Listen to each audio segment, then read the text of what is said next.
It's all about the lineage, baby.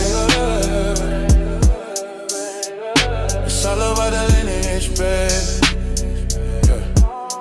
Yeah. Now what y'all wanna be? FBA, ADOS, freedmen, indigenous. We got shot callers, we got activists, we got politicians, we got lawyers for ya. But don't knock us for being great. Delineate, and now we're singing, hey. It's all about the lineage, baby. It's all about the lineage, baby.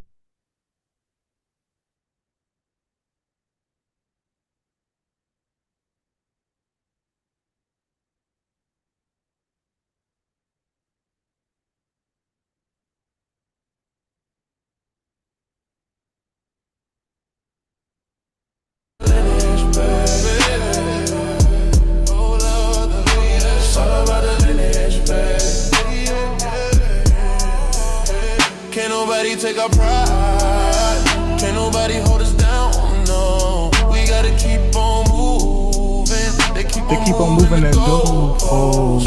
Oh no. Broken alliance everywhere. Broken arrows in every spirit. Let's be very clear. We ain't letting up. No. We ain't getting up. No. It's our throne, we built it. Take your shoes off. Take your shoes off. It's all about the lineage, baby. It's all about the lineage, baby. It's all about the lineage, family. Talk about. It's all about the lineage, family. Listen. It's all about the lineage, baby. That's what it is, man. Now what y'all wanna be? FBA, ADOS, freedmen, indigenous. We got shot callers, we got activists, we got politicians, we got lawyers for ya. But don't knock us for being great. Delineate. And now we're seeing your hate. Listen, man. Can't nobody hold us down. Can't nobody what? Can't nobody hold us down. No sir. And what they keep doing? What they keep doing? They keep moving what?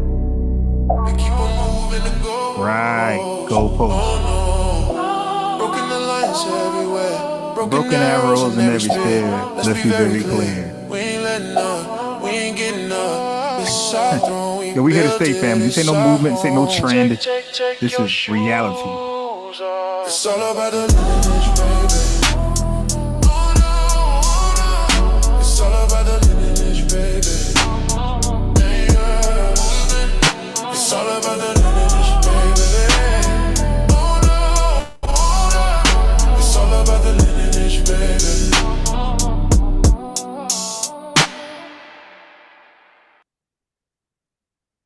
Let's get it, man. They don't like us and they not like us. I made a whole song about that. Check it out. Sing along. Listen. What's up? They not like us. They not like us. They are look-alike. They not like us. They don't like us. They don't like us. They are look-alike. They don't like us. They not like us. They not like us. They are look-alike. They don't like. No.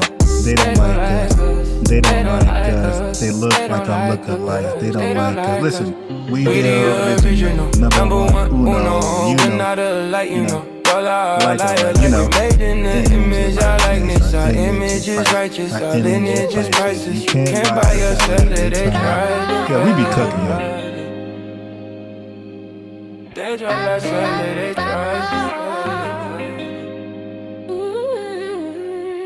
They not like us, they not like us, they don't like what the lies, they not like us, they not like us, they not like us, they don't like what the lies, they not like us, they not like us, they not like us, they don't like what the lies, they not like us, they don't like us, they don't like us, they don't like what the lies, they not like us.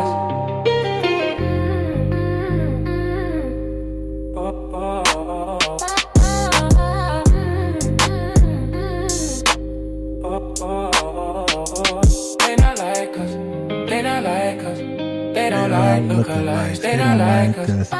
don't like us. They don't like us. They look like I look alike. They not like us. They not like us. They not like us. They look like I look alike. They not like us. They don't like us. They don't like us. They look like I look alike. They don't like us. Listen, we the original, number one, you know, you're like, you know, they all lie alike.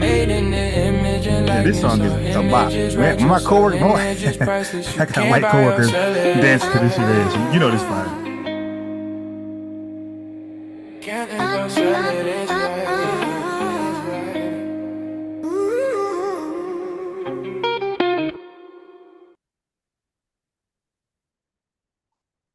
All right, so let's pick up where we left off last night. You dig? Yeah, the dialogue was great last night. We had the brother, Mr. Kraft, that pulled up for Sonetta TV. They kept disrespecting him, the captain. The captain kept disrespecting him, but he was over here. He was able to be boisterous. You dig? Allowed to speak his mind. He appreciated that. So shout out to Mr. Kraft. Like Vortex popped in, was cooking. You know, we had people on the panel that was going in. I can't remember everybody because it was very late, but people were contributing and cooking and going in. Last night I woke up, people still going in, but they were kind of cursing, so I had to end the live. Yeah, so if y'all on when I'm asleep, go in, take control, but you can't be cursing though. You're gonna like derail everything that we're trying to do. You gotta be smart. Like look at YouTube as like you in court speaking. You gotta be careful in your words. Babble that's going on. I mean, it's a whole language that comes with this identity. My argument is this is an identity with an ideology, is not this pure lineage. And if you act like it isn't, then this is my question. This is what I'm questioning. You cannot say it doesn't have a ideology. It does. And that's why it would never be all African Americans. I mean, people know what African American mean when they say African American anyhow. Not true. Well, I do think there's some nuance. You see, I do think. Look, we heard he said, I do think there's a nuance there. But you just said people know what you say when you say African American. Hey, family, that's why Dr. Maya is a clown. I don't really care to speak to her really. I don't mind speaking to her, but I really don't care. I'm not gonna kiss her little flat ass. But this dude won't be able to ramble like that on my channel. Like she's a fake moderator. Dude, you gotta stop and let us challenge what you're saying. You just said something that people know when you say African American, people know what you're talking about. Not true. Dewan B says that he says, oh, well, there are nuances, so people don't know. Why you just make the absolute fucking statement and then backtrack that fast? That's all they do, like their leader, Professor Smalls. Backtrack after making the absolute confirmed statement, man. It's all these cowards do, bro. They don't stand on 10 never. Yeah. For the most part, okay. For the most part, when people say African American, they're talking about you, Brother Unc, Dr. Maya. No, they're not. No, they're not. No, they're not. And that's not how it's being perceived, my guy. You African booty scratcher with the Kwanzaa outfit. You're a liar. You're a coward. You're afraid to talk to unbiased Ron. You want to yell and preach, and Dr. Maya allows that. Not over here, bro. You see, Dewan B wanted to challenge that immediately when he said, oh, when you say African American, for the most part, people know what you're talking about. Dewan B said, now, let me respond to that. Dr. Maya letting this clown just go further and further and move that goalpost. And my dear brother on the bottom. If that's true, then how is it the case? Oh, that was sincere. All right, go in. And this is a fact. How is it the case that the guy that just became elected the mayor of New York City, Dami or whatever his name is, how did he get into school registered some type whatever scholarship he had as an African American? He got in on the African American scholarship. How did he do that? I didn't say that.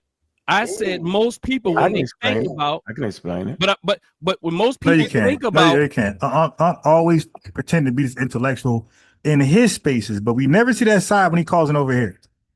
Okay, he's always he's the real pretendian. You dig? When in his spaces, his comfort zone, he's the scholar. He knows it all. I can explain that, bro. Explain that shit over here, man. And you never had. You came over here like 1,000 times, and you never can explain that shit. Stop, man. Because you get real opposition over here, bro. You dig? You cannot explain that. You don't know more about that word than me. You're done. Okay, and you can call in right now. I'm live. I'm really live. This is live. This ain't no damn Premier, this is live. You call it right now. You cannot explain it. You can't answer. You can't answer no tough questions. Stop it, bro. You're showing out in front of Dr. Maya, and she can't answer the shit either. None of y'all. It could be 3 of y'all. I don't need Sincere or Dewan B. Just me. 3 of y'all pull up over here, man. Because that's all y'all can do. Y'all never 1v1 me, ever. Straight ass kicking. Y'all try that. So get your 3, get your 4, get your 5, and try to explain how African American is thought of as Black American. Dude, you're a fucking liar, man. And that word was never intended for that. Like I educated Chef yesterday. That's part of your little cult. You dig? So no. Come better. So listen, the reason why No, that's a different argument. That's a different argument. What I am saying is it kills what you just said. You just said it's already understood what an African American is. No. I said, hold up. Clarify. Hold on. Let me talk. I said most. You see, these let me talk niggas. I gotta say niggas tonight, family. Wait, yeah, family. I ain't taking no prisoners tonight. I was a little nice yesterday. All right. Shit, call me Mr. Jekyll. Call me Dr. Jekyll, Mr. Hyde. There's 2 unbiased. There's an unbiased that like to talk and be respectful. There's another unbiased who's on demon time. I'm on demon time tonight. Ain't no nice shit tonight. Big. I'm on demon time. Okay. Most people, I said most, let's qualify this. I said when most people hear the term African American, they think of you. Okay, and that's who the hell is the you? He didn't say anything different. Who's the you? The you is still pointed towards immigrants as well. So you didn't clarify. No, I dropped. Dude, you didn't clarify shit, my boy. You just doubled down with what you said earlier. So let's see what Sincere got to say, because I know what I would say. You did, like I said, I'm over here 200, 300 live people and nobody calls in. Y'all don't find that interesting? Y'all don't find it interesting that I'm 300 live folks in and none of these Pan-Africans call in? No white supremacists, no trolls, no paid ops. Y'all don't think that's a coincidence they don't call in? These are clout chasers, man. I got the clout. 300 folks live, that's clout. They don't call in? Family, they know it's suicide if they call in. Because I don't really like to clown like that or roast. I like to get to business.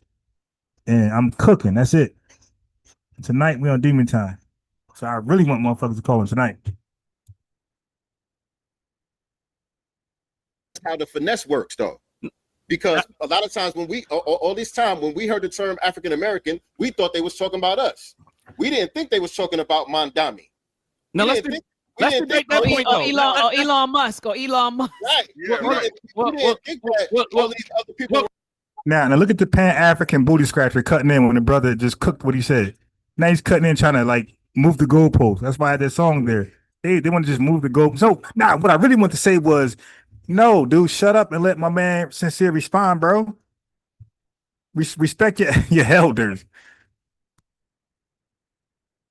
Well, let's debate that point first, though. Hold on. Let me explain. So this is how we came to the delineation. This is how we came to getting real specific about who we're talking about. This is why the term foundational. Are you debating my argument? Hold on. This is how. No. Are you debating my argument? Debate my argument, then go on and teach. I get it. I'm not disagreeing with you. That's what I'm saying. You're saying something for nothing. Are you saying that most people who think about African American, the term African American, don't think about you? You gotta debate the argument. Thinking this is about business. This ain't about right.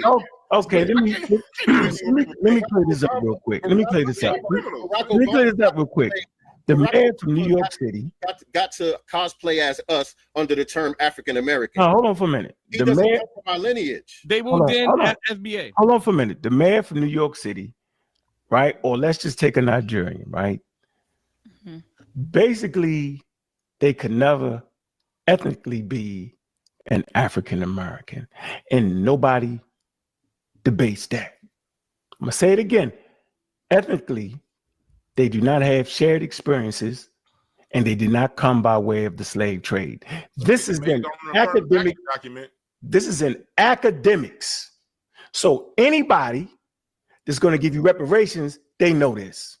Now, in a broad sense, second generation. Here we go with the they know this bullshit, bro. We don't rely on they know this type shit, bro. We got intellectual. We don't got to rely on white supremacy to defend or no, bro.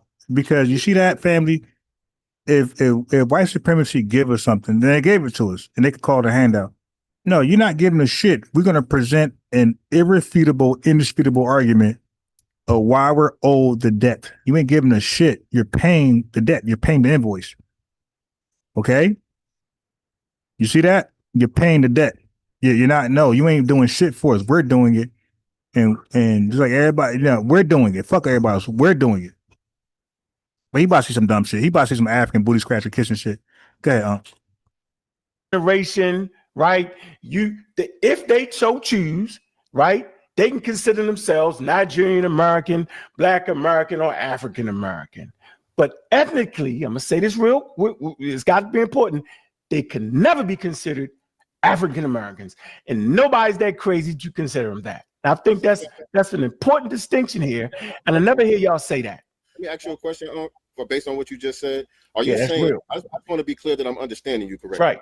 Are you saying if tomorrow they said, okay, we're going to give reparations to African Americans? That's right. Are you saying if they did that tomorrow, then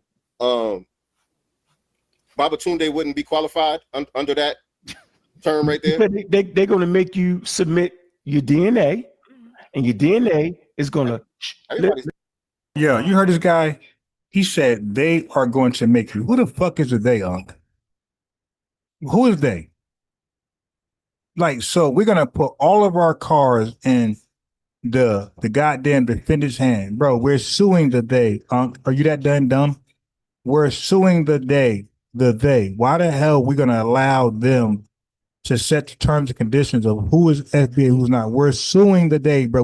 They're the goddamn defendant, my man. No, we're doing it, my boy. No, nobody, ain't no they. We are the they. And we ain't doing that shit, bro. We're delineating now. We ain't gonna wait to court to delineate. The hell is this dude talking about? You talking about we're gonna go to court? We're gonna wait to a court date to delineate. No, nigga, we're gonna delineate now. These dudes are paid out. You paid, bro. You are definitely paid, bro. You know it. They ain't repaying like that, but whatever they paid you took it. We're gonna wait for they to differentiate and delineate for us. We can't do it for ourselves, right? I'm starting to agree with Lex, man. I don't know, man. I think for you guys on payroll, man. Yeah, it's not the same thing. No, it's not. No, it's not. The way I get feelings. You cut me off. You cut me off, but you're gonna miss the beautiful thing right here. And bro, we're always cutting them off, man. They're never finished, bro. They put a period, but the period is not there. They just do run-on sentences. They're never finished after they stop and pause, semicolon, colon, period, exclamation mark, question mark. They be done like a mug, but they're never done. They're just gonna keep talking. But yeah, keep talking and saying the same shit and making no more sense. Oh yeah, I want to hear this beautiful. I am telling you, if I had trillions of dollars to give African Americans, I don't give a damn who call themselves African Americans. I got the trillions of dollars. I'm gonna use the available historical information, couple it with genetics. Yo, why is he acting like the court don't say the burden of proof? Bro, the burden of proof is on us, not the American government. What the fuck is wrong with you, bro? Look, yo, what is wrong with Unc, man? The burden of proof is on us, not the American government, to show that we're owed, that a debt needs to be paid. This dude is crazy, yo. If that was the case, there'd be no FBA, there'd be no Adolf, American Descendants of Freedmen. We would just ask the government, hey, man, can you figure this shit out? That's the cool shit that happened with Congress Kanye mayors. I think it's Conyer. I know his name Conyer for sure. The Congressman Conyers. He introduced the HR 40 plan. It was nothing but a kiss ass plan. You're kissing ass to white folks to do a study on reparations, bro. HR 40 was a white man kiss ass bill that Unc and a bunch of these Pan-African booty scratchers support. And that's how you will get paid. So you can run around here, really a Nigerian American, Your second generation kids are we African American culture, hip hop. So what? Ethnically, you will never be an African American because your ancestors did not go through the transcontinental slave trade that put you in America. Your genetics say that you're from Nigeria. We can see it right here in the DNA. DNA talks and are people walking around with their DNA on their fucking chest, bro? Is people DNA results on their license or social security number or whatever ID they got? What are you talking about? Dude, no, we're not going to wait until a DNA report to show who's FBA, who's not. No, bro, like all this for what? This is why they're calling you an agent, Unc. You dig? And I can't disagree, man. They're calling you because you're saying the most stupid shit possible, bro. bullshit walk. That's why I said y'all be playing with us. Y'all fooling us, man. Hey, Sincere, let me.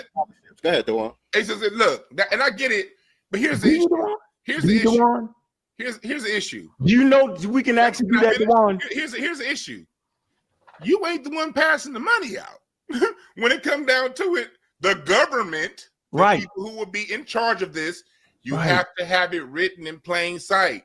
Black people said that if we have the same conversation in 1967 and we hear the term minority or people of color, as of 1967, we the only minorities. We the only people of color. So of course that's coming to us.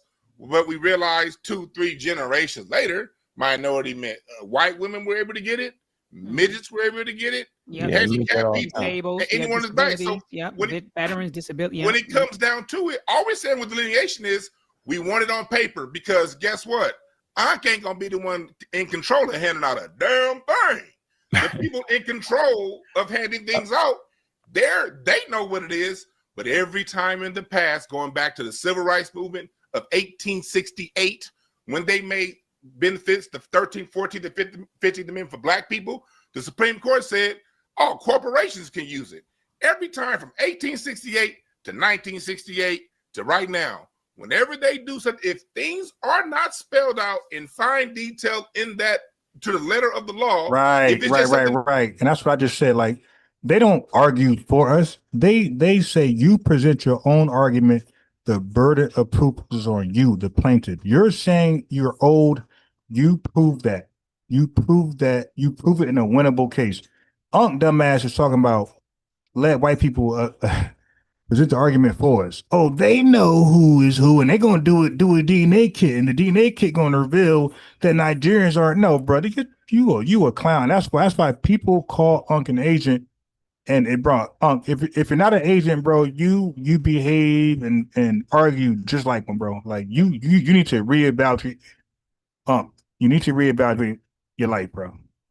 Okay, you're on the wrong side of history again. We all think what I would do when it happens to that. The government comes in and be like, okay, yeah, that's what you do.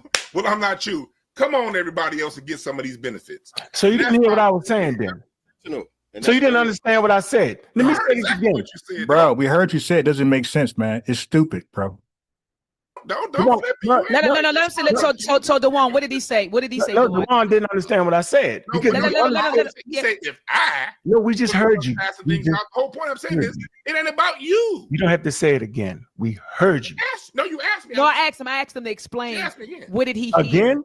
No, what did he hear from you? Because you said Dewan. Yeah, again, bro. You're dumb. You're just saying random shit, bro. You're dumb. Yeah, you got to say it again, bro. You don't understand. Yeah, I'm giving him an opportunity to say what he thought. Yeah, do it again, Dewan, so we can really get because you're in the pickle right now. Go ahead. You said what I would do. We all know what an African American is. We all know that we have to go to the DNA. You said DNA, right? You said we have to go to the paperwork, right? One thing Sincere and people in the FBA understand is in order for the government to do it, you got to have that spelled out before it gets put into action. You got to specifically state. Right. I mean, y'all learned that from the goofy conscious community where it says your paperwork procedure, bro. What the hell we talking about here, man? So, yeah, Dewan making mad sense. Bro, you bugging. Who gets what? If there's any gray area, the people that's handing out the money, which are not you, they're going to take whatever caveat they can take to give to someone else. The reason why we have handicapped stalls is because that was civil rights money that was meant for black people. Title IX exists, women's athletics, because that was civil rights money meant Now, for I guarantee you, they're not going to rebut that. I guarantee you, they're going to act like he never said that and just keep going. I guarantee you. black people. But since it wasn't spelled out, since it was suggested minorities, people of color, when the federal money went to the states got, we learned from Dr. Carl Anderson, who wrote the bill, by the way, that the states got to choose who get the money. So since it was not specifically talked about the Negro Black American who was here, since it was just a caveat, minority or people of colors, midgets, handicapped people, women, people from Nigeria, people from Tonga. Let me sum it up. Everybody except for straight white men. That's all. So everything except for straight white men were included in minorities and people of color, man. From across the world got what my grandparents fought for me. Like I said, you didn't understand what I said. Because I never said if it was me. I'm gonna change what I said real quick, but go ahead. What I said was, and I used myself as an example, meaning I am the government with trillions of dollars. Let me put it this way. I just can't, man. He about to say something dumb. The government don't have unlimited funds where it pulls funds from other places, man. Like, to give us that, they got to stop funds from somewhere else, right? So he about to say something dumb. The government ain't going to blindly just hand out 20 trillion. And that ain't Unc don't know our argument, man. 20 trillion ain't the end all be all, bro. That's the first payout, my boy. Like you don't even know the argument, my man. 20 trillion, like that's the first payout. And hold on. Yeah, that's the first payout, bro. That's not the end all be all. And the government ain't going to pay that shit. No government is going to pay it to anybody. That's why we say lineage based over race based.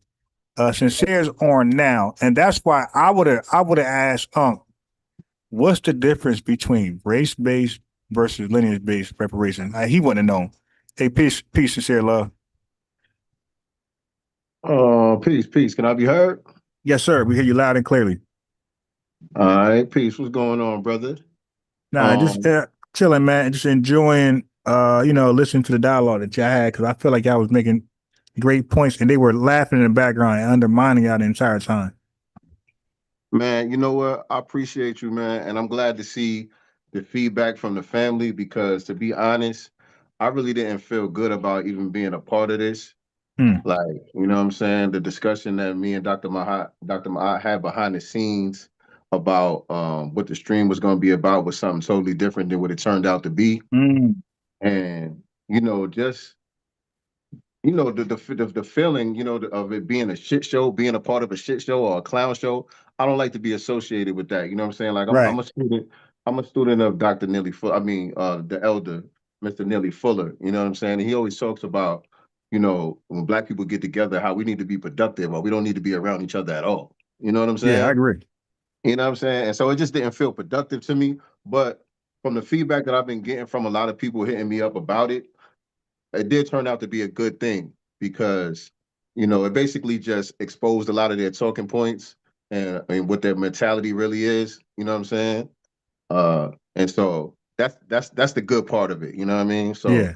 I'm glad it went the way that it went. Yeah, I felt like because I've been knowing Unc a long time. Dr. Mayat, I've been in long time, three-way conversations with them. I was part of that group at one point. So like I know these guys outside of YouTube. I got some inside information I won't disclose online. But character they don't have. I'm gonna say straight up. The character, like they'll be wrong as hell and they won't admit it. Even when all the evidence is showing they're wrong, they're not gonna admit it, man. They're not gonna admit it. Unc came on here 1,000 times. Unc didn't know that the transatlantic slave trade involved Africans selling us to white people. He didn't know that. He said he thought it was white folks coming over here kidnapping us, and Africans were like, just it was unbeknownst to them. And that's this year, by the way. That's not like last year, 10 years. That's this year. But that's Unc. And then he comes back on and act like he never said that. Like, bro, I got it on video, bro. I just made a whole clip of that. Yeah. So I already know the characters. Dr. Maya, I've been here. I disclosed our email exchange last night because I was showing her that we were supposed to talk way back in late August. We were talking about discussing Pan-Africanism and its benefits versus and her problems with FBA because she's back and forth. One day, one live, she's FBA, another live, she's against FBA, she's a Pan-Africanist. And so for me, her host, her guest, well, whoever her guest is, that's what she is. She actually interviewed Dr. Sandy Darity, and he broke down the whole thing, man, the reparation, lineage based and everything. So she knows. So to let Unc get on here and make a fool of himself and not check him, like, come on, like, what are we doing? Like, you heard it from the best out there explaining this whole thing and who get paid and why they get paid, and she got the whole deal. Right.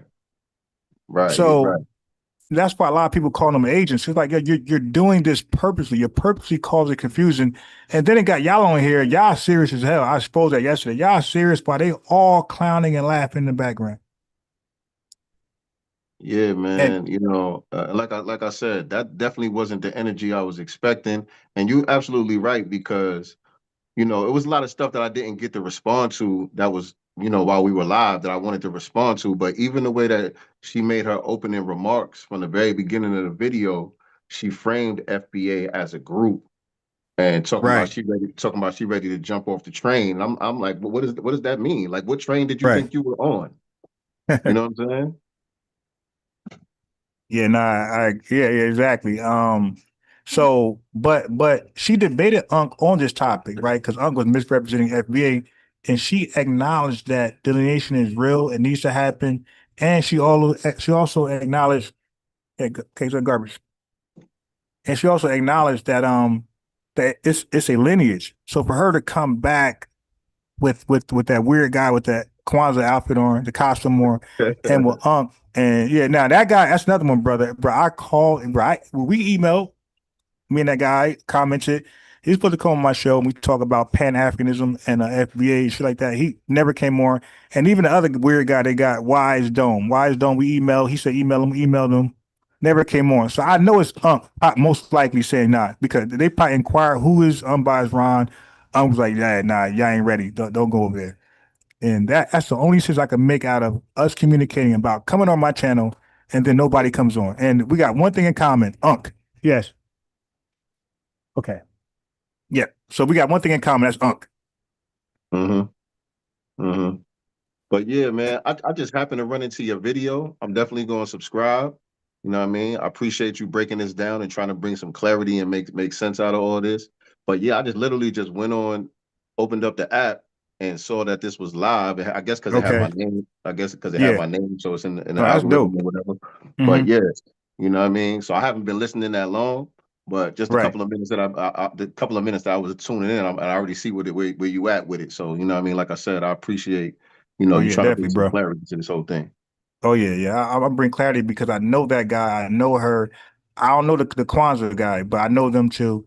And I'm just going over the entire. I never watched the whole thing. This is like part 2 from last night. We had people chime in that come on the panel, and they went somewhere else. This is part 2, so we're gonna watch the whole thing, and I'm gonna react. I'm gonna expose how dumb they are, how they purposely miss, like Unc right now. Talking about that guy with the Kwanzaa outfit. He said everybody knows when you say African American, who are you speaking about? You and Dewan B immediately challenge him. Now, Dr. Maya, who's biased as hell, if she's a real host, she'd be like, okay, do you guys agree with that? And let you guys respond to that. No, she didn't do that. She allowed him to say 1,000 more things you disagree with. So now when it's your goal, you got to respond to 15 different things as opposed to one. Exactly. And that's not a good host. That's somebody biased. And that's why, I'm surprised y'all even went over there. I felt like you guys do way better numbers than them. Y'all should use that for your advantage to have them come on to y'all channel. Because I ain't going over there. They got to come over here. And that's why I felt like. We agreed to have it stream on all of our channels. You know what I'm saying? But she channels. She hosted it on her channel, but you know how on StreamYard you can connect it to your own destination or whatever. So y'all did that? Yeah, we did that. Okay, all right. I'm okay with that. I'm okay if everybody was able to share from their own perspective. All right, I thought they were the only ones streaming. Yeah, we all were streaming, and I'm gonna do a thorough breakdown as well. I'll probably like react to certain clips of it or whatever the case may be. But I definitely, you know, like I said, to me, it was a shit show. But a lot of sense can be made out of what was said. And so I'm going to take my time and do some thorough breaking down of my own. But I appreciate what you're doing here, man. Yes, sir. And Matt, do me a favor, put your link in the chat, because I really, I thought it was all them versus Dewan B. I didn't even know, I didn't know, I heard his name before I seen his channel, like same way you seen mine, seen him in the algorithm. I wasn't aware of, I knew he was FBA, but I wasn't aware of his arguments. So when I heard about this, I thought it was just him versus, I thought you were Pan-African. And then they said, no, Sincere is also FBA. I said, okay. So when I played it yesterday, I see that you guys were FBA and you guys are representing. So I want to say, put your link in the chat so people can subscribe to your channel. And you this, know what I mean? Support you. And this Zoom chat? In the YouTube chat. In the YouTube chat. All right, let me go back over there. Because I'm sure I'm not the only one who, you know what I mean, just learn about you, Sister's Debate. Yes, indeed. There you go. Yeah, there you go, right there. There you go. Holla at Sincere. I think y'all were like really, like, you guys upheld and raised the standard on how to like compose yourself, because I would have lost it, man. I ain't gonna lie, bro. So y'all like teaching me how to compose myself and maintain professionalism even when people clowning and not taking the conversation seriously. I appreciate that, man. I appreciate that. Y'all were definitely good luck. All right, so I'm gonna play the debate, and I'm gonna give I'm gonna go in. Yeah, go ahead and finish cooking, man. I'm gonna be watching. All right, peace. All right, peace. Trillions of dollars. I'm not just giving my trillions of dollars away, which is not the same about what you're talking about. They give trillions of dollars away every day. Not what we listen. What I'm saying is they're gonna have a method for calculating who's who. They have it. In the 60s, they didn't have that. Wait, hold on. What the? Yeah, he just said they're gonna have a method, bro. Update me. What is this? Yo, why you know so much about white supremacy methods, bro? That's supposed to be secret and private. Yo, how did this guy know about white supremacy methods and how they gonna deal with us in our reparations claim? Explain that, because that is unbeknownst to all of us. We don't know their methods. Like we don't know what they're gonna bring as a counter rebuttal. This guy knows white supremacy methods on how to stop us from accepting. You think white America wants us to collect checks? You think they want to take that L, bro? They're not siding with us. This guy's crazy. That's not the same conversation with minorities and women and all that. You conflating the two items. That's a whole different thing. Where I'm from, we call that flim-flamming.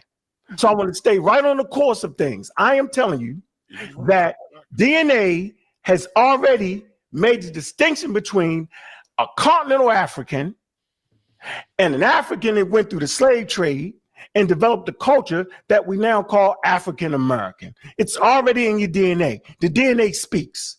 Now, my point is, let's just say they decide to give it to everybody. Then at that point, I ain't snitching. I don't care.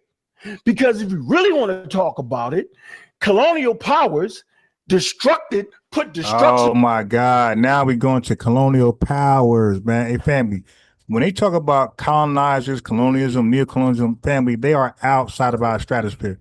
They talking about Africans at this point, right? They are away from what's going on in America with us and systemic racism. We don't have nothing to do with colonialism. That is some African shit they got to work out. Okay, we are dealing with systemic racism, not colonialism, not neocolonialism, not imperialism. None of that garbage they want to force on us. We are only dealing with systemic racism. Y'all work out colonialism. Good luck. On Africa and Africans everywhere. So then the point would be, why the hell would you care to decide to give it to everybody? Then at that point, I ain't snitching. I don't care. Because if you really want to talk about it, colonial powers destructed. So basically, he's saying all of this to say that Africans can sneak into our reparations claim and collect money. So when he was on my channel, I said, but those checks got names on them.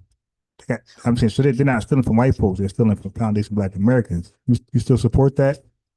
He said, yes. So you support African scams. So they're okay. If they're mad at white supremacists, why are they scamming us? Why are they taking our money? Why don't you go scam white supremacy money, my boy? Why are you tapping in on reparations? And I know he's listening. You got to answer that. Why are you supporting African booty scratchers who want to tap in or who want to siphon out reparation money? Why don't you go siphon out shit for Ukraine or somebody else, bro? Why are you siphoning our money that's for us? Okay, now if you said, hey man, they scamming Ukrainian money or small hat money or so and so, I wouldn't give two. You know what I mean, but you're okay with them attacking us, even when it comes to the checks for our names on it. Yo, this is a family. You know what it is, bro. This is agent talk, bro. This is completely. You might not be an agent, I don't know, but this is definitely agent talk, bro. And people want to know who the hell sent you. I mean, click the link. Don't talk me to death. They don't babble. Like, let's discuss the stuff you're saying, but this shit sounds stupid and crazy, bro. Like, really, it sounds dumb and crazy. I mean, you could only try to smooth it out, but it's dumb. It's dumb. If it's not old to you, get out. Move out the way. It's for us only, bro. When those Africans met with Joe Biden and got billions of dollars, how much went to us? Nothing. But you want to include them in our money, my man. Yo, these guys, so I don't know how people can vouch for another people over their own people and not be a sold out Agent Coon, man. It don't make any Put sense. destruction on Africa and Africans everywhere. So then the point would be, why the hell would you care what some white people did with their money? If they decide to pay everybody, why would you even care? They ain't taking no money off your plate. They see it's two parts. No, but they are if they're stealing from reparations, bro. That's out. Those checks got names. I don't understand. Those names got checks on it, my boy. I said that on my live when he was here. They are stealing from us. The hell wrong with you, bro? So listen, man, they broke law. Yeah, they did. They broke law, bro. Right? Listen, they kidnapped us first. Oh, okay. Now I already cooked the family. At this point, you're a piece of shit, bro. We already dealt with this, my boy. Look, family, I gotta go here. Because you're not gonna believe me. He said they kidnapped us. Oh my God. Who, bro? White folks did not kidnap us. It was Africans. Listen, man, we already dealt with this on my live. He conceded, but he's going back. For what? Because he's hoping that Sincereluvdagod, he's hoping that Dewan B don't know this argument. The same thing like revenue. They argue shit hoping that they were never exposed to that. All right. Well, where's ungoofy ass at, man? I be hating that shit, man. Hoping this is called ambush. They be hoping the next brother never experience it. All right. So, this is the wrong channel. Hold on. This is retarded, man. Dude's a piece of shit liar, bro. Man. Come on. That's computer fucking freezing, man. Agents freezing my damn computer. Come on, let's go. Let me unshare. Shit frozen.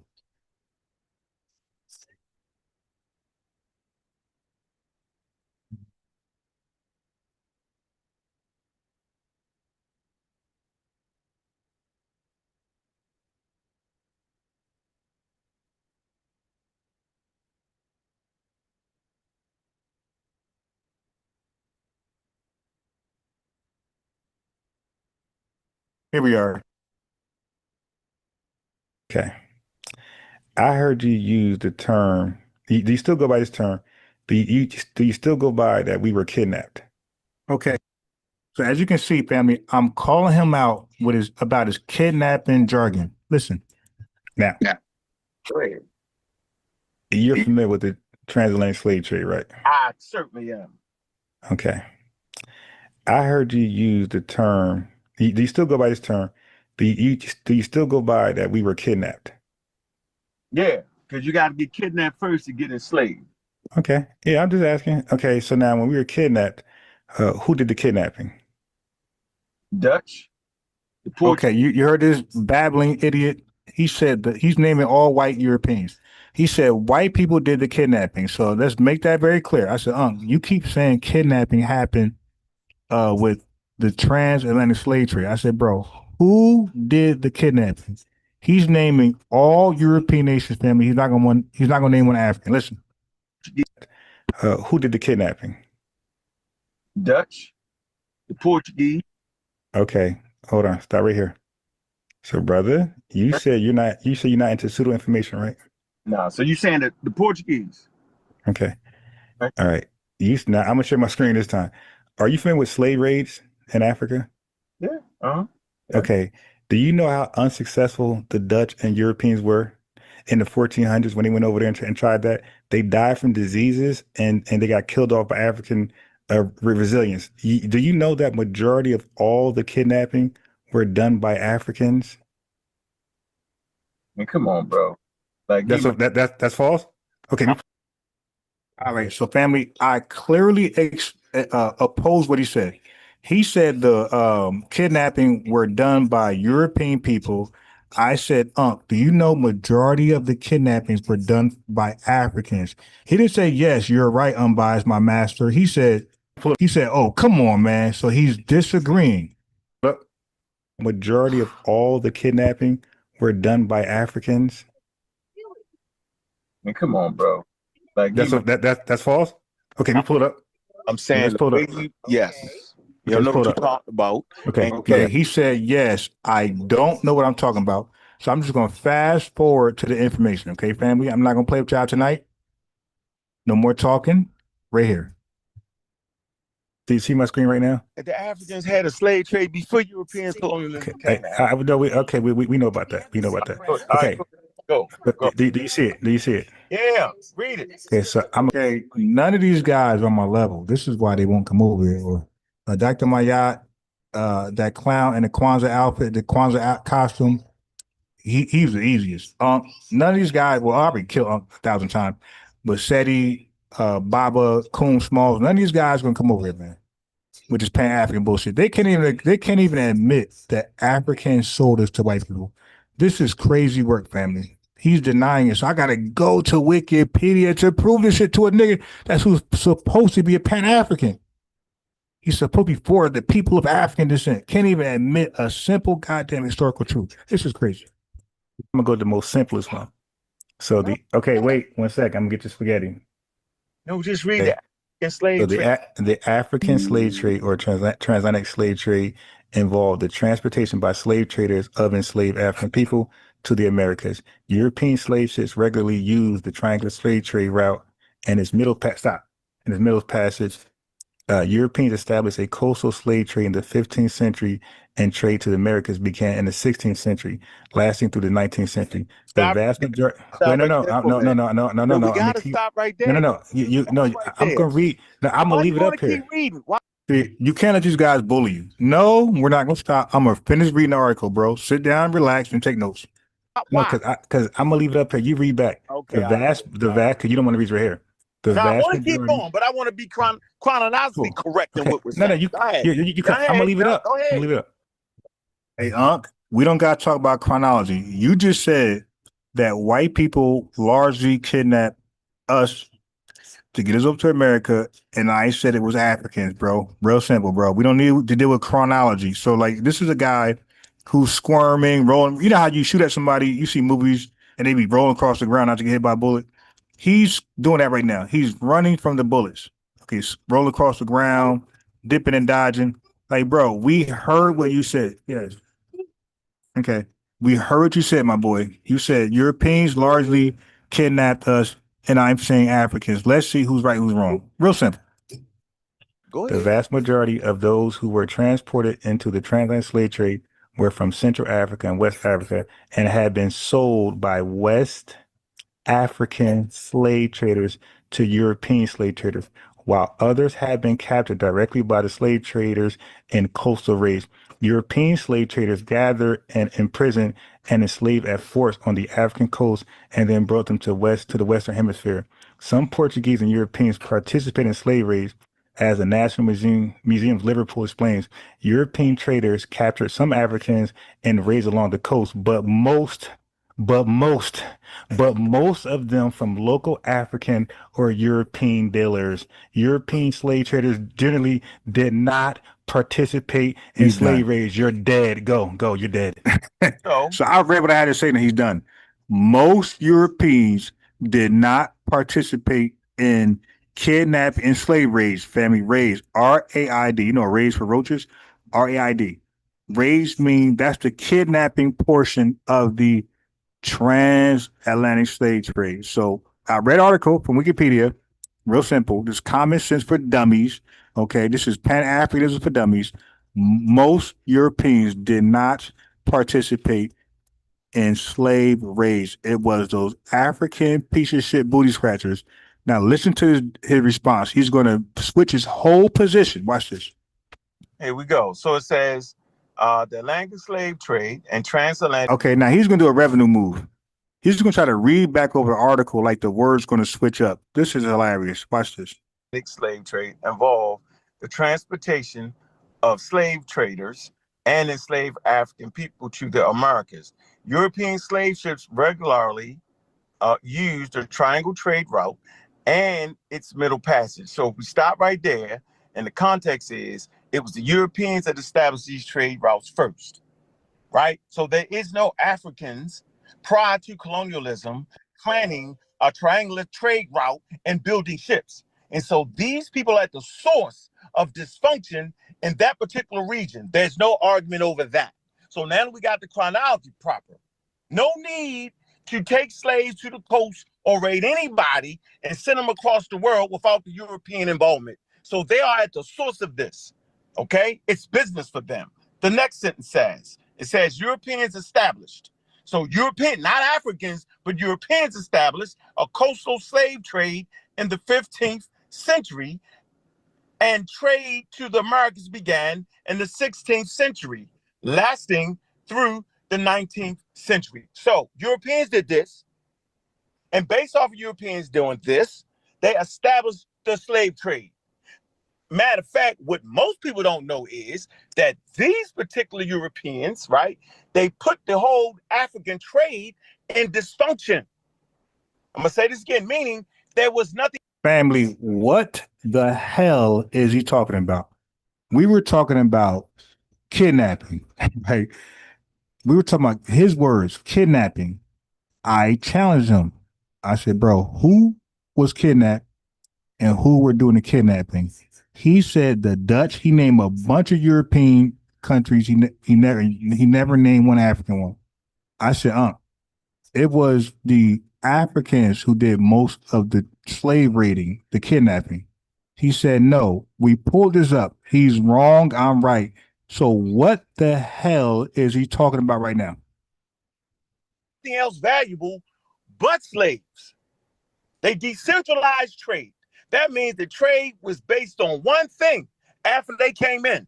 It wasn't based off of fruits and vegetables and wood and all kind of bartering systems. It wasn't based off of that. They made it based off of slavery. So prior to Europeans coming to Africa, they had a bustling trade in all types of commodities, including slaves.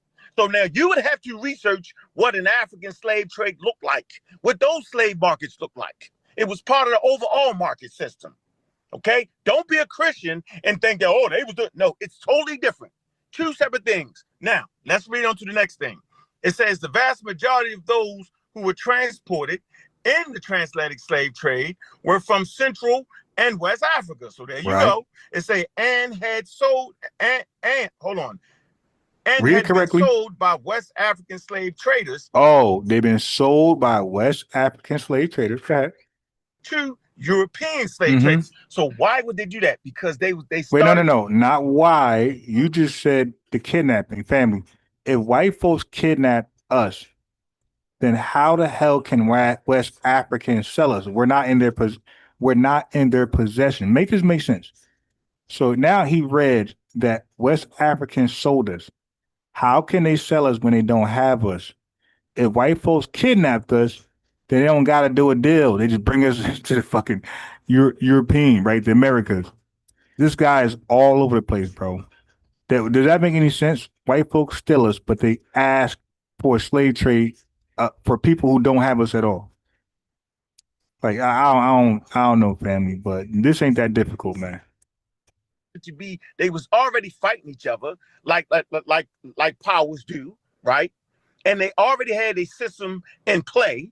Okay, so now at this point, the only thing that became valuable was the slaves, so they sold them to the Europeans at much higher numbers, right? Why? Because they're in the state of just How did they sell us to Europeans if white folks, if Europeans kidnapped us? They don't even have us in their possession to sell us, you idiot. Do you understand what you're saying, bro?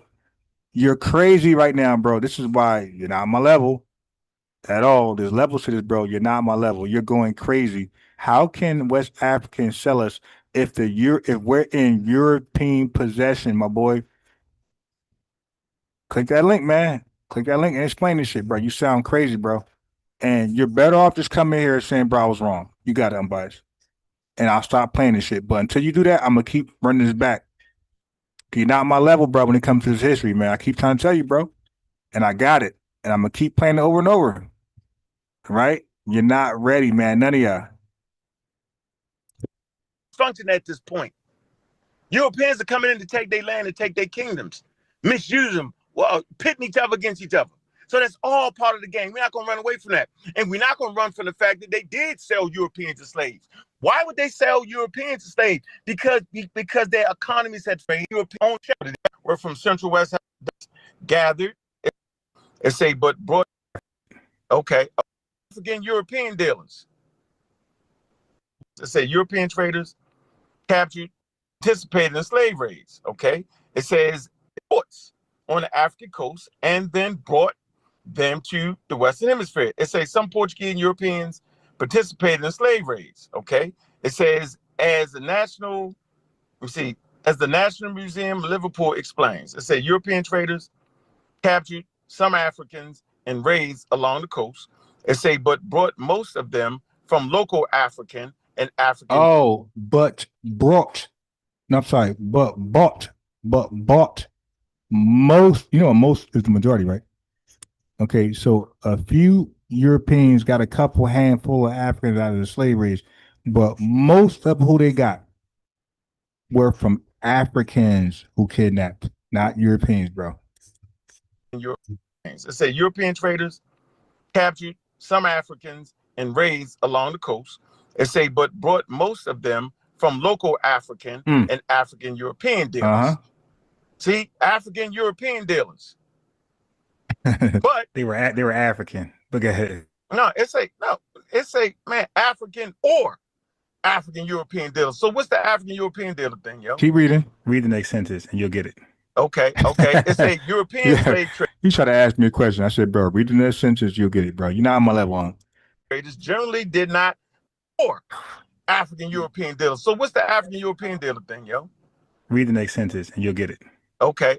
It's a European slave traders generally did not participate in slave raids. We know European dealers generally did not participate in slave raids. What does that mean? That means Africans did it. You lied with me, and you're lying to Dewan B, Sincere, and the entire listening audience, then and now, my boy. You're a liar. Know why? The European dealer thing, yo. So, family, this is 3 months ago. This is for Dewan B and Sincere. So, Unc already knew this. He already knew. He got cooked 3 months ago. So, he already knew that Africans were largely responsible for kidnapping us and selling us to Europeans. But on a panel with other folks, he want to pretend that it was still Europeans. Family, this is what revenue does. They'll argue with me, get cooked, and then they'll go to the next platform and argue something, hoping that that person doesn't know what Unbiased Ron knew. Read the next sentence and you'll get it. Okay. It's a European slave traders generally did not participate in slave raids. We know why. You explained it. Because the niggas couldn't handle the heat and the malaria and all that. It say this was primarily because life expectancy of Europeans in sub-Saharan Africa was less than 1 year. Why are you moving? So you can read the rest. What? Wait, because he's tiptoeing due to the endemic. Yeah, malaria. Okay, you messed me up. Sub-Saharan malaria. Right here. You right here. Okay, you was right there. coastal raids found that slave raiding was too costly and often ineffective. Ineffective. I said ineffective and Hey, yo, he just read slave raiding for Europeans were costly, too costly, and ineffective. Ineffective means they were not effective. That means that it didn't work. They tried it, they were unsuccessful. Right. Coastal raids found that slave raiding was too costly and often ineffective. Ineffective. I said ineffective and opted for commercial relations. Yeah, Okay. yo. Hey, so how does so- that make your point? okay. You explaining the intricacies of it. That's okay. Okay. So That's it made my point. Hold on. I said, hold on. Yeah, he told me make my point. I go to talk. He says, hold on. This is what he does. He's never finished, family. I'm giving people the details that can be backed by scholarly sources, bro.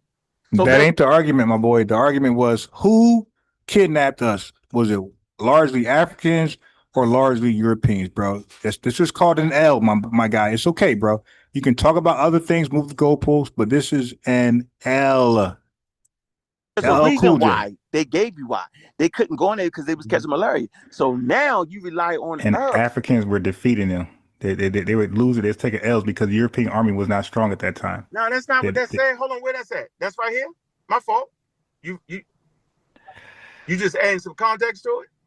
No, that's part of research. So you don't know. Okay, that's part of research. Yeah. So you don't know that I already debated this with a dude named Revenue who trolls Tariq Nasheed.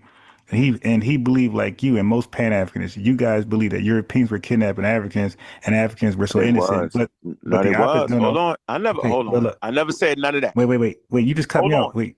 Okay, but I never said that. I'm reading. So I gotta cut you off on that point. No. I never said that. But go ahead. Okay, cool. All right, go ahead. So this is a key word right here that you kind of just skipped over. I ain't skipped. You moved that thing. That's where you moved the shit. It says European slave traders generally did not participate in slave raids.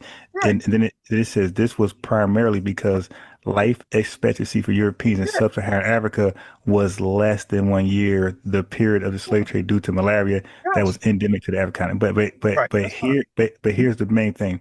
It was the next sentence. It says Portuguese coastal raiders found that slave raiding was too costly and often ineffective. Correct. They tried it and they failed. They needed Africans to go do it. So it goes back to the kidnapping, as I established earlier, came from Africans. No. It came from different. All right. So family, at this point, he's just being dumb and retarded. Okay, I'm gonna call it what it is.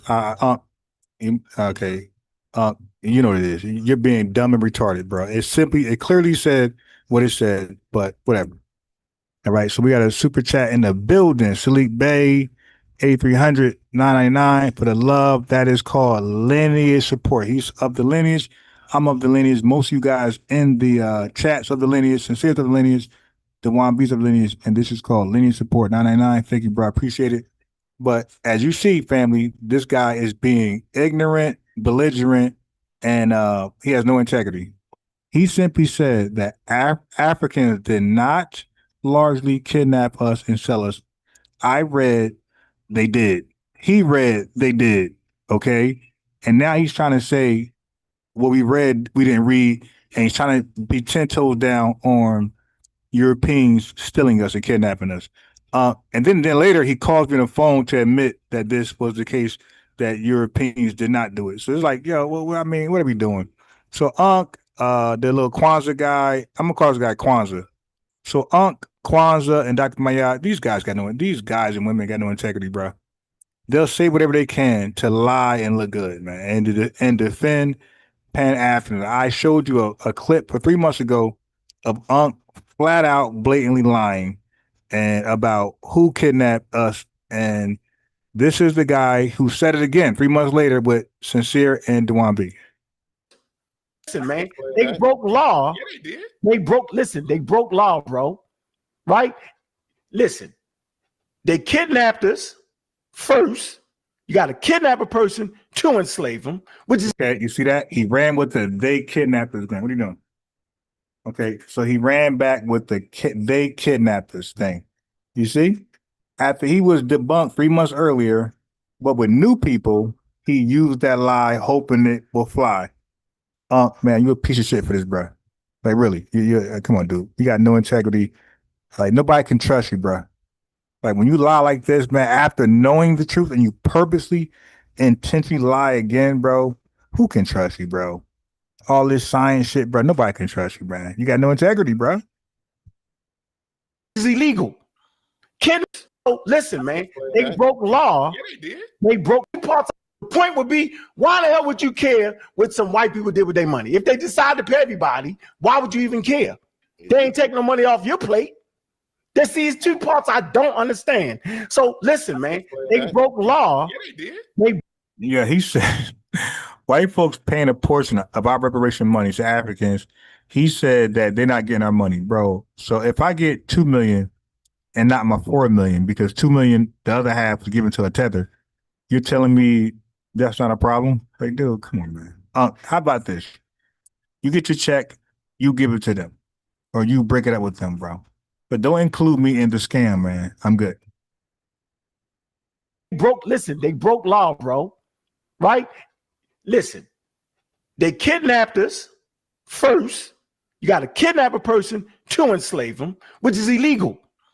Kidnapping is illegal in the Bible. Kidnapping is illegal in Rome and Greece. Slavery is legal in the Bible, and slavery is legal in Rome, and slavery is legal everywhere.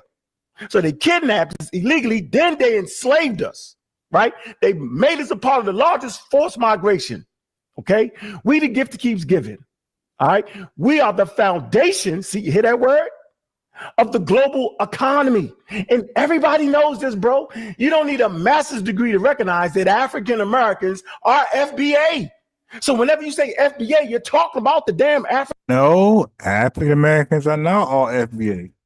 Okay, because that's a racial term. So some people within that racial term will fall into the category FBA, but others will fall into the category first gen, second gen, third gen, and immigrants, my boy. That's wrong.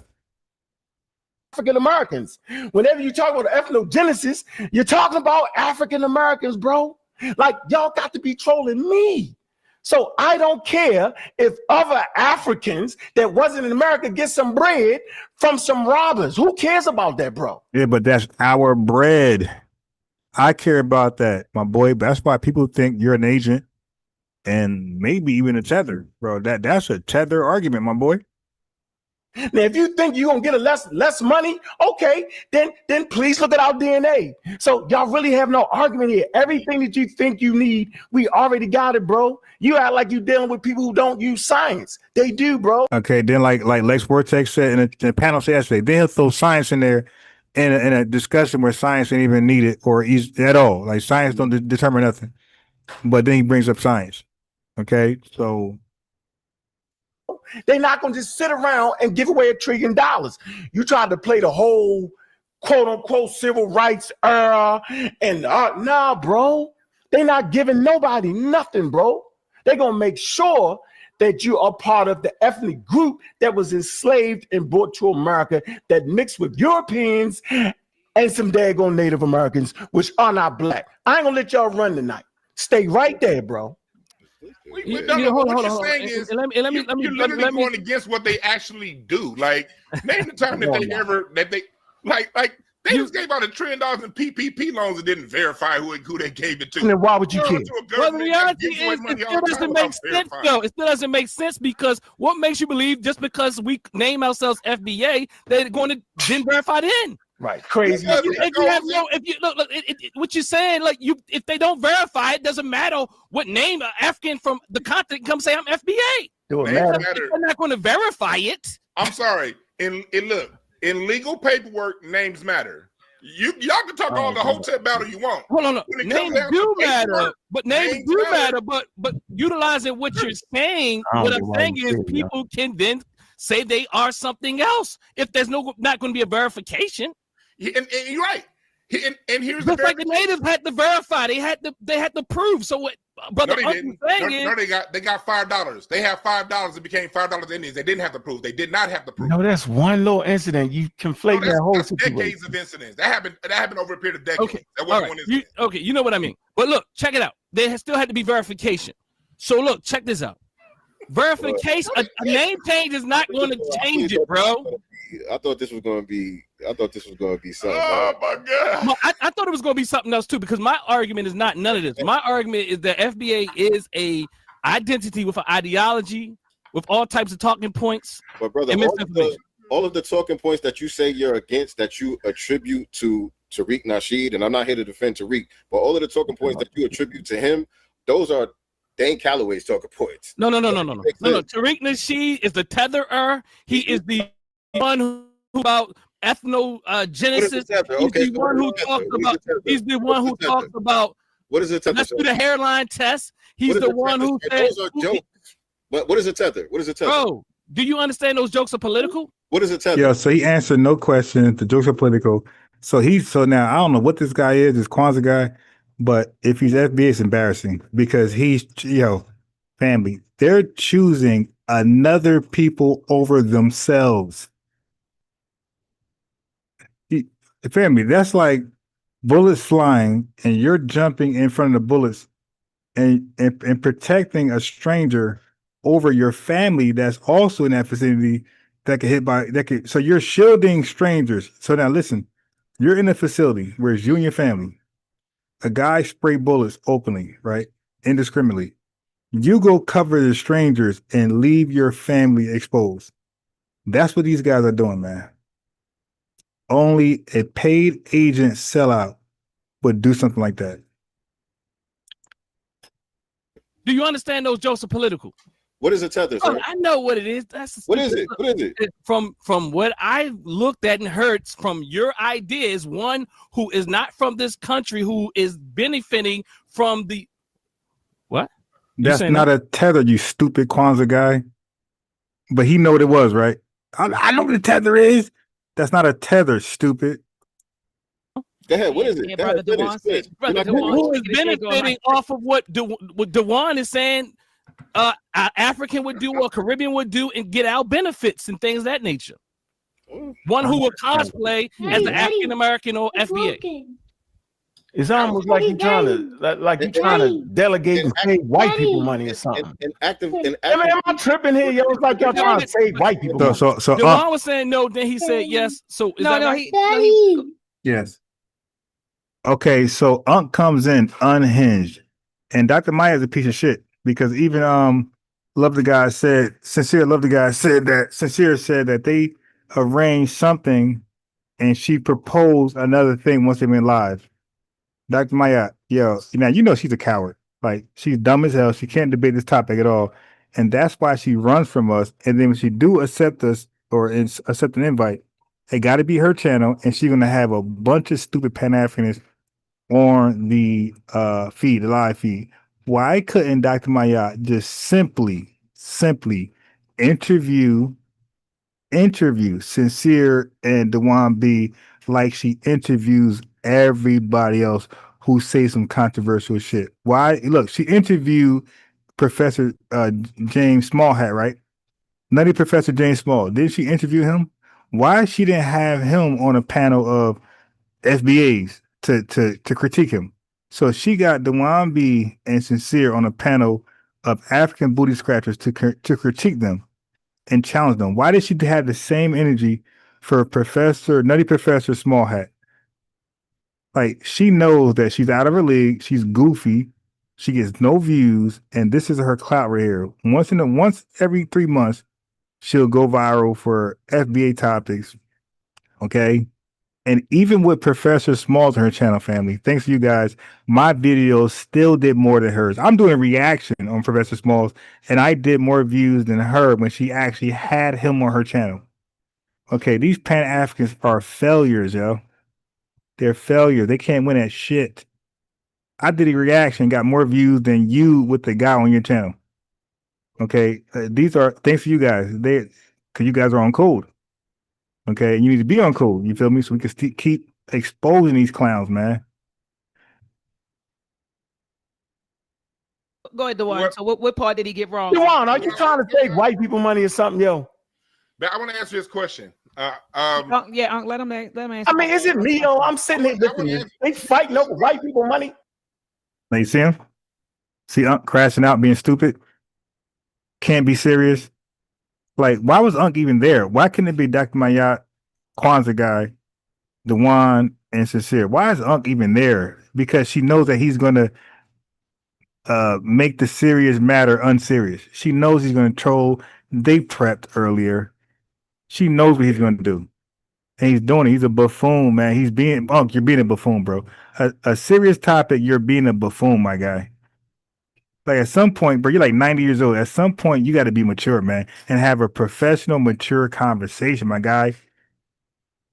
And this was your chance to like recreate yourself, man, rebrand yourself. And what you do, you crash out, drop the ball. So therefore, your channel is going to suffer as a result, bro. You're going to have like 30 people there because nobody could take you serious, bro. We're going in 2026, man. People want to take older people serious, dude. You supposed to be an elder. You dig? According to the conscious community standard, you're supposed to be an elder, but look how you behave, man. Nobody's gonna stand behind that, dude. You're a crash out guy, my guy. That's embarrassing. But you want to lead shit. The leader of Amaran Squad, the leader of Pseudo Kill. You want to be a leader, and you failed and flopped. So you look at Tariq as a leader, who's not a leader, but you look at him as a leader, and you're like, damn, he accomplished everything you couldn't and more. And you think he's wrong, so jealousy and hatred, envy comes out of that, bro. And here we are today. These failed leaders are mad and they're upset. Hey, brother, the main character syndrome got to stop. It's not about you. We're trying to have a discussion. It's about me. It's about what I'm saying. See, like you said, C-Dwan B called him out. Yo, it's not about you, bro. We're having an open conversation. We're having an open conversation. Y'all sitting up here trying to save white people money. I want to answer that. Yeah, answer that question. Why you save white people money? Make sure you save them some money. I want to answer that brother's question. Strong arguments don't work with me. But I want to answer that brother's question. And no, you're right. I did say no at first, but no, the way he ended it, he was 100% right when he said that a tether is somebody that's trying to tether on to and cosplay Black Americans to get Black American benefits.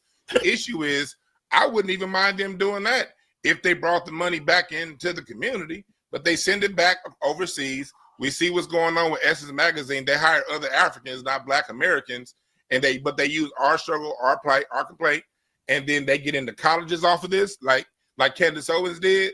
They get into colleges off of this. They get jobs off of this for the states where affirmative action still exists. So this is a policy issue. Like, I ain't got no issues with, like, personally with Africans or Caribbeans or anybody else. But policy-wise, not all immigrants. All immigrants are not tethers. Right. People who act in this way, act Black, to go ahead and take from Black and then go ahead and say, I'm not Black when something good happens. That's a tether. People who just from another country who are down, who just about their business and I ain't got no problem with them. You know, the important part that was left out, is that they have anti-Black American sentiments. Bingo. They're very anti-Black American while assuming our identity in order to obtain whatever benefits that may be available. And the problem with you talking about we trying to save white people some money, no, we can't allow our justice claim to get diluted. If you allow Black immigrants to get in, that opens the door for all immigrants to get in. Why not? Just give it to everybody. And then the whole justice claim gets diluted, and then we never get repaired. The purpose of reparations. Yeah, Dewan B, if you're listening, bro. For you not to understand what a tether was, bro, that's kind of fishy, my guy. Like, the most important wording in the word tether is undermining. I mean, goddamn, bro. The source of the definition is Tariq Nasheed. So it's almost like you never heard Tariq Nasheed say it in context, and you got it from people on the internet, which is weird. The source of the definition is Tariq Nasheed. That's his word. Well, that's his word that he redefined. You have to include whatever you say a tether is, family. You got to always say undermining with it. I don't give a damn what you say. Undermining got to be part of your definition. And for Dewan B to never say undermining is a little weird. So I'm glad that Sincere corrected him. Like, yo, the most important part is how disrespectful they are and what in their actions. It's more than just receiving benefits they don't belong to them. It's about being disrespectful and speaking against the lineage. which is called undermining. So I'm gonna give him a pass for that one, but no more mistakes going forward, man. I'm gonna call your ass out. No more mistakes going forward, because that was a big one. You dropped that ball, and Sincere saved your ass. It's to be made whole. We never get made whole if we are not specific. We're the ones that had the specific harm. So we're the ones that need the exclusive specific repair. Yes, That's the thing. I think y'all still just y'all. See, Hold on, Asar. So they playing with us right now, yo. So he's allowed to be the jester once again. He's cutting a little laughing. Look laughing. Look at this guy. Like, he's allowed to be the jester once. You gotta stop, bro. You like 90 years old being a class clown, my guy. There's no yearbook picture here. There's no you the class clown of the fucking yearbook, and now you take a picture, my guy. You gotta stop. Well, again, do what you want to do. But your views reflect your actions, my guy. When you go live, you have 30, 40 people there, bro. It's because of behavior like this, dude. Nobody can rock with you. You're never serious.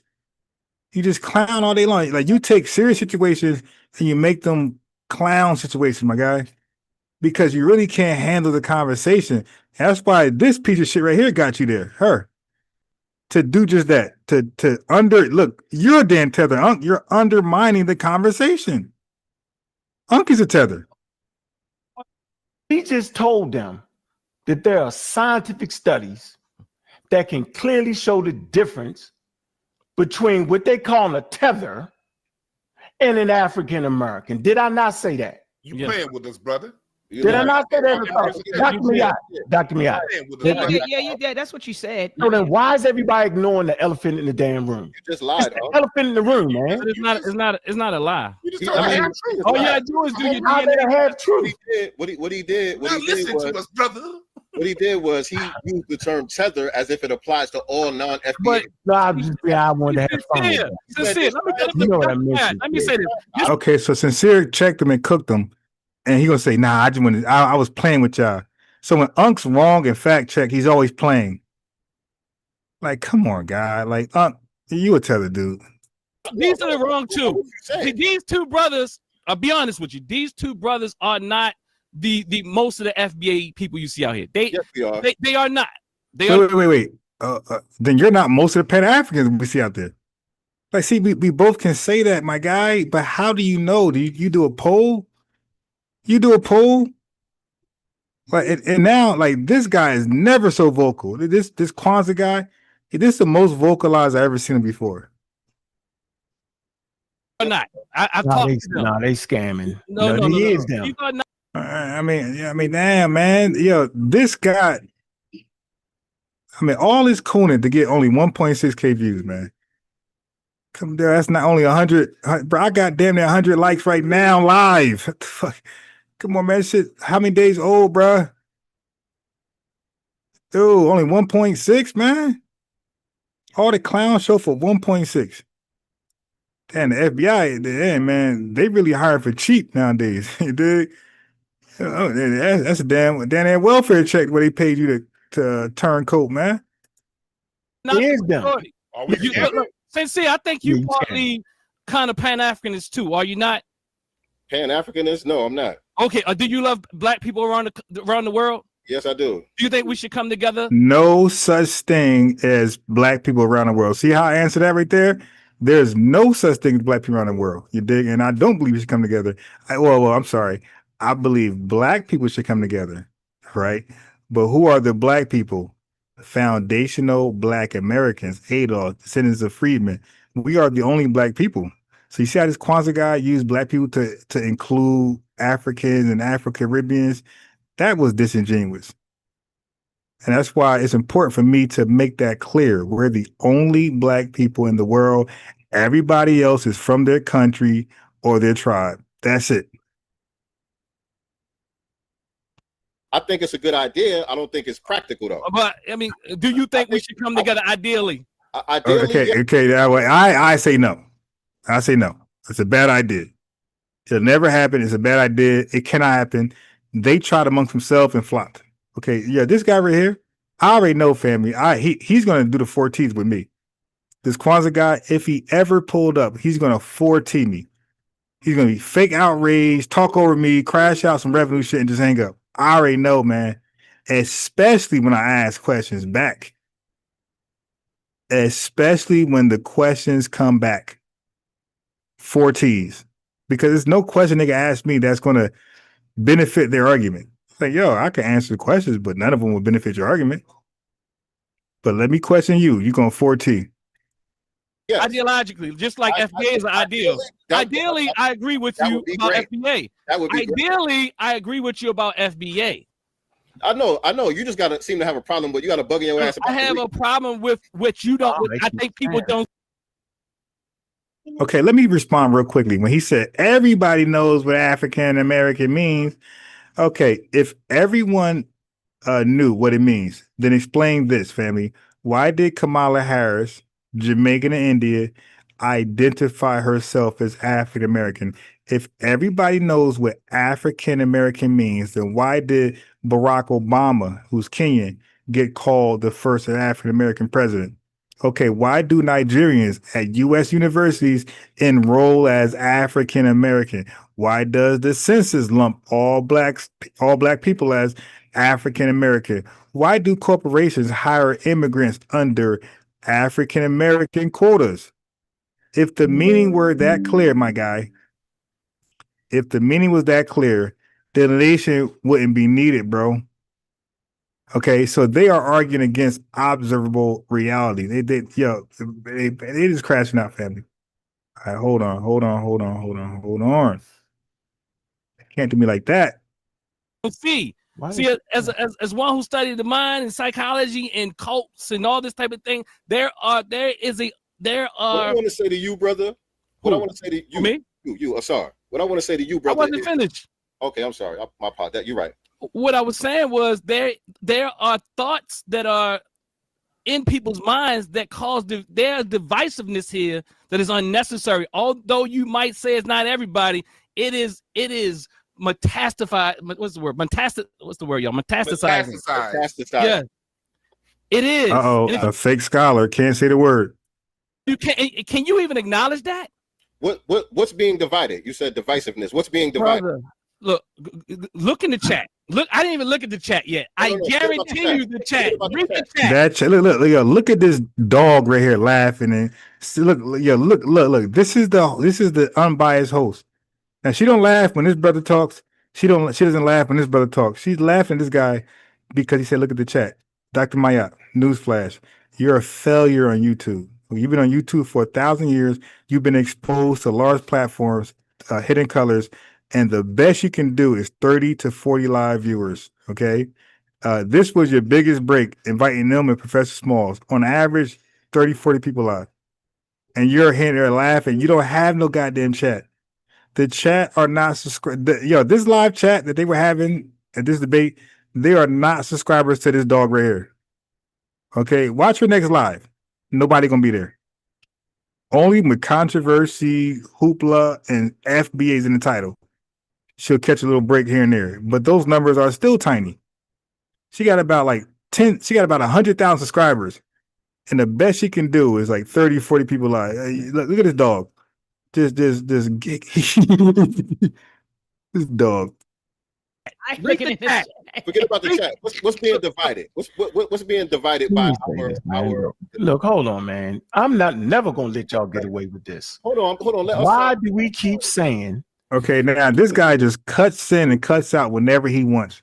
He's never told, "Hey, relax, yo, it's not your go now." You know, the Kwanzaa guy is having a bill. Let them go at it for a little bit. Just hops in and hops out whenever he pleases. And this dog right here, who just Kaka and Kiki, lets him do it. And that was Unc's whole point of being invited here, to do just that. That there are not scientific tools that can separate an indigenous Nigerian or an indigenous West African from an African American. You played the joke You start talking about the 60s when the human genome wasn't even mapped out yet. All that was flim flam because it took us away from what I'm saying. What I'm saying here is you acting like that somebody's going to spend $1 trillion won't use tools that will separate and will save them some damn money. That is craziness, bro. I am telling you that there are tools right now. Have you taken a DNA test? Watch this. Have you taken a DNA test yet? Yeah. Dewan? Yes. Okay. Put it up. I don't believe you. I don't trust you. I don't trust you, so why would I show you my Definitely shit? don't trust you. Brother Dewan, what did your DNA test? How about say? you, What did it say? Sincere? What did it Have you say, taken a brother? DNA test? Hold on. Oh, let him He answer. said, hold on. Let I'm him running. answer. No. I don't want to hit Dewan because he clowning us. Because now he didn't took a DNA test, so now he trolling. So he know what it is, but he playing. Now, Sincere, have you taken a Brother DNA Dewan, test? Brother Dewan, what did you Clowning. say? You Brother just- Dewan, what did you Watch say? this. Watch this. Hold on. Oh, wait, man, Clown and then wait. get mad when I clap back. You couldn't keep up. I told you you wouldn't gonna be able Doc, to. you on the rope, so do not let him off the rope. He I gonna know, flip Dewan, flam. what did it say? What did it say, Dewan? Watch, What he did it gonna say, flip brother? flam. Watch. Was that? What did your My DNA DNA? test say? Yes, when you took it. I have people from Nigeria, from Morocco, from Native America, and from Europe. Oh, so you had a got combination about that of both. though. I got a question about You that. did 23. Hold on, Sincere. So you did 23 and me, Brother Dewan? I did Ancestry, and I also did Ancestry Hold on. My camera frozen. Hold on. genealogy, and I got paperwork. You know, I could actually show you. You show up the DNA test. I could actually. I'm not. Again, I don't trust you. Well, you ain't supposed to. I could show you where my family lived in Middle Essex, England in the 1505. Yeah, see what I'm saying, man. But you missed something, You missed something, Dewan. It also tells you where your people come from here in the United States. Where do your people come from? That's what Unc is saying. Unc is saying that it can trace your lineage even here. That's I'm from the people of the Virginian African Americans. The Virginia and also the Powhatan in Michigan. No, I'm talking about me. I ain't talking about you, but I'm talking about me. That's a original Canadian tribe, bro. You ain't no daggone Canadian. There was no Canadian. There was no Canada back then, brother. You know what I mean? The geographical.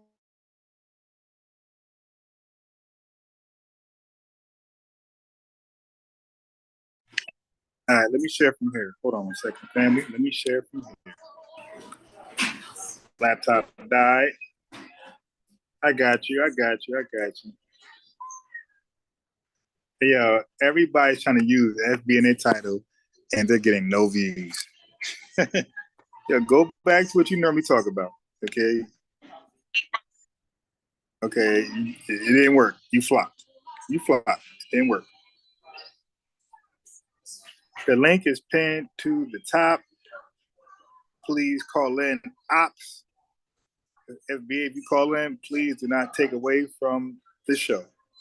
I mean, you can respond, but we'll be playing, but do not make like last night. It was okay because we always building. So please, I want to finish some of this.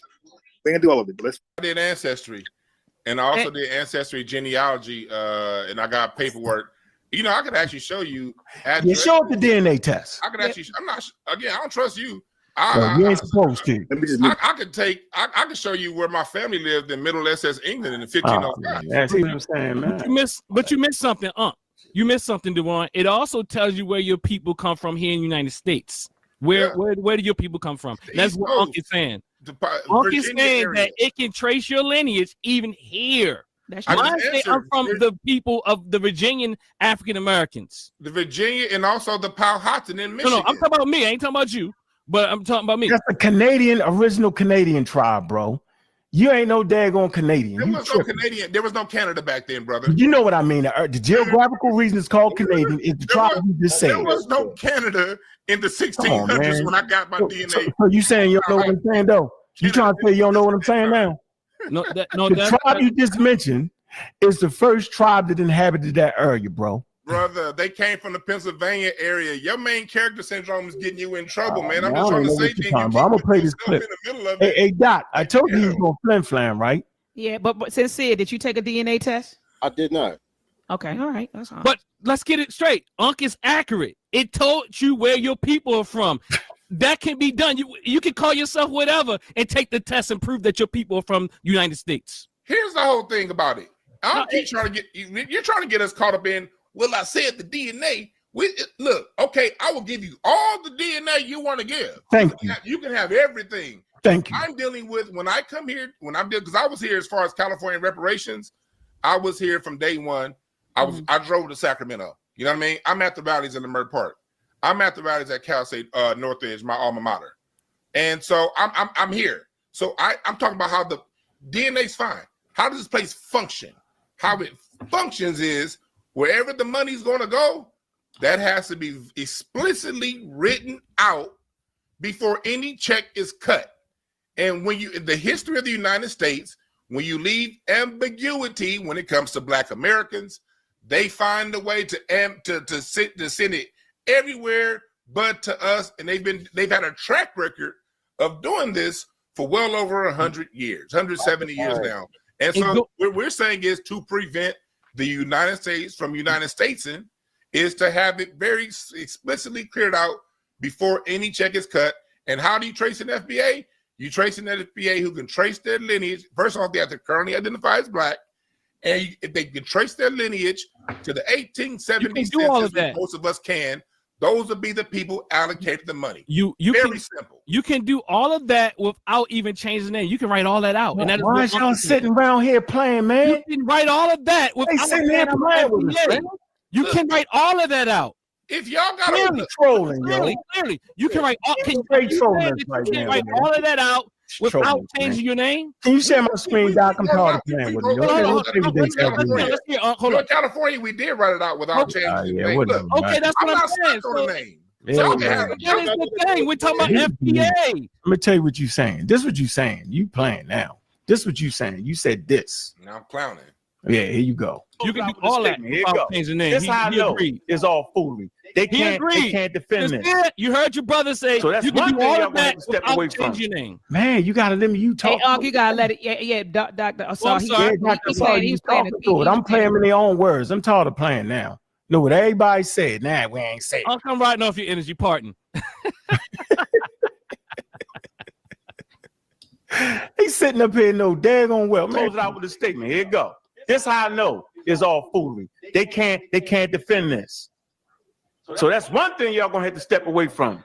Yeah, you may play with the word FBA. Listen to but this. I'd be damned if you ain't gonna step away from acting like the first people in America was Black people. That's one thing. Let me share my screen. He's saying that the first Black people in America, he's saying that it's pseudoscience, saying that the first Black people in America weren't Black.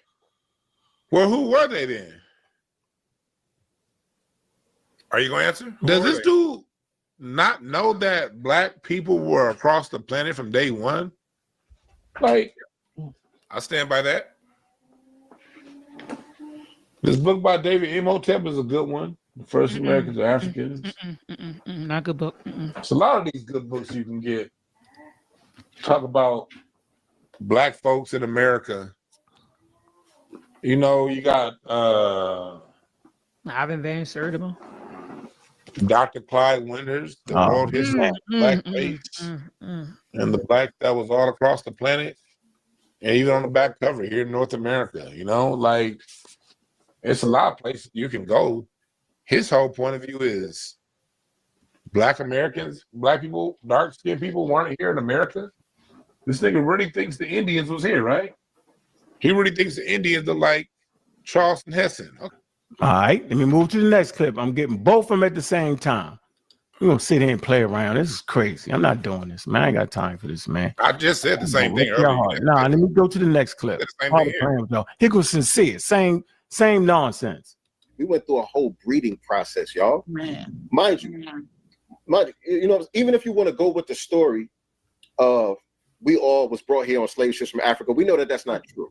We know that the majority of us was already here, and there was a small number of people that came to the United States of America off of who was sent different places. Right.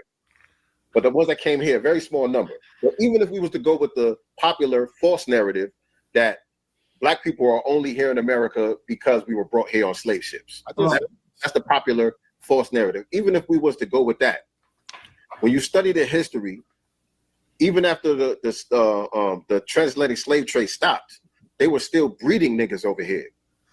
They had breeding farms over here. Right. Right. Language was erased. Culture was erased. Your entire identity was erased from you. It wasn't. You can't. So you wiped the slate clean. So see now the dad gonna rubbing and hit the road. I don't feel like hearing all that.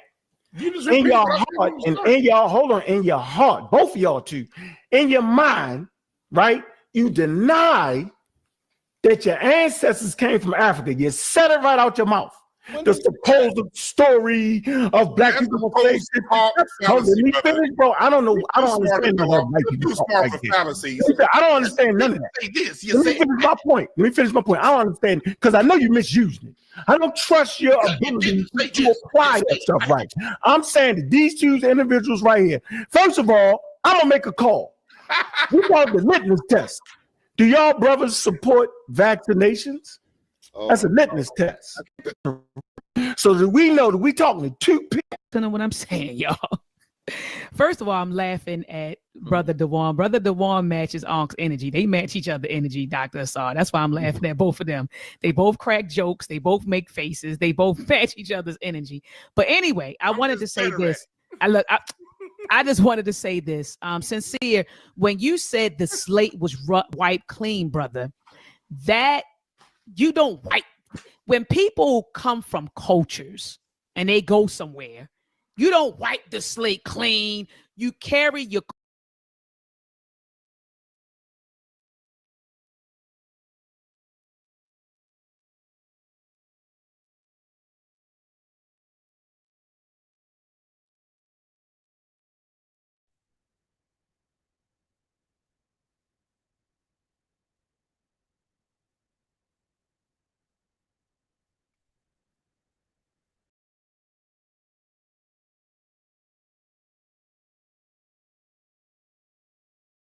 culture with you.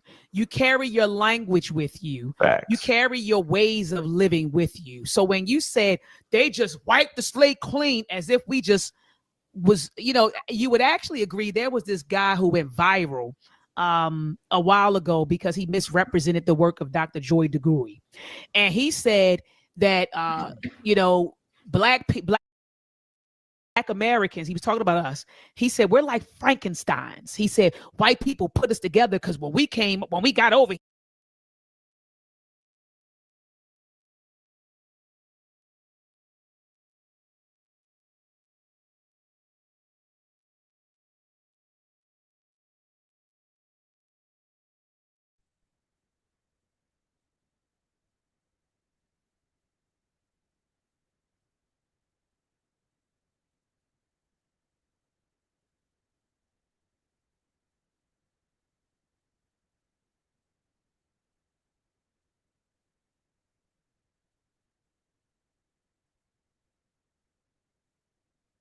Oh, shit, I'm over here talking to you, bro. I'm on mute. Hey, peace, man.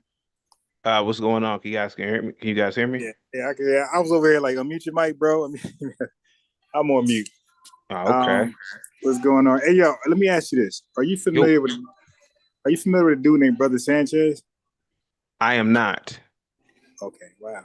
Okay, so he's like really into like flat earth. He's like one of the at least black top flat earthers I think is out there. But he wanted to debate you on some things. And Oh yeah? yeah, I just want to let you know. If you Okay. were interested. Now, Sure. obviously, so can you take down my email? Can I take down your email? Yeah. Sure. Give me a second. I'm ready. Black Think Tank at Yahoo. Everything's spelled correctly. Black Think Tank at yahoo.com. Then I'll let you speak to him and speak about what he wanted to debate about. Okay.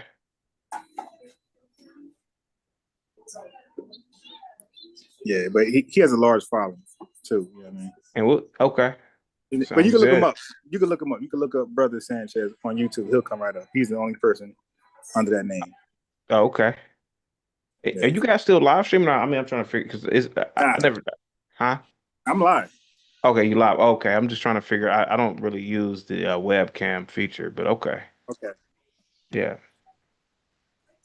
Yeah. So what's up, man? What made you want to call in and contribute to what's going on? No, you guys were live streaming, so I'm the title says FBA responds to Dr. Ma'at and Bro Ankh interview with Professor James Small. Yeah. So this is the FBA topic, so I just wanted to jump in. I mean, Okay. that's okay with you guys. Yeah, sure. So basically, I'm doing a recap of Dewan B.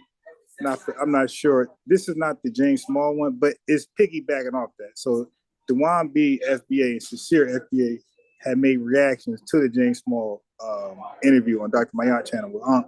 So then they contacted them two guys and they did something amongst themselves. So I was just reviewing that. So you got Dr. Mayat, Unc, and the Kwanzaa guy versus Dewan B and Sincere about FBA talking points, and really it's supposed to be about James Small, but it went to everything outside of him, I guess.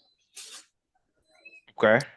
Yeah. So anytime if you want to address something or ask a question or let me know and we can, talk about that. Sure. Here, we ain't have no culture. We were totally severed from Africa. That's not true, brother. That's not the way culture works. If I take you, Sincere Love to God, and I drop you off in Australia. Let me ask you real quick. Are you Pan-Africanist? Am I a Pan-Africanist? Yeah. Not in the sense that you'd think I am. I'm more of a Black nationalist to a degree. First and foremost, I'm a proud American, but in terms of the whole ideology with Africa, I'm more aligned with Black nationalism. Did you support Umar's school? Who? Dr. Umar. Did you support his school? No. All right, then you're not a new age Pan-African. Not at all. Do you think Marcus Garvey was a good man? Yes or no? In Black America? I think he was a good man with good intentions, but he was a failure. Good intentions? Oh, we got to talk about this. Yeah, I think. I'm sorry. Go ahead. It's your show. Go ahead. Nah. So when he spoke, I'm gonna get down to it. So when he spoke to the Klan, you think that was good intentions on behalf of Black Americans? Yeah. Really? Yeah, because you normally need to speak and negotiate and come to the table with your enemies, and that's diplomacy. I mean, America's Donald Trump, for example, he just was 2 months ago. He's the president, though.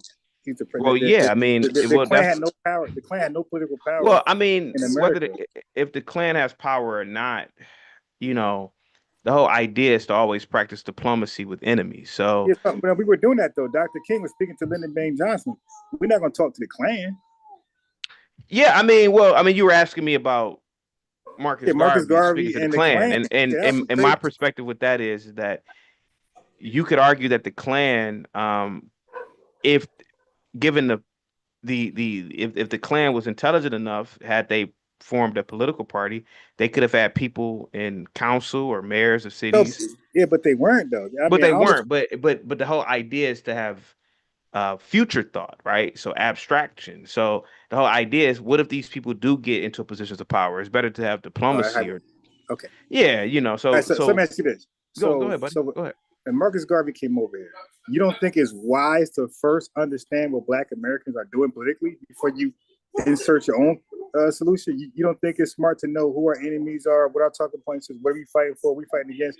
You think it's just wise to come, because at that time, I don't know if you know what the Klan is, but at that time, the Klansmen were our complete ops, like our violent. The Red Summer either just happened. Yeah, I think it just happened. The Red Summer just happened. They just killed the most Black people in America than ever before in this country. And we're going to negotiate with them. That was like taboo to, that's like a Palestinian. Yes, that's like a Palestinian in the midst of war, negotiating with some Israelis, like unbeknownst to their political, and like, yo, you don't, or even worse, somebody coming from another country, coming to your country, trying to align yourselves with those people to arrange something that those people, it's not even on the menu. It's like, nah, bro. Okay. Then secondly, he's arranging what? He's trying to arrange what with the Klan. Are you familiar with his conversation? No. Okay. he's trying to get us to go to Liberia because he thinks the Klan is the modern ACS. The ACS is the American Colonization Society of the 1800s, who were shipping free blacks to Liberia against their will, right? Because they didn't want them to inspire, motivate other enslaved blacks to rebel or become free. So they were shipping. That was a problem, and they knew they were already asking for civil rights. You had Dred Scott, you had Biddy Mason. So these people are looking for rights, right? And they're going to court. The Dred Scott versus, you know what I mean? So they're like, okay, let's deter this and let's get them out the country and let's just deal with the enslaved. That's the ACS. The ACS was a racial organization. Like they met with other Quakers and fake ass abolitionists and other slave planters. So it was clearly a racial. History reads them as a racist organization with no intention for Black Americans getting freedom, justice, and equality in this country. They want us out of the country, and they took us to Liberia. They established a colony in Liberia, I think, in 1822. But none of us willingly went there. Like it was pretty much, hey, stay in chains or go to Liberia, right? So now, Marcus Garvey, back to him, he was trying to get us to go to Liberia. You're familiar with that? I'm very familiar with. Okay, yes. Here's the problem: he didn't speak to nobody from Liberia. The Liberian president and government said, "Hell no, don't come here." And with that news getting back to that damn scammer, he still continued to accept stock, sales and purchases from Black Americans, even when he understood the Liberian government said, no, this is not a stop because you're to come here in that number and undermine our politics, challenge us in government and shit that we got going on. Now y'all stay over there. So when he got wind of that, he still pitched this dream when he knew it was a lie. I'm listening to you.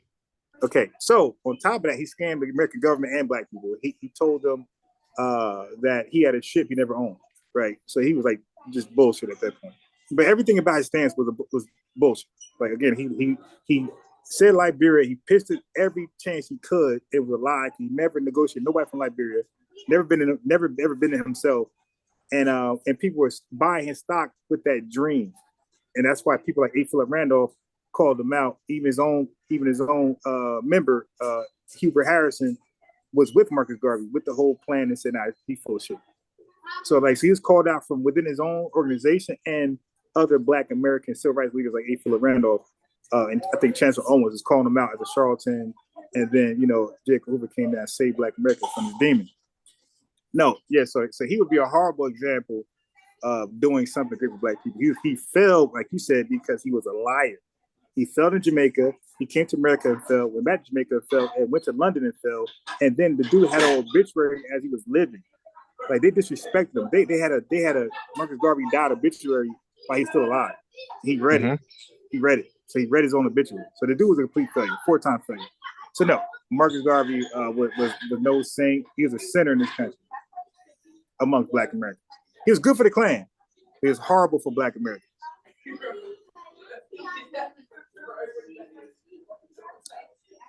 Yeah, so yeah, we don't respect him at all. Okay. Him or Umar. Okay. Do you want to respond to that or no?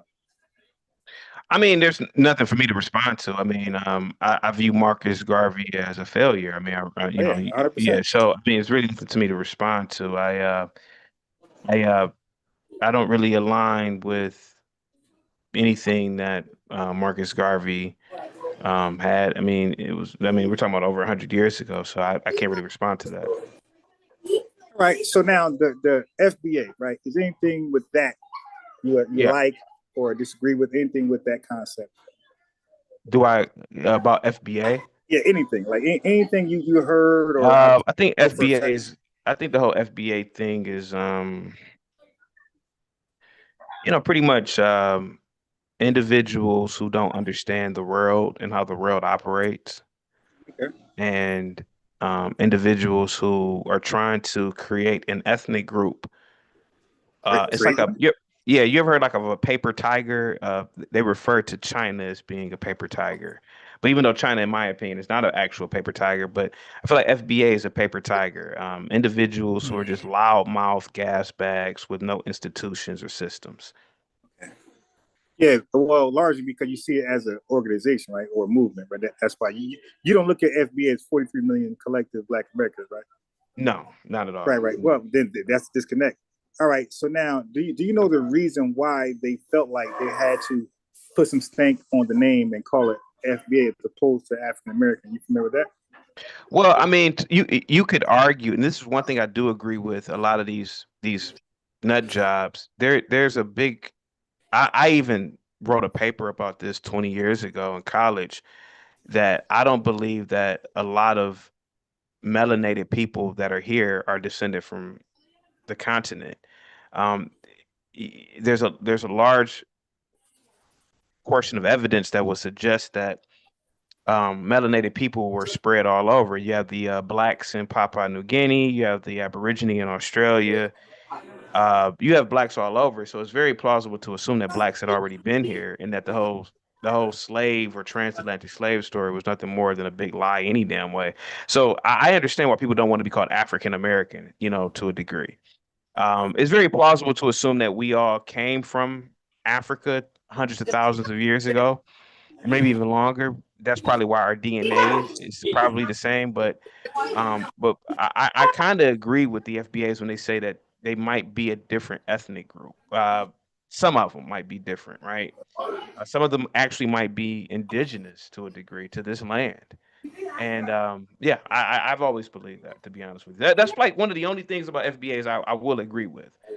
Interesting, because you said Black Guinea, Black that. Would you consider yourself Black? Well, to be honest with you, man, I consider myself an ape living on a floating rock in infinity, and I don't know anything. But in terms of tribalism, I'm gonna align with the people who look like me on the physical. But I only say that out of tribalism. But me personally, I just really view myself as a ape, a member of the great ape family. Right. And yeah. Yeah, I could kind of get you. You talking about like evolution, that type. Well, yeah, evolution, but I really believe that our existence is far deeper than these little silly names we call ourselves: black, white, American. I really basically you look at the whole picture. I look at the whole picture from a universal scale. The universe is billions of years old. We were hunters and gatherers far longer than we've been modern, right? So, I feel like it's tribalism. So, but in terms of amongst the human species, you're saying. Well, yeah, I mean the human species, I guess, but I think it's even something even far more deeper than that. But in terms of like if I were at a dinner table, particularly if women were there, women don't really think like men. I would just say, "Yo, I'm black. I'm black." But but if I'm amongst men who are deep thinkers, I'm just an ape. I'm a great ape with clothes on. That's pretty much it, man. Well, shit. Well, based off that, I don't think you really have a dog in the fight, really. Who, me? No, probably not. Probably not. Yeah, because I don't really have a response to that. It's like, because I understand what you're communicating, and I understand like the mentality that you're taking. Yeah. So you really don't have a. Yeah. Not really. I really don't. In terms of tribalism, I do believe that melanated people, particularly people who refer to themselves as black, they should want to be the masters and commanders of their own destiny. They should want to have their own industry and systems instead of relying on white or Asian systems. I really do want that. I would love to wake up one day and there's a car, right? That's not only the name on the car is a black name, but all of the resources, everything from the resources to the processing of the resources to the actual output was in the hands of blacks. So that would be nice. But those are just lofty goals that I have, to be honest with you. Other than that, man, I really don't have a dog in the fight. But if blacks created an incredible nation state of incredible works, like incredible engineering feats and architectural feats, I would love to live in a black nation. But But other than that, I don't really have a dog in a fight in terms of. I get what you were asking, but no, I don't. No. Yeah, because I can like pick and choose things you said and create an argument out of it. Yeah. But I feel like you're not the one for this particular topic, to do that to, because like you just express what you're into and what you're not into overall. Oh yeah, you think so, huh? Yeah. Oh yeah. Okay. Yeah, I want somebody who is a Pan-African who's defending this red that I'm playing. Well, to a degree, I am a Pan-African. I mean, I told you earlier I was a Black nationalist, but I am a Pan-African to a degree. I believe that Black people from all over, whether they're South American Blacks or Africans or Black Americans, should have a central currency, should have a central markets, right? Okay. Why don't we have a steel company? Why don't we have a rubber company? Why don't we have a lumber company? I that's Pan-African. Like, here goes my thing. No black nation nor any Black people have created a submarine. No Blacks have created an airplane. And so, these are the things I do always ask myself. Why, for example, why don't Blacks have a shipping and logistics company? Like, for example, so I got it. Oh, okay, go ahead. No, go ahead. Go ahead. Okay. Now you're throwing. Now I was gonna just, you're looking for a fight, you're gonna get one. All right. So you keep throwing Black around, right? As though it's inclusive. Well, I never say melanated. I'm trying to say melanated as much as possible. I did say Black, but go ahead. Right. Yeah. So yeah. I gotta nip that in the bud. Dude, the only Black people in the world history are Black Americans from U.S. chattel slavery, Jim Crow, Black Reconstruction. Okay. Nobody else melanated is Black. They are from the country that they are from with their flag, or they named after a tribe or language. Like, so Yoruba people are Yoruba, they ain't Black. Haitians are Haitians, they ain't Black. Kenyans are Kenyans, they ain't Black, and everybody else. Right? We're Black Americans. We're the only Black people and ever was in the world. We use it as an ethnonym, not as an adjective. Okay, so when other people describe themselves, they describe themselves by color. I'm light skinned, bro. I'm not dark skinned. So I'm not Black by color. I'm Black by an experience in ethnogenesis in America. So you keep saying Black, I'll let you slide, but you're looking for a fight, you'll get it. Okay, so yes, you're not Black, and nobody outside of America that didn't experience our ethnogenesis ain't Black either. You could say melanin, African descent. Yeah. Those are terms that I will accept, but Black ain't one of them. Gotcha, buddy.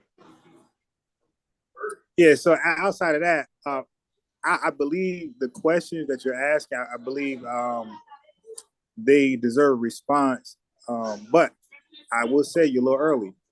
Oh yeah? Because I've been trying to play out this video. This is the second day now.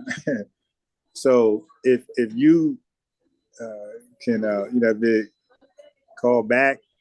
Yeah, I'll call back. Yeah, I got you. Later tomorrow. I got you. But I do want to, because right now you're saying some things I do want to address, but I don't look at you as, it's not demon time on you right now. It's demon time in the people on this damn screen. So I want to cook them, till they burnt. Gotcha. And then, you feel me? Gotcha, bro. But I appreciate you, bro. Remember the channel, call in a little later, and we can talk about that. But sounds good. Thanks for having me up. And I thank you for being professional. You dig, and mature. So thank you.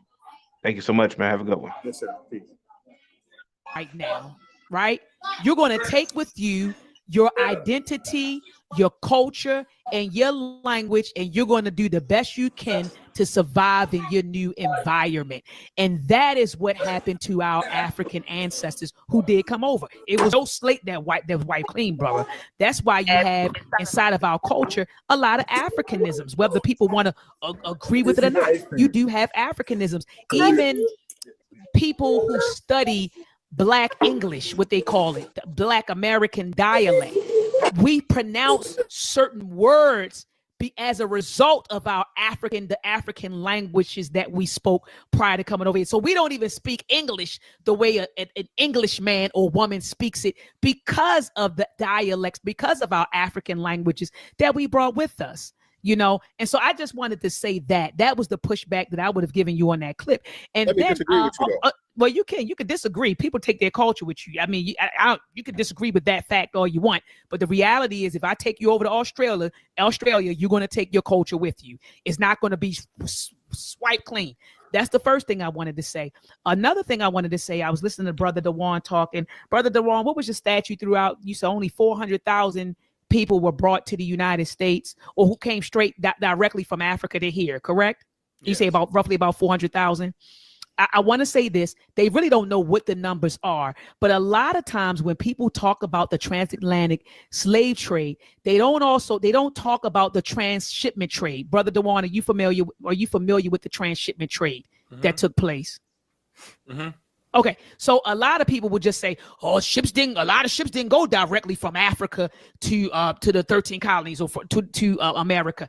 Yeah, a lot of people forget about the transshipment trade. There were a lot of ships that went directly from Africa to the Caribbean, and then from the Caribbean came to the United States. Yeah.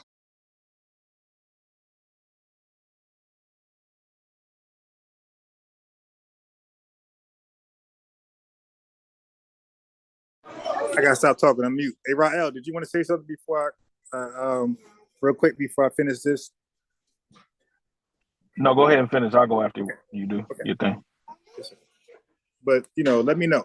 You want to chime in? Yeah, because I thought you were still having to go back and forth with him, so I wanted y'all to finish. Yeah, I want him to call back a little later so I can finish this out, because this is gonna be a part 3, then part 4, and then and nobody gonna want to tune in. So let me just play as much as, because at some point they're going to be trolling, and I'm gonna stop it anyway. So, but he's going to call back in because I gave him my email. You feel me? So he's definitely going to be coming back.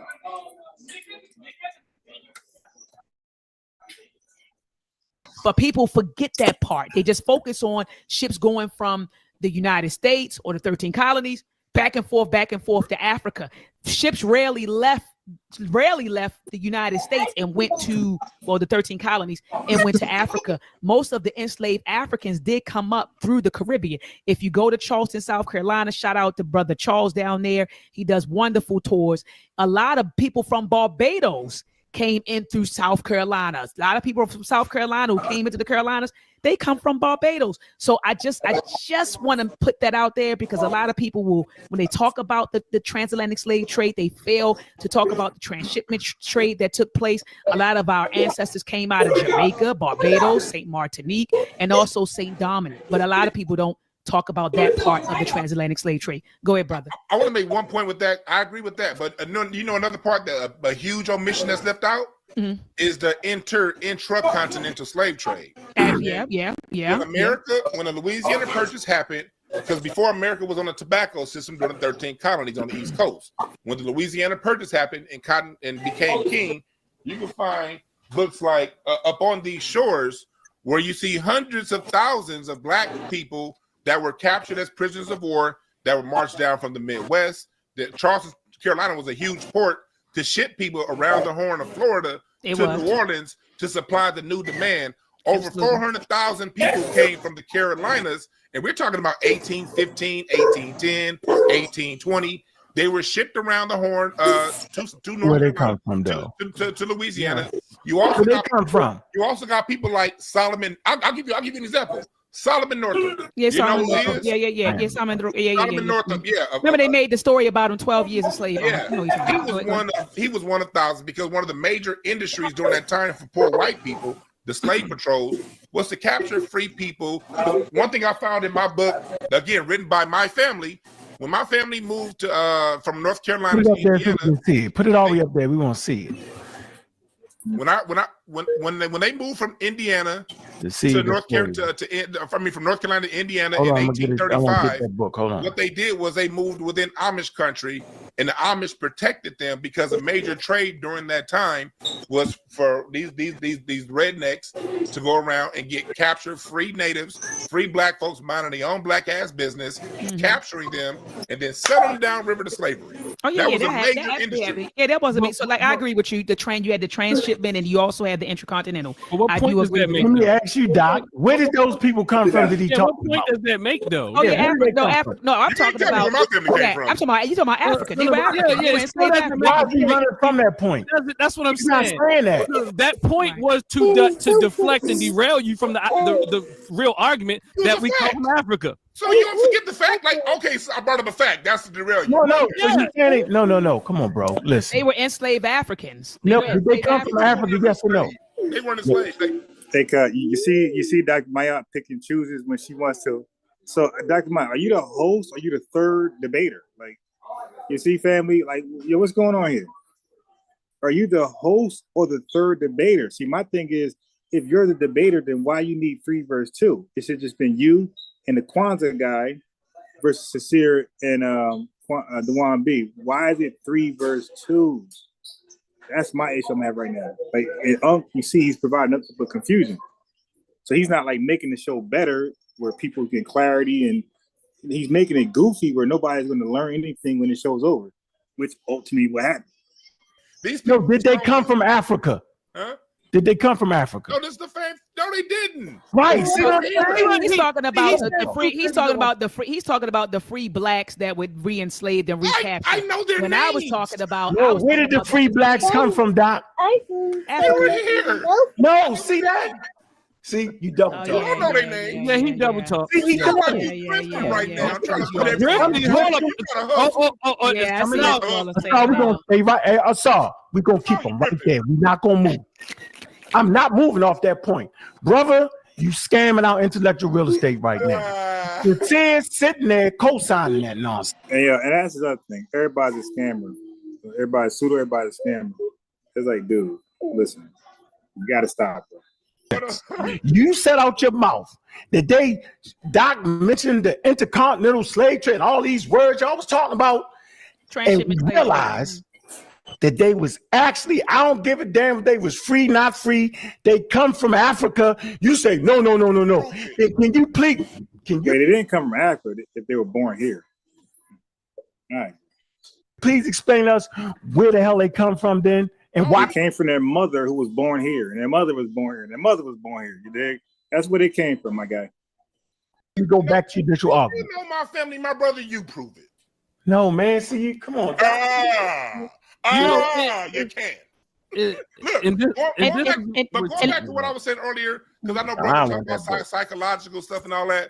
Well, my background, my minor was in cultural anthropology. And in cultural anthropology, when I went to go to my professors and say something comes from something, I have to give at least 5 points of reference of evidence, physical evidence, linguistic evidence. I gotta prove it. I can't just say this is what I feel. I gotta show it. And it's okay. I'm not here to argue that people didn't come from Africa at some time. I said I don't know when. They could have came from Africa 10,000 years ago. There's more than 5 references that can prove that they came from Africa. Oh yeah, you can't prove that they did. You don't have probably real strong references that can. See, family, the conversations get back corny. It's like so Dewan B knows what they're trying to do. They're trying to go back 400 years ago to say, hey, see, they're from Africa.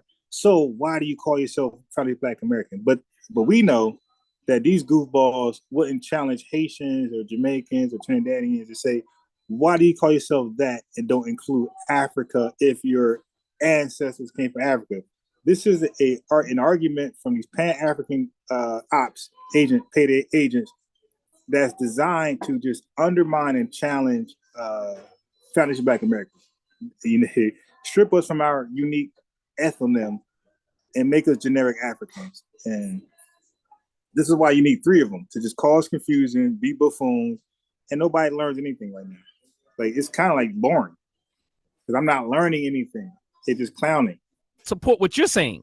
Right. Why you keep doing that? Where's your evidence? No, you're trying to talk about my family. Where's your evidence? No, I'm not talking about your family, bro. Brother, in America. Right. And Brother Dewan, as a cultural, you say your background is cultural anthropology. As for that background, do you agree? No, let me ask you this. So if that's your background, do you agree with Sincere's statement that when a people go somewhere else, that they are stripped of their identity and culture, and the slate is run the white clean? Okay, now you heard that dog. Now she was on her channel agreeing about where the ethnogenesis. But again, like I told you, that she cops a plea to whoever her guests are. That's who she's going to side with. She had Tariq Nasheed, she's FBA. She had Dr. Sandy Darity. She all of a sudden was pro lineage based reparations. But once she had those clowns on there that was preaching reparations race based, she was now race based pro proliferator. You feel me? So when she had Omawali on there, now she's a Pan-African dick rider. So no matter who her guest is, that's who she becomes. So she don't see Dewan Sincere as her guest.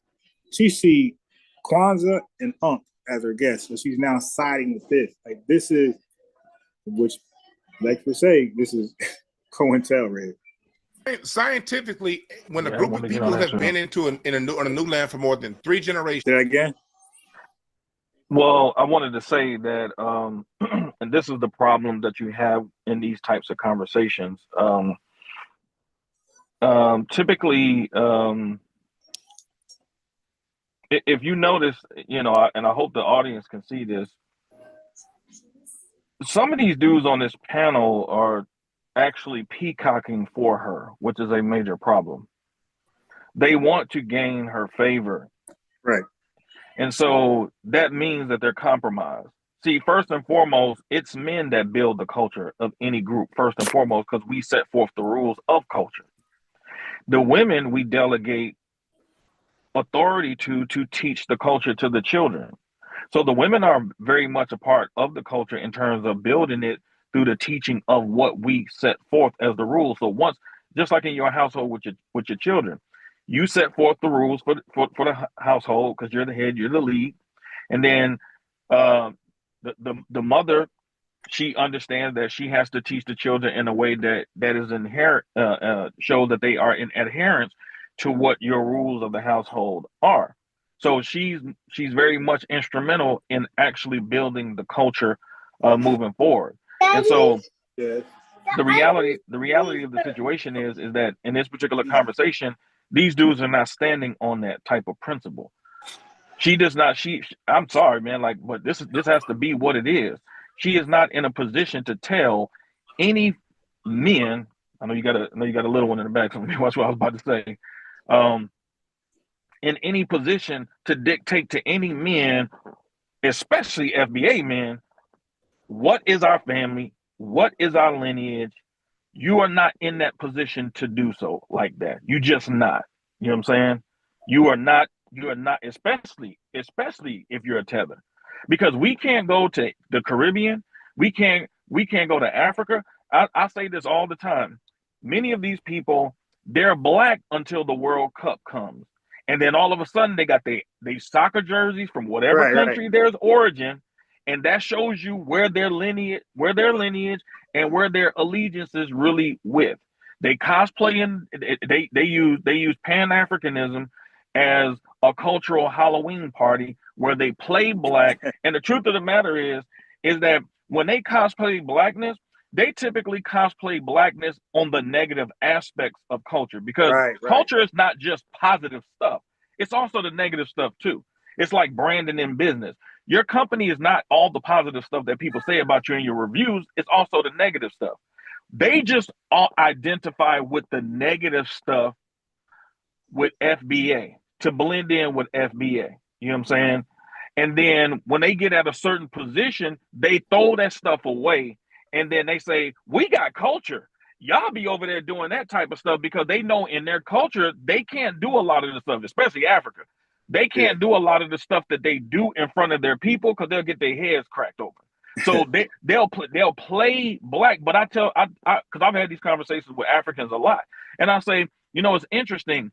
Y'all only want to imitate FBA when it's dysfunctional FBA stuff. I said, why don't y'all ever do any research on the scientists that we have had, the doctors, the lawyers, the business people, I mean, we got a whole history of people, the inventors, all the black inventions that he was talking about. He was talking about a dude that was up here earlier, because he's one of those people that come with that model minority mentality.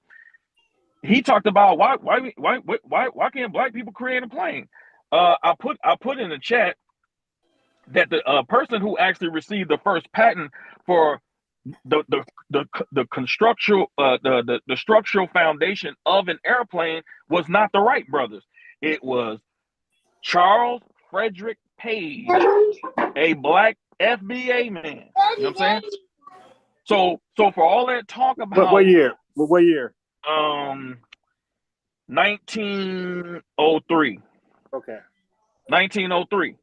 So for all that talk about what we haven't built, I challenge any of these tethers to do their research on nothing but black inventors. And I promise you, they ain't gonna be able to talk all that nonsense that they're talking, because they try to make it seem like we don't have a culture. But see, one thing that they never talk about is that inventions and scientific prowess is a very high mark about culture. So if they want to make their argument, we can make the argument that FBA has more of a culture than they do, because in the last 200 years, we got more inventions under our belt than the whole continent of Africa itself. If they want to make that argument.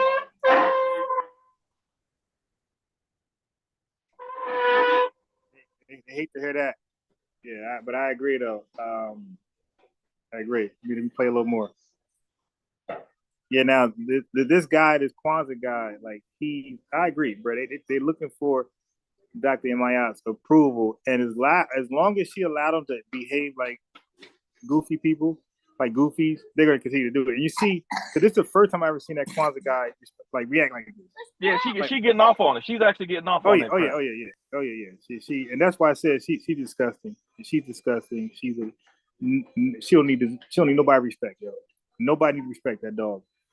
Okay, she's inciting these two goofies to disrespect Dewan and Sincere, and take this discussion from seriousness to just goofiness.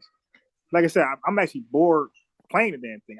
I really thought I was going to see somehow a serious dialogue where I can give a good reaction, but they're clowning. I can't even react off the clowning. Like Dewan's even fed into it, so they're clowning, and I can't even pick a spot to add in on. It's this is goofy, but all the way. All the way. They're now part of that place, and they've developed something new. Who told you that? Because I'm a minor in cultural anthropology. That's what I've been studying the whole time. What I'm saying is this: I didn't course you with your psychology. Let me. So what I'm saying is this: because at the end of the day, culture is your response to your immediate environment. You develop culture to deal with your immediate environment. If you're in the jungle, you're going to have a different culture than someone in the desert. And if you come from a jungle environment and you move to a desert environment, if you keep Nakir, unmute. What's going on? Yo, what's good? Can you hear me? Yes, sir. Loud and clear. Peace. I know Rael pretty well. We've worked Peace, bro. Yeah, peace on a few projects, man. I want to salute you, Brother Ron, for what you're doing, man. It's a beautiful thing to see our people finally getting on message. And you pushing the message heavy, so salute to you. That's number one. Off rip. It's a beautiful thing to see. But I do want to add and build off of what Rob was saying. Yeah. With these Caribbeans and these Africans, they've been subverting us for a long time. And they've been using the Pan-African visage or the Pan-African facade to infiltrate and penetrate our spaces and our dialogue, our body politic. So it's very important that we delineate who's who in the zoo. A lot of these dudes also, like Ankh, I know for a fact he's a Mason, and he's been involved in some other stuff that, makes a question mark appear behind his name. So we got to watch people like these, man. A lot of these Pan-African cats clicked in with them peoples. I'm not going to say too much, but, there's a lot of connections going on. So I don't want to interrupt the show. Go ahead, man. Yeah, well, you're not interrupting much because it ain't much, it's just a bunch of buffoonery. As much as I'm really disappointed, man. I really thought that dog, Dr. Mayat, was going to have a serious conversation where folks actually argue the topic. Nutty Professor James Smallhat, FBA, our stands delineation. I thought they was really going to go into that where I can like add to the conversation if something was missing or correct the Pan-African booty scratchers if it need be. But it's just a clown show. I was not expecting this. And so I'm gonna play a little bit more. If it gets too goofy, I'm gonna just go to the next video I was gonna play. Well, you got before you even go, you got to keep in mind that many of us in our age range, we came through those chambers of these different groups. Like I said before on one of the previous shows, the Nation and Wabians and all that type of stuff. So a lot of us, like when we were going through those chambers, like we were young, we were 18, 19, 20, up until a lot of times, a lot of us was on that stuff up until our 30s, sometimes even mid 30s. Now we've transitioned past a lot of that Pan-African stuff. So now we're able to see, we're past the age of understanding. We passed 33. We've been able to see and gain from our own perspective and our own journey that a lot of us just really pulled back from that stuff, man, because we saw that a lot of it didn't really have really anything truly foundational to it, because the truth of the matter is that we were getting on a lot of that stuff because we were trying to find our cultural identity. You know what I'm saying? Right. Yeah. And the whole time, it's been us the whole time. What we were looking for in a lot of these things, we always had it within ourselves. We kept looking on the outside for something that was already in us. That's why they get so mad when somebody says, my grandmother, my great-grandmother, my great-grandparents, my great-great-great-grandparents, man, they said we were not from Africa. They can't argue with your great-grandparents. They can't argue with those people like that. You know what I'm saying? They can say whatever they want to about somebody who put something in a book. Anybody, Alex Haley put Roots in the book. Guess what? He got sued for plagiarism because Roots was based off a white man's book about Africa. He plagiarized the story, got sued in federal court, and lost. So anybody can put something in a book and you put it on TV. Like before Roots, black people wasn't talking about they was from Africa like that. You didn't see that like that. Like truly, you didn't really see it like that. So what they're really mad really about is the fact that we're waking up, but we're also able to have a very intelligent discussion about how a lot of this stuff really truly don't make sense. Because I say this all the time. Why they have a lot of stuff to say, but I don't never hear any Africans or any Caribbeans talk about the Kingdom of Hawaii and how the Kingdom of Hawaii existed at the time of Booker T. Washington, and how the king of Hawaii was a Moor and had Islam on the fez. You can look it up. They didn't consider themselves African. They didn't look at themselves as African. The true native people of Hawaii is some dark folks. So they don't even want to touch that part. That's in this hemisphere. So they can miss me, man, with all that talk about, they always want to relate it to slavery. And that's why you was cooking them on the video you was playing earlier. Because dude, when you was giving it to him and you was asking him, because you do like how I do with people. I like to ask them questions to make them answer, because they get boxed in. And you kept asking them questions and you just kept boxing them in like a lawyer. And he kept getting frustrated. And he really got to see how buffoonish and foolish he was, because everything kept spitting back. It was against everything that he was trying to push forth. Yeah. Yeah, and that's why they don't like questions. And Dr. Mott saved these two clowns a couple times from answering questions. And she don't like to answer questions. That's why I say most, even Chaotic Truth, he says the Pan-Africanist, but he don't, his definition was weird. But he supported Marcus Garvey until I gave him a heavy pushback, and then he didn't. He's a failure. I said, yeah, but more than a failure. See, you could be a failure but not be a bad person. I'm pointing out Marcus Garvey's a failure and bad person. His intentions were bad from the very start. So like, we're not going to pretend that he had good intentions. He was a good guy for Black American, everything, society, politics. No, the dude came over here, didn't interact with none of our political leaders. He didn't get an update, a memo, nothing. He just said, hey, y'all Black Americans, I got our own solution, and it's to go to Liberia. And didn't even consult with nobody from Liberia. You did, and got a big fat no when they got wind of what he was trying to do. It's like so he's more than a failure. The dude, he's a scammer and a defrauster. But it's so interesting you bring up Garvey, because I mean I was talking to my brother the other night about the Caribbean, and this was something that was shocking to me in my own research. I was reading to him from some of the research that I have that there was a black newspaper like in the early like 20th century, man, like 19, I don't know, like I can't remember, like 19 teens or something. And this black newspaper, the Caribbeans had did so much negative stuff as far as FBA was concerned. There was a black newspaper. I had to go back to my research and look it up. It was a black newspaper that openly called for the deportation of all Caribbeans back to the Caribbean.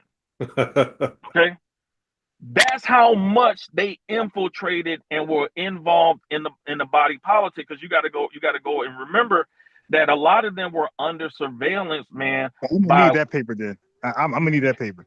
Yeah, I'll send you the book. So basically, what happened was they were under surveillance, and when they infiltrated our institutions, that started as they started converting more black people on the Marxist nonsense, that made black FBA people start being looked upon as the enemy of the state, because obviously America and Russia was two foes that was jockeying for a global position. So the more that they convinced black people, when you see Planned Parenthood is a prime example of what I'm talking about. W.E.B. Du Bois, most people don't know, he sat on the project called the Negro Project that was the precursor to what became Planned Parenthood, okay? He even wrote articles in defense of Planned Parenthood and Martin Luther King. Yeah, the W. Du Bois and Dr. King. But I mean, like now the where you going right now, that's a little touchy because you got the sisters. It's touchy because people don't know his background. They don't understand. They don't understand. They don't understand that the talented 10th theory that was promulgated by people like him came from, at this time, an ideology that talked about that the only qualified people to lead black people were black people who were mixed. And when I say mixed, half and half mixed mulattoes who had white in their family like that. So there was a mentality at that particular time. And it wasn't just when we say mulatto, we just think black and white people. No, a mulatto could be a Chinese person and a native person to the Philippines. And this was a global phenomenon. One of the biggest phenomenons of what we call white supremacy is what's known as colorism. Black people ain't the only people that deal with colorism, man. Matter of fact, you could go to Africa, you can go to Asia. They got surgeries to make their eyes not be slanted. They got skin lightening creams in Korea, all this type of stuff. This is not just what we're finding out is that a lot of people have dealt with some of the same inner things that we have dealt with in terms of how we viewed ourselves from an identity perspective. The problem is for a lot of people is that as we claim more of our true identity, it shows truly how powerful we truly are as a people. And we don't have to kowtow and bend the knee to other people.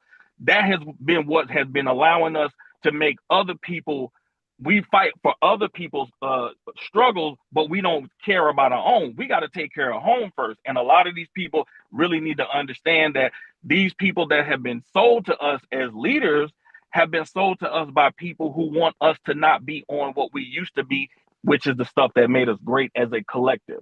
We've been tricked out of our birthright. And that's what they understand. They understand that this truly is our birthright. This country would not be what it is if it wasn't for FBA. That is the facts, period.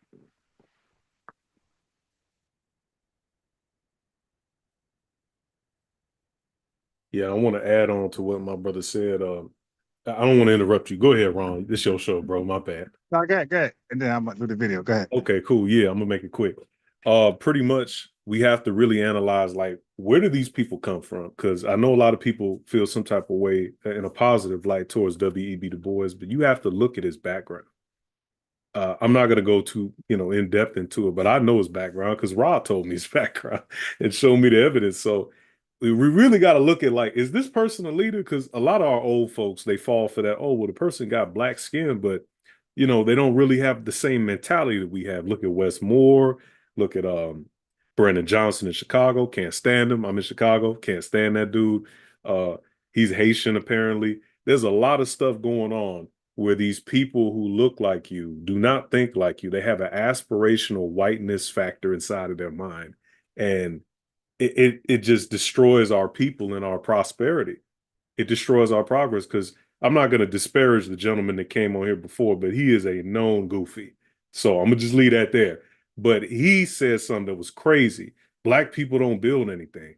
Well, it's because of cats like you that infiltrated and destroyed what we had, tricked us into doing certain things, integration being one of them. Not saying that I prefer white racism, but I am saying that when we were in our own sphere of influence, we had to step on each other's platforms and boost each other up. And these people, like that individual that came on here, want us to integrate to water us down and muddy the waters and make us very disorganized, right? And so I really think it's key that we really, really look at who is this person that we're speaking of, whether it's an older person, a person who's deceased, a historical figure, whatever. So.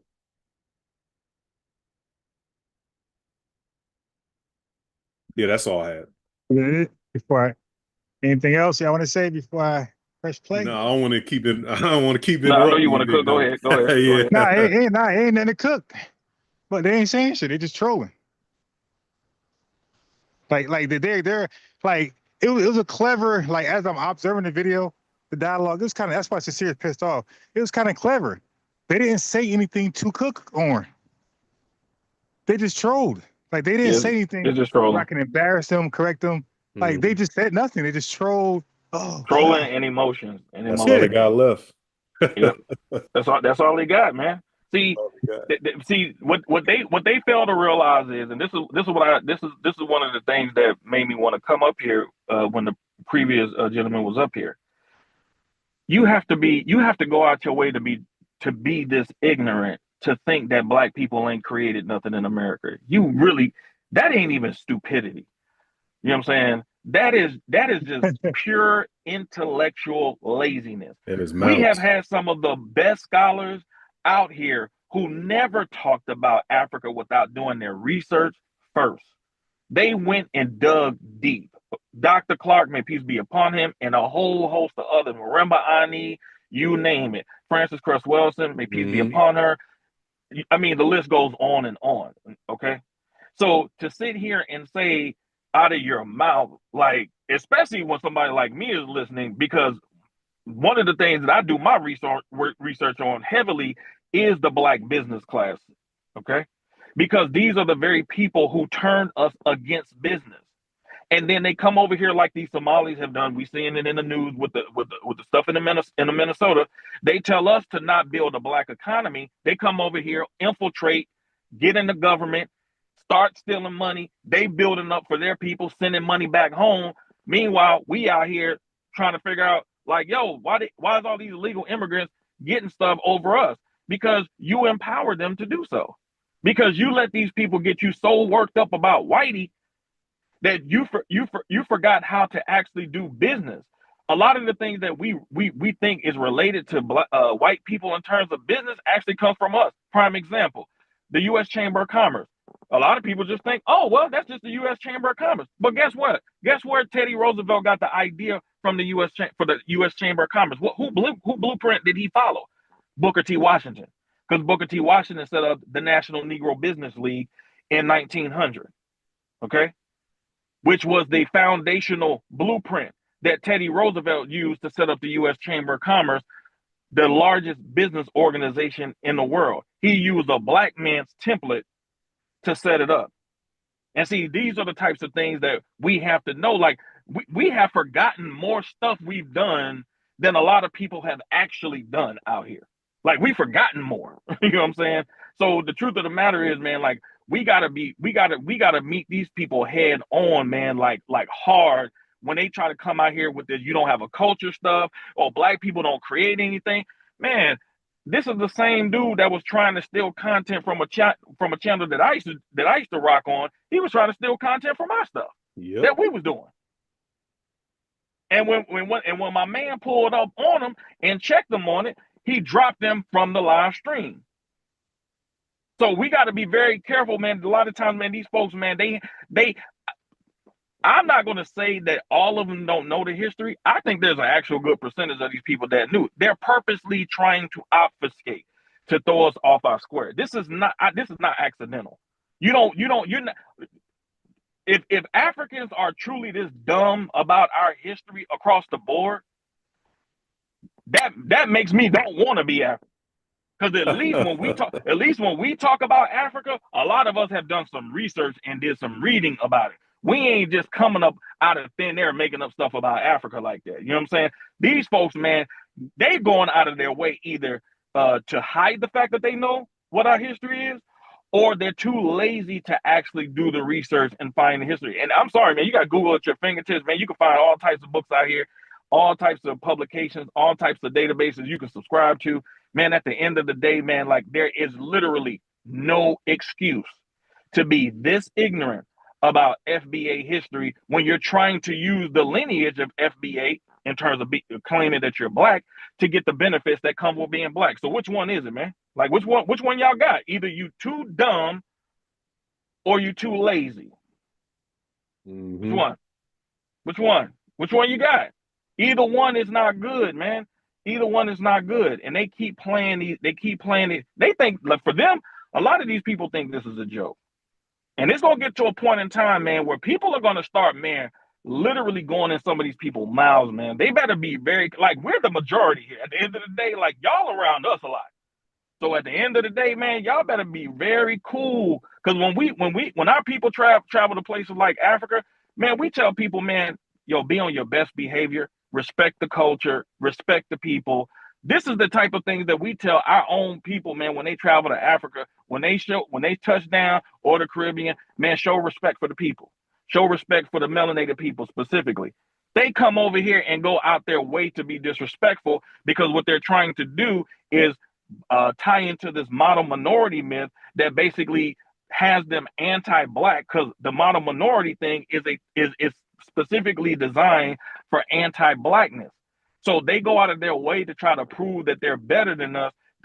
Have y'all not done any research on the black towns that were built, that were designed, working well for black people, that white people destroyed?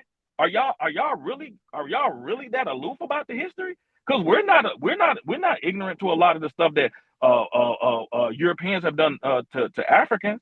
And when we see somebody that says something that's just totally across the wall, especially if you're very learned and you read, man, we're not gonna let an FBA just say some old off the wall nonsense, man. We ain't like about people. Like, we don't even do it like that. But at the same time, like, we are the people who created the game, the dozens too. So if y'all don't really want us to go to that level, because when we start saying stuff about them, they get real offended to the point that they be holding on to stuff since they was in the 5th grade that we said to them. It's like, yo, man, let that stuff go, man. Like, for real, like, let it go.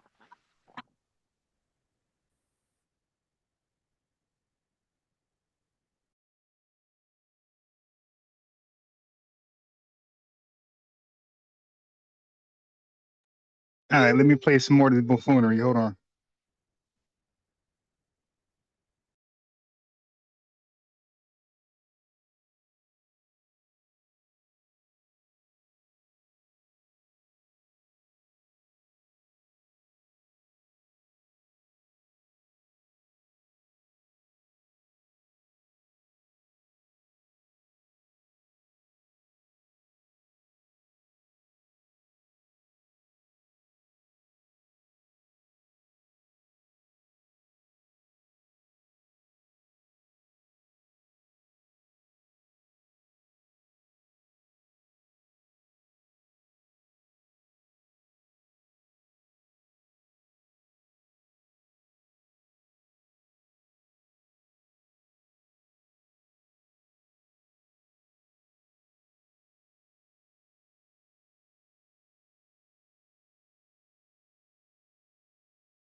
They become that within, science says 2 generations. I like to say 3 to 4, but they say 2.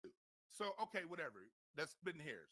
My family, I can count at least just on paper 18 generations in the United States of America. So when it comes to culture, the culture is something that my family went through a few different cultures here in the United States of America, and that's the most immediate culture, and that culture is in response to this environment.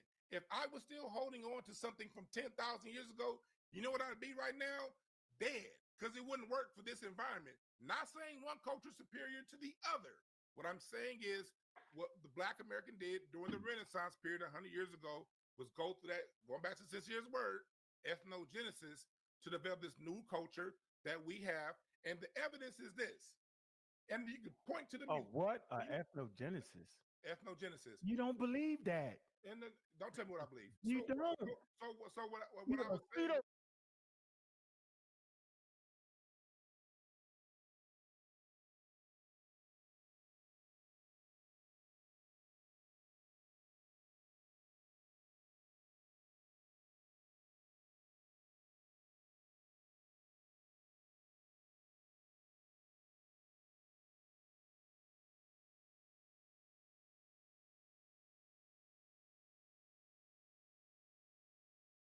Ethnogenesis. You have Africans come, if there was whatever ties exist, when Africans were to come here, we would have common bonds. Let me give you an example. In Black American music, we count on the 2 and the 4. 1, 2, 3, 4. That is something that's indigenous to the North American continent here. In Africa, when they count 1, 2, 3, 4, or they count on the quarter note, 1, 2, 3, 4, 1. We don't even count the same when it comes to our music. We don't use the same scale. We don't use the same. The answer is no, bro. Look, you do a lot get of back to the 5,000 people that you talk about. What are you saying? The claim don't come from Africa. It disappear, it evolves, it mutates, whatever word you want to use. Don't let them get off that point. Still vestiges of the culture does not go away. But go ahead, brother. I'm just saying. He made a point about some free people getting snatched up down the coast. Can you explain that again for us? Because we got you right there, and I don't want to move. What about them people that you claim wasn't coming from Africa, that we all know came from Africa? What about the free people you talked about? And it was what? And when was that? In the 1800s in Ohio. And what happened? And what happened? Rikers Island was literally created as a slave catching place. For who?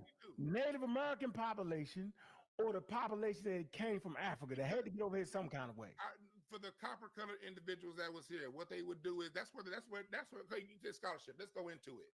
In Louisiana, to show that there were already dark-skinned people here, in order to buy yourself freedom in Louisiana, if you can get yourself freedom based off the texture of your hair, because they oftentimes couldn't tell the difference because the skin tone was the same. So they would look at the hair to decide whether one belongs enslaved or not enslaved.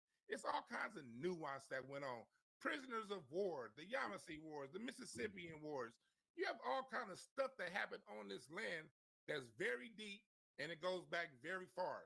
But I tell you one thing. Who was it, brother? Who was it? Who was it? Answer question. Look, you go. I answered already. I said Yamasee. I said Mississippi. I know what Uncle said. Uncle said earlier, and he caught it because you said you said some slick stuff earlier. You said the native Black Americans, right? So so you do say things in a way that kind of confuse people, throw people off. So who was it? Who were these people? That is his question, not the whole history lesson. The copper-colored individuals. Who are they? Who are they? Who are they? The copper-colored individuals that were discovered. There was no one people. There were hundreds of tribes here. What are y'all talking about? That don't got nothing to do with the African Americans, though. It's hundreds of. Can I cut in real quick, bro? With the FBA. It got nothing to do with the FBA. It does not. It absolutely does not. So let's change the conversation. Let's talk about the ethnogenesis. Doc, can you please explain to us what an ethnogenesis is, please? And I'm gonna share my screen because I'm tired of playing this wild ring around the rosy, acting like we don't understand what you're saying. For so long, I'm saying you got energy. No, I don't got no energy for this. Not like this. And Sincere, I'm sorry. Did you want to get something off? What do you have to say? Because you think that it was Black people here already. We got you on that. But let me say this. There are some folks who think that, and I keep hearing dark skin, the skin color, the skin. A lot of that was happening, especially if you watch the first like 45 minutes of American Maroon. A lot of things, the dark skin, you see the skin, you see the skin, the skin, the skin, the skin. Dark skin does not equal us. Just Oh because my you see a God, bro. dark skinned person, that does not mean it's you. Okay. It doesn't mean that it's you and your people. We got. Yeah, my bad. I didn't want to interrupt the flow, but this is so disingenuous. The whole conversation, oh, dark skin isn't you. How about you do your homework? What are you talking about? If you have melanin, you have to have certain gene codes to get that. There are only one people historically that have these lineage ties to this land, and it's FBA. Our ancestors are these tribes, along with some of the African stuff, mainly West African Moors coming in and mixing together. And then we create the FBA. That's how this thing gets going. Like Dewan B mentioned the Yamasee. The Yamasee are well documented as being Black, well documented. One of the 63rd Congressional Congresses on Indian Affairs in like 1916, 1913 and 1914 shows that the Yamasee were Negroes. This is the United States government saying this. Who's living in them areas now? The same people. Like they try to say, oh, the Geechee Gullah. Man, if you don't get the hell out of here, ain't no Geechee Gullah. The river is Ogeechee, and the people are quote unquote Gwale. That is a Yamasee people. They don't know anything about our history in America. And the Aboriginal information puts a thorn in the Pan-African side because at the end of the day, a Pan-African is a slave to the white man. Yes, I said it. A slave to the white man. But my bad. Yeah, I agree. They did. It's a slave, agent, ally. You dig? For real. Yeah. They best friends. You dig? They need them to survive, man. If you listen to the Pan-African, they had, like, that's why I keep trying to put them in Africa. Number one, out of Africa is a theory. I personally don't subscribe to it. I don't also subscribe to the point that Black Americans, FBA, whatever you want to call it, Sulan, whatever. I don't think that we have no African connection. It's just, how did it happen? The way the Pan-Africans say is complete ludicrous nonsense. Millions of people got taken. No. 8,000 got taken. On the voyages of the slavevoyages.org, it shows the manifest logs that say only 8,000 got taken. The rest of us are Aboriginal POWs, and we mixed in. That's what a maroon is, a mix of Yamasee mainly, people like the Tuscarora, other people like that, mixed with these Black Africans that were escaping and running away, or some were free coming over here. That's a lot of, like, there was a lot going on at that time period. And we really need to understand. A lot. Really. Yeah, it's so much, man. We really got to dive into this history. A book I would recommend to everybody is America, New World Empires in Brown University by John Ogilvy. That book is a secondary source, but it's a good secondary source that shows you all the peoples. They have Black people with our skin color and woolly, knotty hair. That's the thing. Now, all of us didn't have super 4C hair, but we had at least 3, sometimes a late 2, but mostly a 3 or a 4. And it shows the people in the book in Mexico, in Chile, wearing turbans, wearing fezzes. It shows all this stuff. This is from a white man, the governor of Ireland in 1671. Like, this stuff is deep, man. And they want to separate us from this because it gives us ties to the land. Brother Tariq mentioned this, man. The ties to the land really is what they don't want us getting to. Because then we start getting into oh, well, who's a real American? Us. Exactly. We're the only real Americans. I mean, who else? The white man don't even fight for this country like we do. So, anyway, right. I don't mean to take up all the time, brother.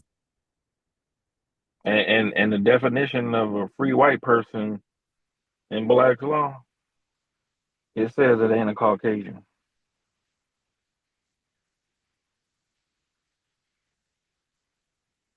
It ain't even them. So we gotta really, I encourage people, like, just as best as you can, get out of all, just this is personal for us. You know what I'm saying? It is. But when you're trying to do the knowledge on it, like try to just get the proper information so you can stand on your square with these people. Okay, truly stand on it. Don't you know? See, the thing about it is like we stand on this stuff, man. Like it ain't emotion because we know we got the goods. We know we got it. You know what I'm saying? So, and that's why they get so frustrated. You know what I'm saying? Because one of the most insightful things that Dewan B did was he used the cultural aspect of the people to make his argument. Yep. And when he broke down the musical note pattern like that, those are very important things of distinction when you're talking about groups of people. Okay, that's that you cannot diminish that. He didn't have an answer for it. That's why he wanted to diminish it. Like, oh, what you talk about this music? No, you know what I'm saying? Like he didn't want to really address that aspect of it because Dewan made a very insightful point in terms of the rhythmic and the musical patterns of our people. You know what I'm saying? And so, you know, we have to just really, we gotta unlearn a lot of the stuff, man, we learned in public schools, man. We gotta really, I mean, Carter G. Woodson was talking about this, man, when he wrote The Miseducation of the Negro, man. Y'all gotta get back to that. He wrote the book in 1933. He had already saw Black people losing their cultural distinction, their heroes, their heroines, people who went before them who were great, whose shoulders they stood on. He was trying to make sure, because Carter G. Woodson was a historian. His background was history. And he was trying to make sure Black people didn't lose that, because this is when you look at your past and all you see is slavery, you ain't gonna think you great. You ain't gonna think you great. Yep. But see, if we look back 100 years and we see all these great inventors and all these, you know, Black people in business doing great things and building institutions, and we had banks and we had, I mean, the numbers game. The numbers game came through Harlem. You know what I'm saying? Who opened up Harlem to be able to be lived in for Black people? Well, Philip Payton and the Black men that he had on his Afro-American Realty Company as shareholders, they came through the National Negro Business League. They opened up it and made it possible for Black people to be able to live in Harlem, because at one point in time, Black people couldn't live in Harlem. That's how you get to the Harlem Renaissance in the first place. Black people couldn't be there until Black businessmen made it possible for them to live there. So you can't just brush past that. That's a very important distinction to understand. And so, you know, and even people like Madam C.J. Walker, she was a part of the National Negro Business League too. How do you think she made her money? You know what I'm saying? Because she was working with some brothers that was on top of their game. So y'all got to really understand, like really go back and really do the knowledge on this stuff, man, because, you know, they have been able to get you to not look back. They got you looking at Africa, you know what I'm saying? But you ain't looking back here. Your last 100 years in America is better than Africa's last 400 years. That's a fact. I mean, that's just the truth. I ain't saying that like as hyperbole. That's the facts. That's the ultimate facts, man. The scientific prowess alone puts us way ahead the Caribbean and Africa. And also the fact that Africans, Caribbeans, Indians, Chinese, Japanese, guess what HBCU that they were coming to study and learn? Tuskegee. We didn't go to them to study. They came to us to learn so they could build up their infrastructure, but they had to have the skill sets to do it. Guess who was showing them how to learn the skill sets? That was us. This ain't just these heavily melanated people. These are people who are considered giants economically in the world now. India, China, Japan. Like at a certain point, man, like we got to stop kowtowing and bending the knee to people. We ain't got to bend the knee to nobody. We got it. We always had it. We always will have it. And that's why people are always trying to get a piece of it because they ain't got it. That's a fact. That's a fact. Go to Memphis now, man. Go to some of these towns in the South. Some of these schools and universities are built inside of the mounds that our people are buried in, man. The name Tuskegee. What name is that? That's Muskogean. Muskogean is a dialect of, I'm not going to go into all this, but there's a lot of evidence to prove that our people have been here for a while. Go to the Bonaparte murals, and who do you see? You see us. And you say, oh, well, how Moulet? How do you figure that? Well, follow the linguistics, follow the culture. Look at the mound builders and the complexes they were living in, like Poverty Point, et cetera, et cetera. And then look at the Mayan complexes, which are a couple hundred years earlier. Same thing. Look at the language. Hitishi. They say, oh, that's a tribe. They went extinct. No, they didn't go extinct. They got reclassified. That's how it works. Paper genocide, man. But these people want to separate us from that because they know our greatness. We don't even have to go back to this point. We could stand on what Ra said the past 100 years. Black folks was balling out of control. A lot of us, not all, but a lot of us were. And the ones who weren't, who were more lower income, poverty, they still had an opportunity because they got a black man giving them a hand up instead of this white dude or whoever. We got a lot of stuff going on for us. We need to remind ourselves of it. Memory. Memory is important. Never forget who you are. Don't let people tell you who you are because then they control you, right?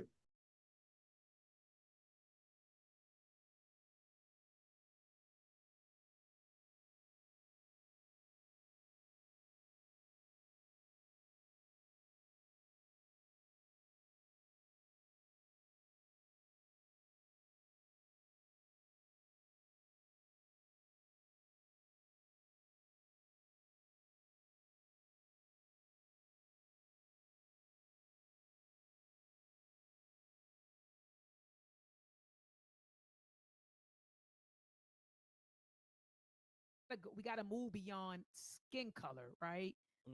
Because you got people that may share the same skin color as you, but they're not your kinfolk, you know. And so I just want to put that out there because we see somebody with brown skin. Oh, that's us.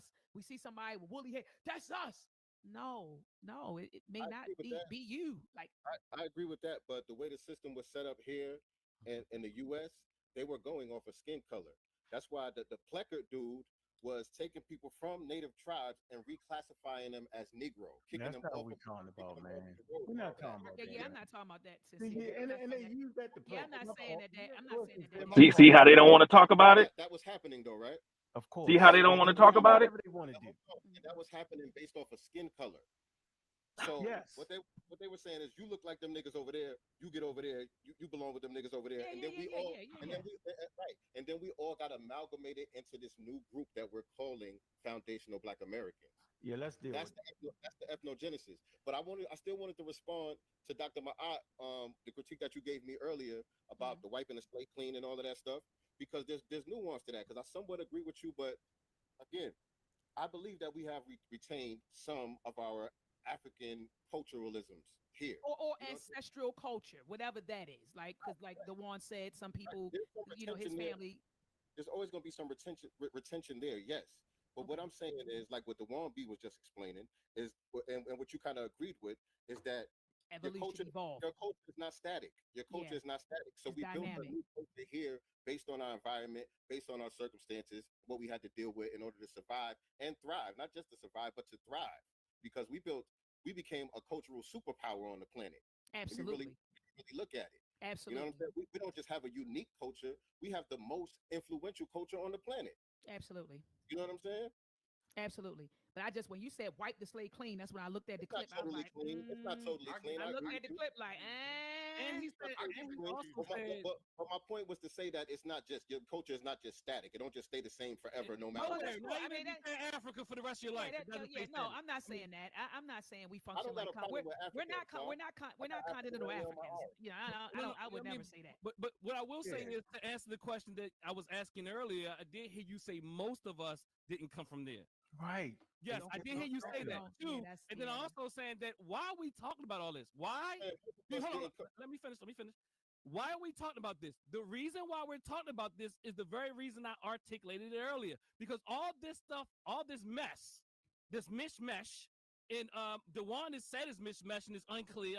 I'm glad he says that. He's being very accurate. That no one knows really. It's kind of mixed all up and all that type of thing. But all of this is being stated to support that we have to disconnect us from Africa to some degree or greater degree. All this stuff are talking points to separate us. It is mind control and it is psychological warfare to disconnect us from our African roots. Not true. Well, it's I just don't like being called a cotter. That's all. This is a psychosocial. Yeah, we get. Can you share my screen, please, man? Because I'm the only one showing any kind of reality, man. Let's get to the reality of it. It's right here. It's 3 pillars of what y'all talking about. Y'all firmly agree to this. It says foundational Black Americans, right? Represents 3 groups who make up an ethnic group that will become foundational Black Americans. 1, the Black Aboriginal people of North America. Y'all clearly will agree to that. 2, the Black explorers and traders who had contact with Americans before Columbus. Y'all believe in that? Y'all mad about this part. The captives brought to the Western Hemisphere. Do y'all agree with these 3 pillars, yes or no? I'm just asking a question, bro. Yes, thank you. How about you, Dewan? Do you agree with that? I literally said some of us came from Africa. I'm saying, no, do you agree with that, Dewan? Dewan. Yeah. You agree with it? Okay. I'm telling you that is a pseudo-scientific history. That is not the ethnogenesis of African Americans or foundational African Americans. Ethnogenesis happened in the 1920s. No. I'm telling you that there is no such thing as an ethnogenesis between the Black Aboriginal people of North America, the Black explorers and traders who had contact with the Americans before Columbus, right? And captives brought to Western Hemisphere. That's not true. 200-year gap, brother. That's not true. Let me finish my point. Let me finish my point, bro. My point is this. Hold on for a minute. Hold on for a minute. Ethnogenesis of African Americans, right, comes from a forced migration from Western Central Africans enslaved in the United States. Cultural construction under extreme oppression. Dream flow from Europeans and Native Americans. Post-Civil War consolidation of shared identity. Okay? That's where I'm at with it. This is the scientific overview of what the ethnogenesis is. And if y'all follow that, y'all Who gave him that? Misinformation and bad information. So hold on. You've already stated your position.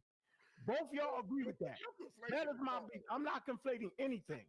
I am telling you that this is my contention. Plain and simple, bro. Bad enough, you anti-scientific information. Bad enough, you anti-vaccine. Both of y'all. Whoa. Scientific literature. And this is the craziest thing to me. The whole FBA crew be anti-vaccine. Whoa. This dude is a fan, man. You hear this? What? Hey, Ron, is he supporting the vax?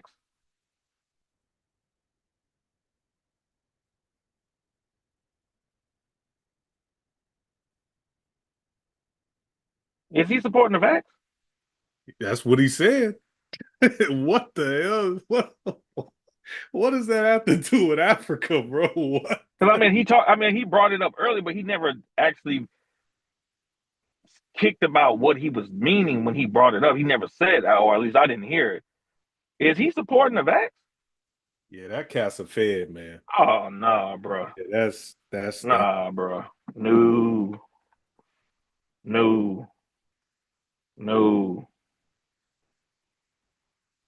Nah, bro. Absolutely not. And then he quoted all this. He went into a soliloquy about how Dewan B's wrong because he don't accept science. Well, who's science? The white man? The same one that you tell us when we source him agreeing with us, we're wrong? Like, these guys are wigged out, man. These guys are wow. These dudes are crazy. This dude is supporting the vax, bro. Yeah, like, oh, FBA, we don't support. I'm like, what? Dude. Yeah, you could keep that African stuff. I'm gonna mute up.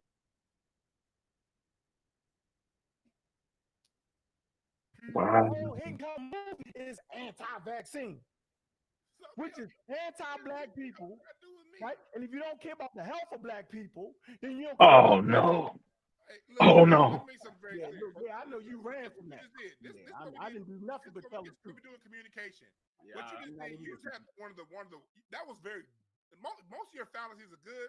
That one was horrible because you just took the 1600s and said this happened in the 1600s.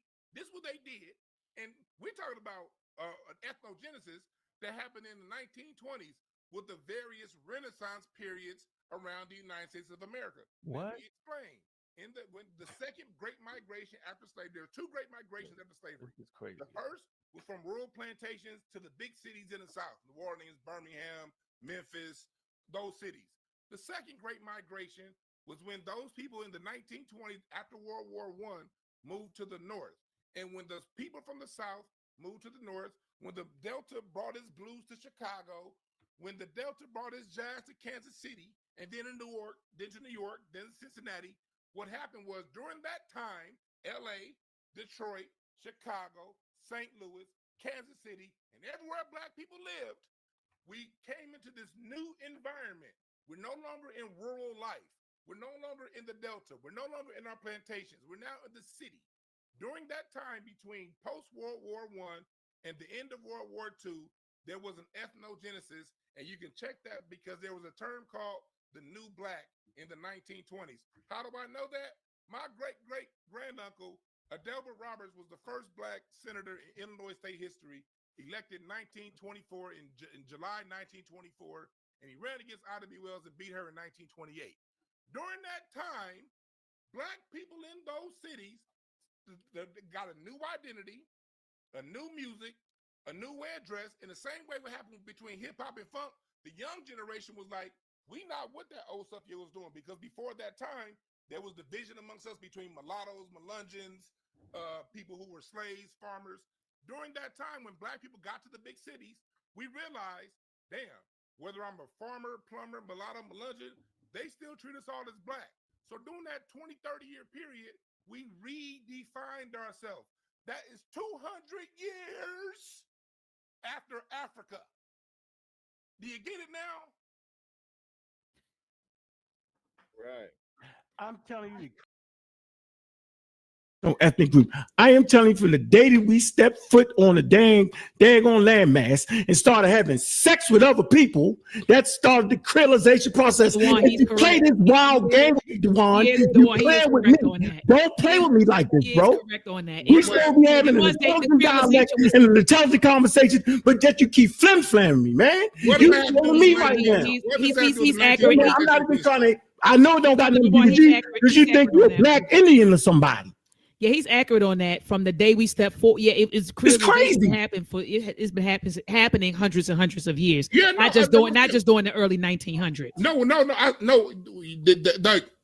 I get asked the questions, I want to be specific because time and place matters.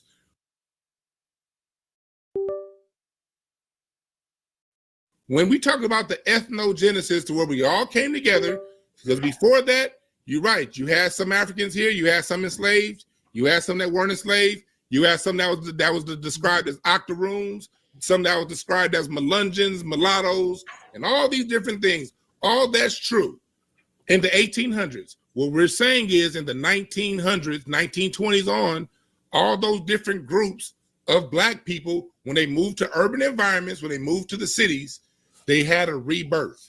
That's why it's called a renaissance. They talk about the Harlem Renaissance, but the Renaissance happened in every major city that black people live. Like my dad said, the Indians at Harlem, then, yo. Central Avenue had just as much jazz as the Cotton Club over in New York. What was going on in Cincinnati, what was going on in Detroit, Chicago. Black people in this new environment had to re-look at how we dealt with our current environment and learn the differences that we had. Again, what's the point, though? Look, bro. What is the point? See, this is what I'm saying. You're fighting, even though you might not admit it, you're fighting in all ways not to be African. That's all it boils down to be. It's just all it is. I mean, I didn't zoned out.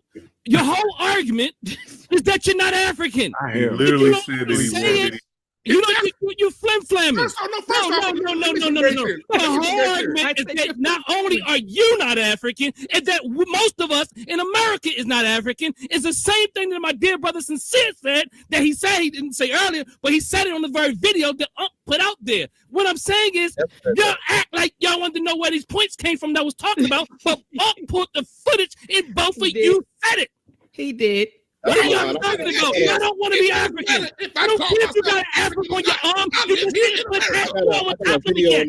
You didn't get another tattoo to put over top of it yet. You don't want to be African. And I heard Afro-Caribbean son come on your show, you know that slick talk. Look, I understand psychological warfare. He put out his little degree, all our little degrees. I can put out all these little degree first. No. You I see in your show. Your show, you always talk about that degree. Cultural anthropology. I didn't mention the degree. I mentioned my background. Man, he ain't pulling no capture, but hold on. Hey, Devon, you didn't show us nothing with cultural anthropology, bro. You didn't. I know you scanned my minors in cultural anthropology. I don't believe you because you wouldn't do this. Man, you just don't want to be African. Just say it. I want to hear from Sincere. I want Sincere with you. Here in all these ideologies, is it by happenstance that both of y'all believe that people? This is the ideology that I'm talking about. Is it by happenstance that both of you believe that most people here that look like us did not come from Africa? Is that by happenstance? Was that a part of the Tariq Nasheedian ideology? Asar. Man, are you under the impression that somebody is afraid of you? Right. No, I don't. No. Because listen, the reason why I asked that is because people only lie when they're afraid of somebody. They're afraid of somebody. No.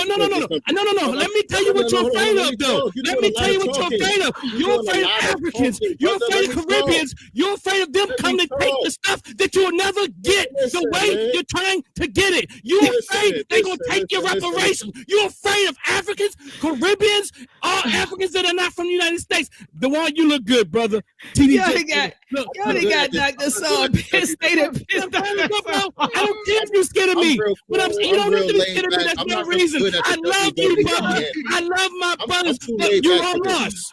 I'm gonna call TDJ. You got it, please Dr. Please listen, Y'all got the hold on. Now I'm getting mad. Psychological tricks. I know what you want, Asar. I know what you want. No, I know what you want. I just want it out. Y'all done got the good doctor upset now. You are just dying for Tariq Nasheed to make a cartoon out of you. You would be a good cartoon. It doesn't matter. He can make me famous. Make me famous. Make me famous. Look, put him on the cartoon, Tariq. No cartoon, my man. To make a cartoon, and that is your leader. That is your leader. He just green lighted up for the cartoon, Dewan. You ain't right about that, Sincere. Hey, yo, they gonna have you in the cartoon looking wow. You know you're good at that. Omar, they gonna have Hey, Tariq. Hey, man, don't put me on the cartoon. Here's the suggestion. What would be his name in the cartoon? Tariq Nasheed to make a meme out of me. And I'm supposed to take him and you serious. No, I'm the one. I ain't fooling. Guess what? But sincere. I do still think you sincere. Honestly, I'm being honest with you. I still think you sincere. But I hear you. Let that man talk. Yo, get that man. We gonna hear you. Go ahead, Sincere. Look, the title of this broadcast. All right, go. Let's get to it. The title of this broadcast here says FBA response to Dr. Ma'at's interview with Professor James Small. We have not done that at all. All right, well, let's do that for the last 10 minutes. We're gonna get ready to close out. We're gonna do it for 10 minutes. I'm sorry. We're gonna do 10 minutes. This whole conversation. This is exactly what I didn't want to happen at all. Like this whole back and forth about what you think about Pan-Africanism and FBA and all that. People could be whatever they want to be and think whatever they want to think. It's fine. I don't go around attacking people's channels that make Pan-African content. If that's what you want to do, that's fine. I don't make content trying to dispute what you're saying or none of that. You know what I'm saying? If you think something is a dirty glass, just put a clean glass next to it. That's all you got to do. Now, Sincere, you do say, Sincere, you do take shots at Pan-Africanism. You do. All the time. Sincere, come on, I've heard you, brother. We got to be truthful now. Y'all was even doing it with you the do. doctor. Oh, it's outdated. It don't work. I mean, you say I give my opinion about it. I give my opinion about it when we having those type of discussions. But what I'm talking about is I don't go around to Pan-African creators channels and be all up in their chat room and doing responses to all their videos and, you know, being upset about what they're doing. I don't care what y'all doing. I don't care. That's what FBAs do, though. Doesn't matter. That's FBAs do that better than any Pan-Africans. We're like the first people who are Pan-African or adjacent that really have taken this up. I want to say, Unc and Asar, you guys, to me, it seems like y'all really want, you know, y'all really want the attention from Tariq Nasheed, but his spaces are open every night. Every night he does live spaces and he allows anybody to call in and get on the mic and say what you got to say. I'm saying nothing about Tariq. I understand why you keep that go from Dewan, who said something foul out of his mouth. I definitely let you get away with that, Dewan. That's the only reason why we're hold on for a minute, bro. Hold on. We're not talking about the topic. That's why we're not talking about the topic. No, we're not talking about the topic because we actually was talking about the topic.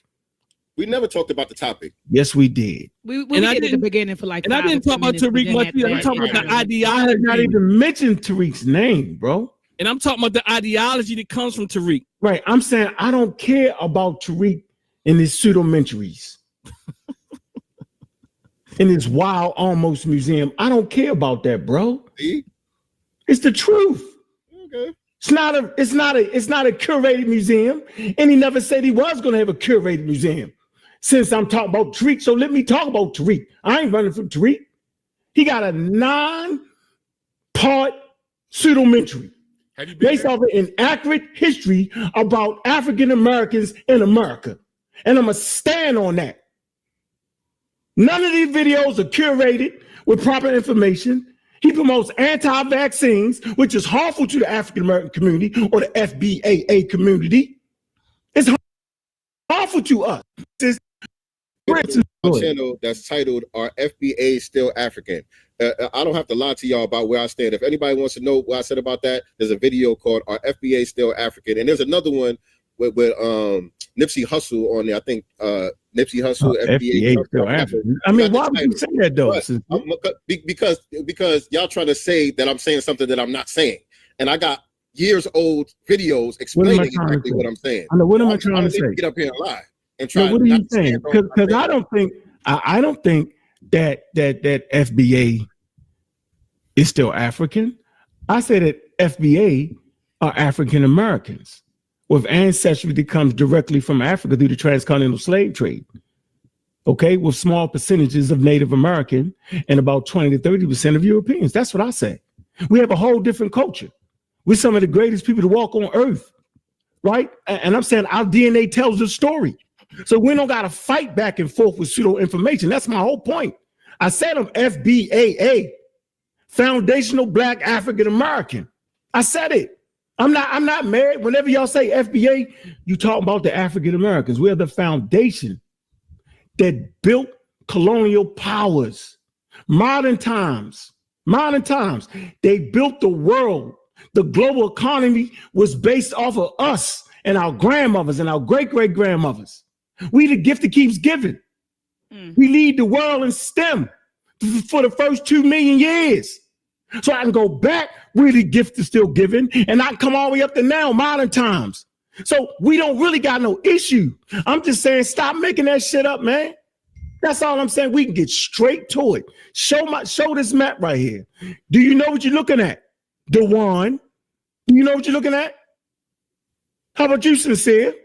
No, I probably got to call my son. And he yes, sir. I not know what that is. What? Right. So listen. Is that Atlantis? I don't know what that is. Teach me, sir. Tell you funny. This is simple. This is what we understand when we teach. This is simply a skin color map, right? The darker shades are more closer to the equator. So what you can see here, right? If you come to Mesoamerica, North America and South America, you can clearly see these dark areas will have people that will have dark to brown skin. Simple as that, bro. What's the source of the map? Penn State. Okay, great. Gina Nablowski. What year? Nablowski. What year are they talking about? No, this would be the indigenous skin color map. What point are you making? The point I'm making here is that when colonial powers came to America, they would find people that was brown skin. Yep. Right? They would do that. So I'm not arguing with you. I'm just saying that their evolution wasn't out yet. This map said that dark skin. I thought you didn't believe that. That's what the map says. The map is where are no dark skinned people there. So what's right, the map or what they said? No, the map is showing this dark skinned people. No, you said they said that they came across copper colored individuals. This map, when I look at the Massachusetts area, that there are no dark skinned copper colored people according to this map. So who's right? The people who gave observations saying they saw copper colored people, or this map? Because the map is an indigenous skin color map, and people will migrate. No, but this map doesn't, your map doesn't reflect that. Yes, it does, yo. And I don't see copper color on the East Coast. 2,500 years ago, bro. So I'm telling you, right, that the skin color map is active. What you're saying. No, listen to what I'm telling you. Listen to what I'm telling you, Dewan. I know you just see when you don't know something, you start laughing and joking. Listen, when the person don't understand something, you laugh and joke. The point I'm simply trying to make here is that you will find people who you misconstrued is being African. You misconstrued it. I'm saying we are surrounded by harmful UVA rays, right? Simple as that. And in response to harmful UVA rays is mutation that will produce brown and dark skin. It protects you. It allows us to have valuable offspring that will reach the age of reproduction. This is crazy. So the skin color has nothing to do with whether you're from Africa or from America. The planet, human beings are in the temperate zones. So the majority of Earth inhabitants anyway live in the temperate zones because we start off naked, Dewan. I know you think we start off with 3-piece suits. That's another straw. It's not, I don't know what you're talking about. I'm simply saying y'all keep hollering about brown people. Hell, look at all the brown peoples around the world. No shit, Sherlock. That's not a defining factor of who we are. Y'all keep doing it. So there is no indigenous black people, but there are people with brown skin, and we know their names, the tribes. Y'all name them all the time. That's not you, right? You have small percentages of that. And you shaking your head. Name my family that's in those tribes. What are you talking about? No, man, you know you playing. I'm not listening to you. I named her. I said I made my point. I just want to make sure I understand. Made my point. Name your African ancestor. Give me one name. Give me one. Just one. One. Give me one African name. See why is that? Look, See, that's not what I'm. No, I'm with you. I'm not saying that, Dewan. You think I'm sitting here tonight telling you that I'm African? No, bro. I say I'm African American. You have been describing African Americans by saying they are the foundation of America. Okay. Everybody knows that, Dewan. We're the foundation of the global economy, bro. It was free labor. No one denies that, Dewan, at all. No, I don't think I'm an indigenous African. I don't care to be. I love y'all. I'm an African American with my own culture, with my own. We speak our own dialect. We speak our own vernacular. So you got me fucked up over here. Excuse my language. I'm not the guy. I never said I was Pan-African. Never said that. I'm not attacking Tariq. He know he got pseudo-mentries. He used all the elders and they pseudo ideas to build his platform. I'm gonna be the one to say it. James Smalls was on y'all side with that pseudo mumbo jumbo. He was. And for some reason, y'all counted this man out because he gave a fair critique. You critique him sincere for an hour and a half. You and your co-host eating French fries. He was eating French fries. Cracking jokes. Sincere, y'all did, and I'm glad that this is a good segue. Hold on, Sincere. This is a good segue too to get to go back to Sincere point. Yeah. But Sincere, you all did, because you did say when we won the phone, you said, "Did you watch it?" I said, "No, I watched a clip of you and Chase, brother Chase, and your co-host talking about it." And I said it sounded like y'all were kind of clowning him in a nice way. And then you said, "Well, you didn't see it. You didn't see it. Go watch the whole thing." Sincere, I went and watched the whole thing. And I sat back and I said, you all were clowning him. You just did it in a nice way. I mean, it wasn't like you didn't curse him out or mother F that. It wasn't that. But it was clown. Sincere, y'all. I had the clips. I don't want to play. We got the clips. We got like 10 clips, Sincere. I don't want to do that. But it was disrespecting the elder. Is that your take on it? Did I say disrespecting? I'm asking. I say clowning. I didn't say, I said you did it in a nice way. I didn't say you was mother F this. It wasn't that, but y'all were like clowning him. I got 10 clips I got 10 in the clip. I'm telling you, you were. I'm telling you, It was you a bit condescending. yeah, there you go. It was kind of condescending. Yeah, it really was. I keep saying clowning, but I love what Dr. Asar said. You did come off a bit condescending when it came to the elder, you know, and it was exactly what I thought it was. I saw that one clip and I said, oh no. And he said, well, you didn't see the whole thing. I'm like, you know what? He's right. I didn't see the whole thing. But when I went back and looked at it, I'm using the word clowning. I agree with Dr. Asar. You were a bit condescending. You were. Okay. And okay. Can I make a point about Dr. Smalls? Yes, sir. Because I did my video and I wasn't part of that video. And here's what was my point of view when I reviewed it. Like I said, and I took heat from my following. My own mouths or something where a lot of them are mad at me. I said very clearly, I still love Dr. Smalls. I just disagree over this issue. And Dr. Smalls means a lot to me because I'm not going to throw out all that he's taught me from a distance over the last decade plus from when I've been listening to him. I can't throw all of that out because I disagree over this issue. And when it comes and when it comes to Pan-Africanism, if you see me as me, you'll definitely see me clowning Pan-Africanism. Why? Because I was once a Pan-Africanist. Dr. Smalls has the Sauna Lodge. You was a Garveyite. Sauna Lodge for a long time. You was a Garveyite. You weren't a Pan-African. Okay. Yeah, you was a Garveyite, bro. Keep it a buck. No, I wasn't a Garveyite. No, I was never a Garveyite. Well, then you don't know what Pan-African. No, I wasn't a Garveyite. Can I finish my point? Because yes, sir. Yes, sir. I just want to be like you for a minute. That's all. So I love Dr. Smalls. When he came to his Sauna Lodge, I remember when he needed, it was some issues going on where he asked for donations in 2018. I donated. Hell, I gave hundreds of my pandemic money. When the pandemic happened, he went on Brother Rich's show and he talked about some of the issues because of the pandemic. I donated. I've always been someone since the 90s that believed in the Pan-African ideology. The issue came in when it wasn't no Tariq Nasheed, and salute to not no disrespect to Tariq, but it wasn't him that got me thinking like this. Y'all keep putting Tariq up. What got me thinking like this was when I went back to my alma mater, CSUN, and saw a bunch of Africans treating the Black Americans disrespectful.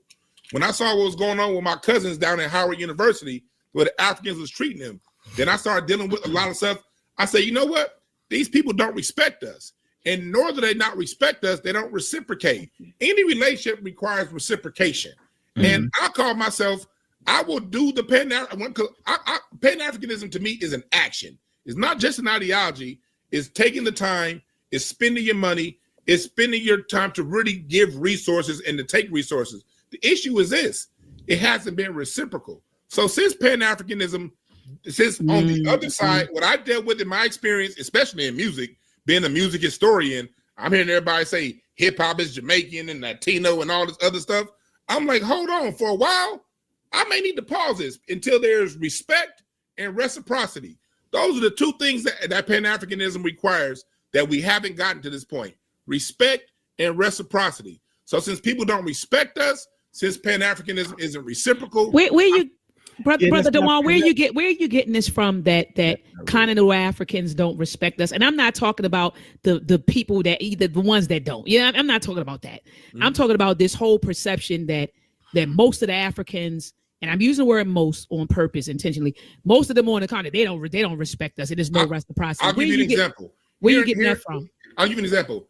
Here in LA. Have you been over there? Because I've been.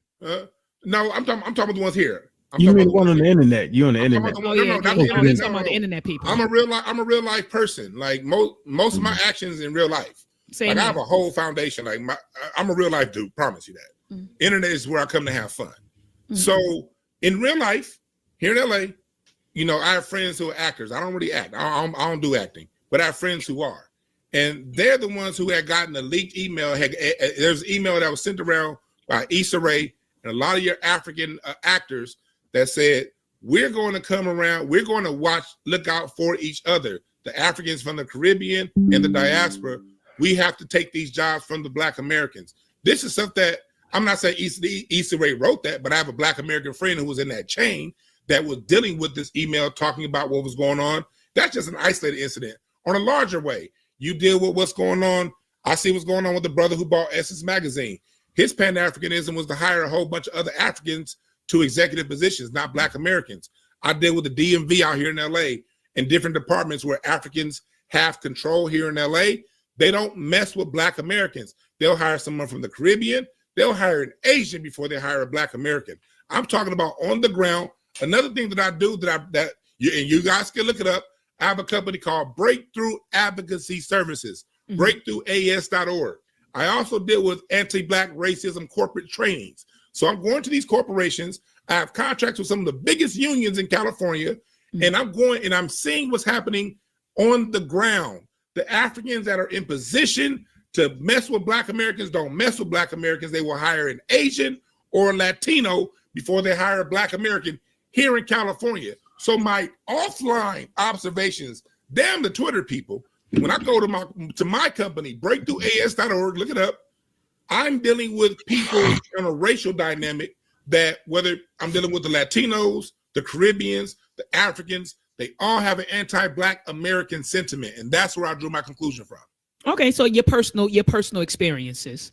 Yeah, and dealing with and then indirect, you had some direct and indirect experiences, you know, that led you to that conclusion. Yeah, but do you think in New York? I'm going to be in New York pretty soon, cleaning some nursing facility out up there over the, you know. So yeah. So do you think that because of your personal experiences, that we should condemn billions of people on that landmass because of your personal experiences?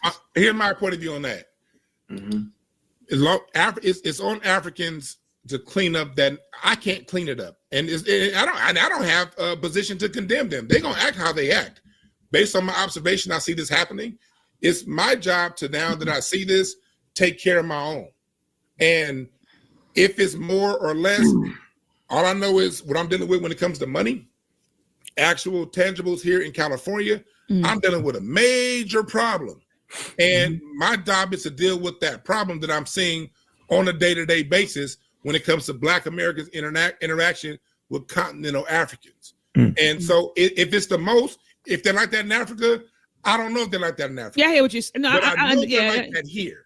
Yeah, and I've had experiences with some of them too, but I've had experiences with continental Africans, like you said, who've had anti-Black American sentiments, and I've had my you know what happened when I went to the post office and what happened with that Nigerian woman. Yeah. She caught a loogie, you know. So yeah, it was bad. Yeah, it was bad, and I felt bad after I did it. I didn't really feel that bad, but she caught one. She caught one, in the post office parking lot. I was praying that they didn't have a working video camera out there. Because that's funny. They sent it to the job. This is what your professor's doing, So anyway, so I say all that to say I've had my encounters. So I totally get what you're saying. But I've also had encounters with my own people here in America. And I'm talking about Black Americans. So should I say, well, all Black Americans ain't shit because these people tried to rob me at the gas station? I mean, we're human, and people.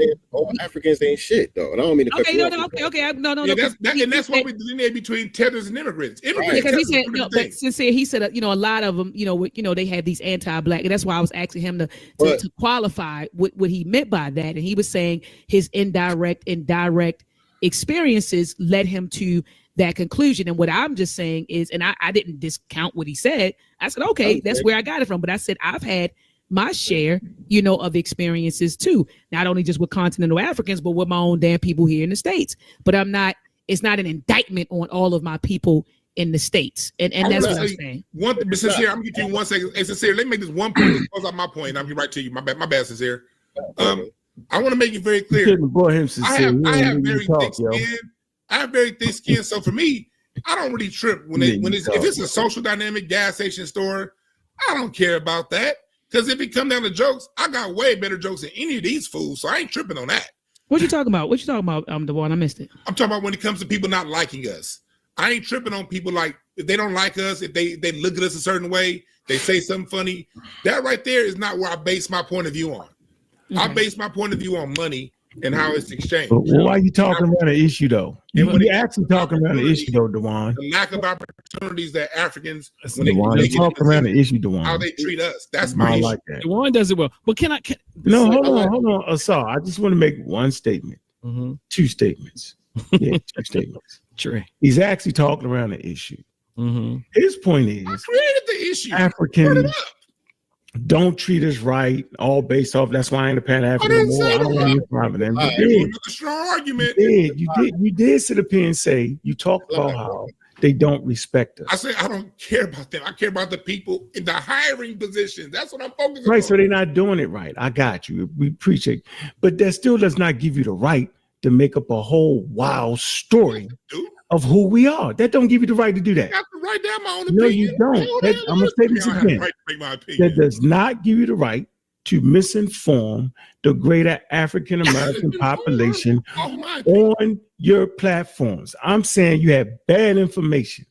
Or experience, personal experience. I'm in the middle of talking. You're in the middle of lying. So if all continental Africans would cuss us out right now and say what's the word they use for calling white people, right? They still would not give me the right to make up some shit. I'm saying y'all making it up as you go. You do not understand anthropology. You act like you took anthropology, but everything you say out your mouth is anti-anthropology. It didn't prove me wrong, though. I'm in the middle of talking, bro. None of that talking proved me wrong.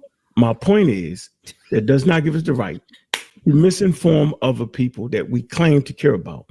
You care so much about who you are as a person, you literally run away from that person. Because when you say indigenous black people was here, indigenous traders would conquistadors, whatever the hell you say, and some enslaved Africans make up the FBA, you're making it up. I talked about Africans not hiring black people. You making it up.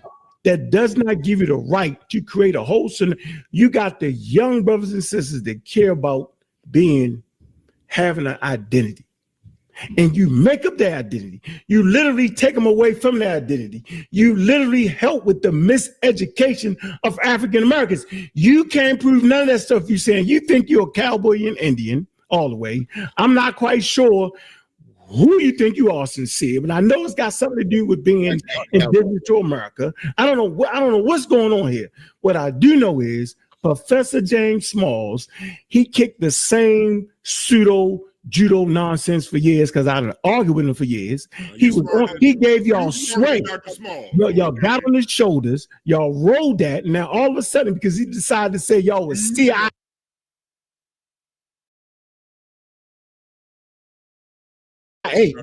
Right? He said y'all CIA, right? Because he don't understand why you're attacking Africans. And then he say, no, you might not be CIA. I don't think it's that, because he said that. He said, I think it has something to do with COINTELPRO, where they get in and throw mixed messages. What I do know is that the Russian government had all y'all confused and think you was something you really wasn't. They did that for that election. My God. We all know they did. Misinformation. What the hell? They did This that. dude is a Democrat shit. Yeah, what? Botline? Was that the Russian botline? What happened? Oh no, There wasn't no lie. They really did that. That's not a lie. What are we talking about here? What are we talking about? I'm saying, I'm gonna say this again. I'm gonna say this again. I'm gonna say this again. Everybody knows. Russian. Shit. I mean, it's okay. All right. Now that's where we at. All right, let me play the next. Playing hopscotch. I got you. You're using maps that don't prove your point. Oswald Bates talk, man. I got you. All right. Now you talking about let me play this clip. needles and vaccines. Let me play this clip. Let's see where we at. What we about to do? We about to deal with rainbows and unicorns next? Now, the vaccine was the literary test I gave. If you think the Twin Towers was a conspiracy, if you think the vaccines was made to kill FBA and was not efficient for African Americans, you're a damn flaming pseudo. And since y'all didn't answer the question, I already know y'all flaming pseudos. I didn't even bring it. I already know. Let me play this clip right here. Play the clip. Right. Play the clip because we gotta take it in. We gotta wind up. We gotta. You know what I'm saying? We had people, black people here were shedding blood for freedom, for equality, for the right to basically exist. You know what I'm saying? They didn't give a damn no more. We're not just going to bow down to y'all. And if that means shedding blood, that's what we're going to have to do. They have not done that yet. And the expectation is for us to stand, you know what I'm saying? And what's the word? sacrifice our bodies, our blood, our everything, you know, for these people to come here or to gain their resources back there without getting anything in return, because they're not doing anything for us now. And he's talking about, you know, he feels sorry for us if we want to stay over here, but they all trying to run over here. And he here too. They trying to get on the first thing smoking. And Elder is here too. And Debo, I think that's what it is. Debo made a good point in the comments. Pan-Africanism never holds Africans accountable. And I agree with that. That's not true. They never hold them accountable. Because they romanticize Africa. No, we don't. Have this Wakanda idea of Africa that doesn't exist. I just can I stop? Yes, actually, I want you to remember. I got to let me respond. Pan-Africanism. Dr. Mike, he just said he said he don't talk about it. He don't take shots at it and all that. But we just heard the clip. That's why I just So that's first of all, I don't know any Pan-Africanist, and I am a Pan-Africanist. I'm in that world. No, well, here we go with I don't know anybody that's like you that. Crazy. We know the issues they have going on over there. I got people over there. I've been over there. I got projects. I got work over there. So if you haven't I'm at this point. I don't want to hear nobody give their opinions on, well, I guess you know what, your opinion on Africa, you could give a million opinions, but there's a lot of, I'm just going to say, uninformed, unqualified opinions on what Pan-African is and what it isn't. You're not even in the world. That's like my mother trying to tell me what goes on in the drug world. She's a law-abiding citizen. She wouldn't dare come and try to tell you what's happening over east, Dr. Assar, what's happening with the vice lords or she couldn't tell you. She's not from that world. She's not over there. I am a Pan-Africanist. I'm also a Black nationalist. Nobody romanticizes Africa. Everything is great over in Africa. They don't have no issues. I don't know any just like you said, I don't know any FBA that talks like that. I don't know any Pan-Africanist that talks like that. They know Africa has a bunch of issues. So that's the first thing. Then you said they wanted to be a big Wakanda and a big melting pot. That's not what Pan-Africanism is. This is what I recommend. Hold on. This is what I recommend. Sincere, grab this book. Where's my man Dewan? Dewan, grab this book right here. Educate yourself on what Pan-Africanism is and what it isn't. So we can have a fruitful, intelligent conversation. Grab this. It's by Baba Imhotep Fadiu. Please grab this. And then let's have a conversation about what Pan-Africanism really is. Have you ever read any books, Sincereluvdagod, on Pan-Africanism? Have you read any books? I can go grab. My library is right behind me. And if you say you did, I'm going to say pull them out. Have you read any books on Pan-Africanism to have a qualified opinion on what it is and what it isn't? When you want to narrow me down on a specific question, but when I want to speak, I'm not allowed to speak. You've been speaking the whole time. Conversation goes all over the place. And it's like the things that I'm trying to address, I never get a chance to address and really unpack what's being said. You're playing these little clips, and I'm trying to qualify what I'm saying in the clip. I haven't even had a chance to do that. I'm not playing the clips. I'm not playing the clips. Ankh is playing the clips. And it's okay. You spoke, Brother Sincereluvdagod, you spoke on this platform way more than I spoke tonight. I don't know what just happened. Am I still here? Yeah, you're still here. We just see your Black Indians came and got you. We see your avatar. Okay. But I feel like the brothers spoke way more than I spoke for doing this 2.5 hours. Way more than I spoke. Correct. Way more than I spoke. That is the two with the more than you. You said what happened? What happened, Sincere? I said that's correct. Everybody spoke way more than you. That is a fact. You know what I'm saying? Go ahead, Sincere. Go ahead, brother. Explain. Go ahead. Qualify what you want to say. You speaking for yourself as a Pan-Africanist, I agree with you. As far as what I know from Dr. Ma'at, I can say, yeah, I agree with you. You're not one of those persons that I'm talking about who don't hold Pan-African, don't hold Africans accountable and all that stuff. You're not one of those people I'm talking about because I've heard you do so.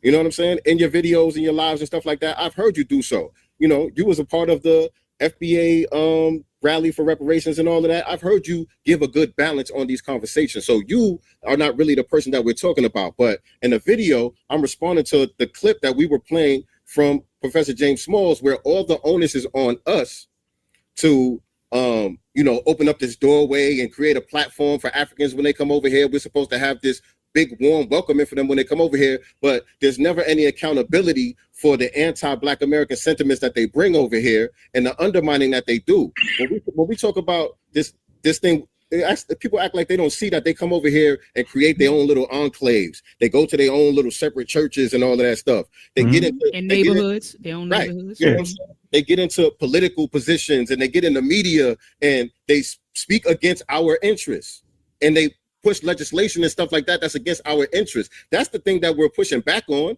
Not somebody saying, "Oh, I don't like those niggas over there, those are coppers over there." That's one thing. That's whatever. But when you're getting into the political positions and you're getting in the media, you're doing real damage to the community. You know what I'm saying? With your anti-Black American sentiments. And that's the purpose of delineation. We have to separate and make a difference so these people are not allowed to represent us in these positions. That's the point of it. It's not about, oh, we don't want to be African, we hate Africa and all of that. I don't got a problem with Africa. I got African people that I'm cool with, African people that I consider family, and Caribbeans. My son's mother is from Jamaica. Her family is from Jamaica. You know what I'm saying? His name is Heru. I don't got a problem with none of this stuff that I was being accused of on here, not by you, Dr. Ma'at, but you know what I'm saying? All of the stuff that is being attributed to me, the jacket just don't fit. Well, who accused you of anything, though? What did I accuse you of? I accuse you of promoting bad information on the subject. You don't fix the problem by adding more bad information. Your whole thing is Black people wasn't here before the transatlantic slave trade. And then you pulled up the map and you showed that dark people were here. You know everywhere. What I'm saying? Yeah, the majority of the planet are brown because it's for protection from the sun. But you're saying that ain't us. But the way that those people at that time looked, in today's time, they would be classified as Black. Is that correct? No. They would. Inflammatory information. They would. Those people that you're talking about at that time, closer to the equator, the people that existed then, in today's time, they would be classified as Black. And that's what happened during a lot of these classified. You saying classified, right? Yes, they would be considered Black. Okay. How do you know that though? How do you know that? I mean, like what about when you go to India and people are darker than everybody on this panel? Right. Would you classify them as Black? You got Indians that come over here. You got dark Indians that come over here and get African American scholarships. Yep, the next no, I'm talking about you though. No, that's not the point, fella. Right, but that's the problem that we're having. That's what we're trying to solve. No, I'm agreeing with you there, but you don't solve it with a lie. Delineation. I know you understand what I'm saying. See, this is where the rubber meets the road. I agree with you as far as colonial powers classified, they racialized them, which was wild. Yeah, they did. Right. They didn't have a comprehensive theory of evolution in the 1600s. So when they seen people, they like, oh yeah, they look the same. Okay, whatever. Right. It's a bunch of crap. I agree with you. I'm not fighting that. I'm saying in 2025. But we live under it though. No, they don't do that. No, it's called scientific racism. It's called scientific racism. We don't call them shots. We got to deal with the reality that we live in. Yeah, y'all not living in reality because that doesn't happen. In reality, that's how they get classified in the same group as us. When now? Today? Yes, now, today. Who? When? All of these dark non-FBAs that we're talking about. No, sir. Okay, let's say that do happen. Hold on. Yes, sir. Let me say that happened, right? It has to be some finagling though. Yeah, you can't. Finagling. Yeah, it has to be some finagling, and finagling is not going to stop. So what I want to say is how does that help more bad information on top of people lying and cheating? That's my whole point. Yeah, that has to be some. So brother Sincere, yeah, I really do believe that you're sincere. I'm being really honest. Now, my brother, he started off, then he started turning to a whole, him and Unc, I don't know what happened with him. Them two. His cheese brother Juan and brother Unc. His cheese split off the crack. I don't know what he said. My brother just matching energy. Unc started before we even went live. I said, Unc did start. Unc did.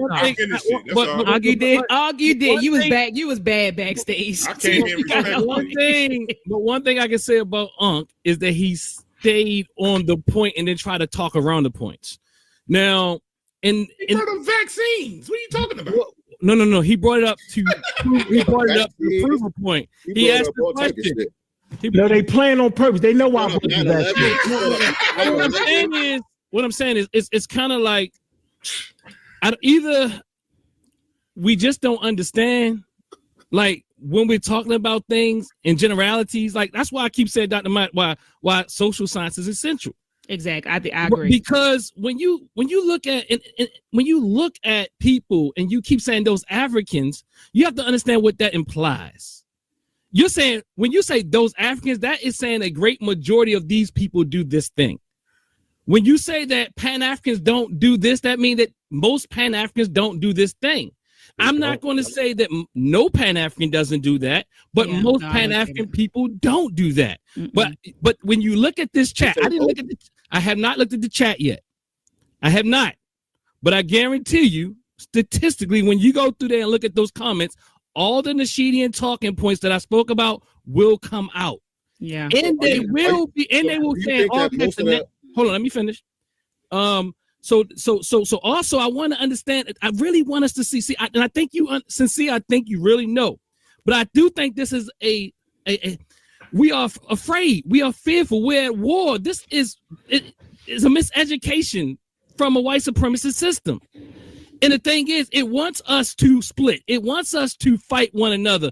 I'm saying that you can do what you're doing, Sincere, and FBA or whatever can do that without all the other vitriol that comes with it. And that is what Dr. Baba Smalls was speaking. And we can, as long as you act like the majority of people out here in this movement are not saying these things, you are an anomaly. You are not I promise you, you are the anomaly, not the norm.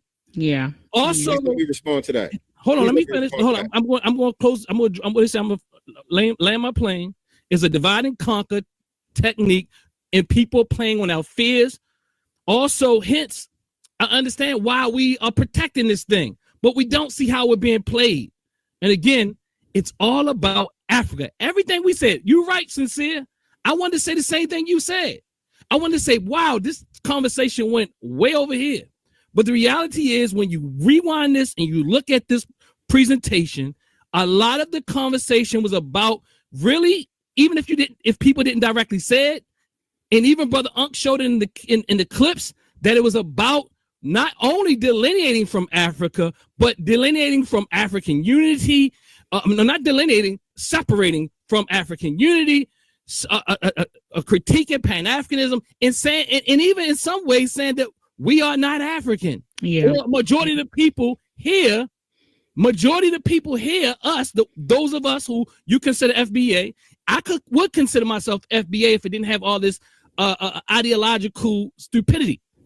But so what I'm saying, and yes, I will say, I didn't say I have a degree yet, but I'm saying I'm a social scientist. So I'm understanding that there's a lack of understanding about statistics going on here. No one's asking. We're speaking in these generalities. You understand? And these generalities hurt us, and they create certain types of fear in our people, and our people jump on board with misinformation, which is miseducation.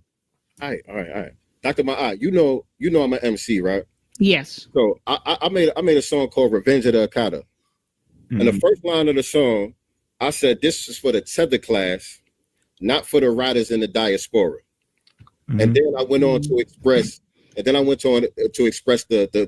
specific grievances. And I named all these bunch of different non-FBA groups, and not just black ones, by the way, either. Latinos, the Arabs, everybody got. You sent me that song. That's a dope ass song, brother. Yeah, it is dope. It's not about you though, bro. That's what I keep trying to say. This is social science. From the first line that I said, that is my stance. This is for the tether class, not for the riders in the diaspora. I have always made a distinction between the two. That's one thing. Now, the other thing I want to say to respond to what you were saying, you said that Professor James Smalls was critiquing the vitriol that goes on in the FBA spaces towards Africans. The thing that started this whole conversation was our brother Chase, shout out to Chase McGee, our brother Chase posting the video with Dr. Smalls on 125th Street, speaking, saying the things that he was saying in the video. Everybody know what I'm talking about here. Everybody know what I'm talking about. I don't know. What you talking about? All right. But everything that he said in the video, and even according to him, when he was on your show, he said everything that he said was true. He didn't make up nothing in that video. Everything that he said was true about how the Africans come over here and their disposition towards us. Right?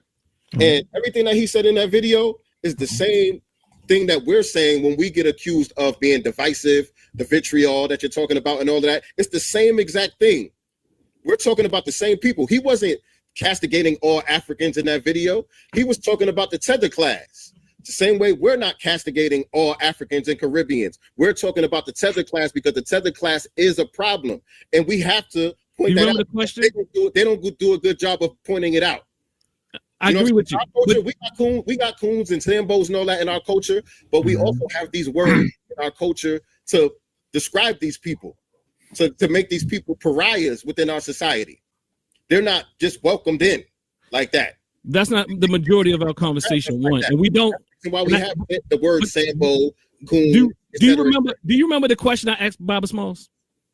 Which question? Baba Small. I said, Baba Small. I said, in essence, I asked him the question. The question was, can two people or two groups of people be saying the very same thing, but due to the intent, it'd be something very different? And when I am saying again, see, brother, sincere, I truly do. And I'm not trying to be condescending. I'm not saying nothing. I think your heart is in the right place. I listened to even some of the part over there. You feel like Dr. Baba Small was lost, and that's okay. But there is some gaps in what you're seeing. But I'm not saying anything that you're saying. I think the generalities are off. I think your social science is off. I think your statistics is off because no one's asking these questions. And when you throw out sweeping statements, it implants or deposits thoughts and ideas in people's minds. Sweeping statements. So we have to be very careful. And you are when you say pardon. I just want an example. Sweeping statements like what? When people get just listen to the video you just said, right? Y'all generalize Pan-Africans. Y'all say no Pan-African does this, right? I don't know what it was, right? That's a sweeping statement, but it's false. It's false. It's false. You can go and you have to go and say, well, some don't. But the reality is if you know, you have to do some research. And the research, even if you did it yourself, you have to go and talk to 10 Pan-Africans. Just go and talk to 10. Listen, I already know that that's true. Like I said, I got plenty of videos where I use. True. Hold on, back up. Hold on. Let's qualify what you're saying. So we talking about science here. What are you saying? What I'm saying is, I know that it's not all Pan-Africans that get down like that or that think like that. But that's what you said. In the video, no Pan-Africans. It was black and white. Okay, maybe it came across that way in that short soundbite. Maybe it came across that way in that soundbite. But I have tons of videos. I have hours and hours. You know what I call it? You know what I call it? I call it splitting. You can't just go by a soundbite. Like I said, I said this on Dr. Myatt's show for many times. When we are operating from a place of fear, and FBA is, and I'm not saying we shouldn't protect nothing. Don't get me wrong. But what I am saying is when we're operating from a place of fear, we're not able to hold nuance. We're not able to look at the whole picture. We start to look at the differences and how this one did that and not look at the big picture. You're the one that's erasing the nuance. That's what the definition of nuance is. Also, help me out. By just taking that soundbite and making it seem like look, brother, I'm not erasing your nuance. I'm saying in that soundbite. I'm not saying that's the only thing you ever said. But what I am saying is that was an example. You asked me for an example, and I gave you one example. You want me to give you others? No. Okay, just understand it. I have pointed out. Brother, just understand. Brother, concede to a point. Africans that do good work. Point, brother. I have a track record of that. See, this is what I'm saying. You have to do some more thinking on this. And Booker T. Coleman's son, just because he's the prince of the prince, don't mean that he's an authority. But what I'm saying is, see, these are psychological warfare tactics. He's talking about Baba Cabernet. Because they brought him in. They all do though. They all misinformed. He became an authoritative figure, which is psychological science. Can I play this clip, man? I don't know why he just caught a stray. Why caught a stray? He ain't catch no stray because he promote misinformation. It's not a stray for me. It's the truth. So he don't gotta be here. He be talking crazy when I'm not there. So what's the difference? No, brother, I think brother Sincere is sincere, honestly. And I'm not trying to hear none of that. Let me play this clip. Hold on. Things. I would like to talk to you, brother. Yeah, talk to him. He's sincere. Let me say this. When I first came in the thing, y'all all said Unc started that shit. Unc don't start nothing. Unc just finish it. Let me show you what the brother said out of his mouth about me and why I came up like that. What's wrong with y'all, man? Not starting nothing. I'm just a finisher. He did say something about my coat. Yeah, he did. I'm a finisher. I ain't starting nothing. I react to it. I ain't only no damn Tariq to tell me that. Y'all see, the thing is, a lot of y'all got a hard on for Tariq. And his brother in the blue obviously has a hard on for Tariq. Man, please. If y'all get Tariq's dick out y'all mouth, y'all might see what's really going on. But my thing is, these dudes don't really see what's going on because they got Tariq's dick in their mouth.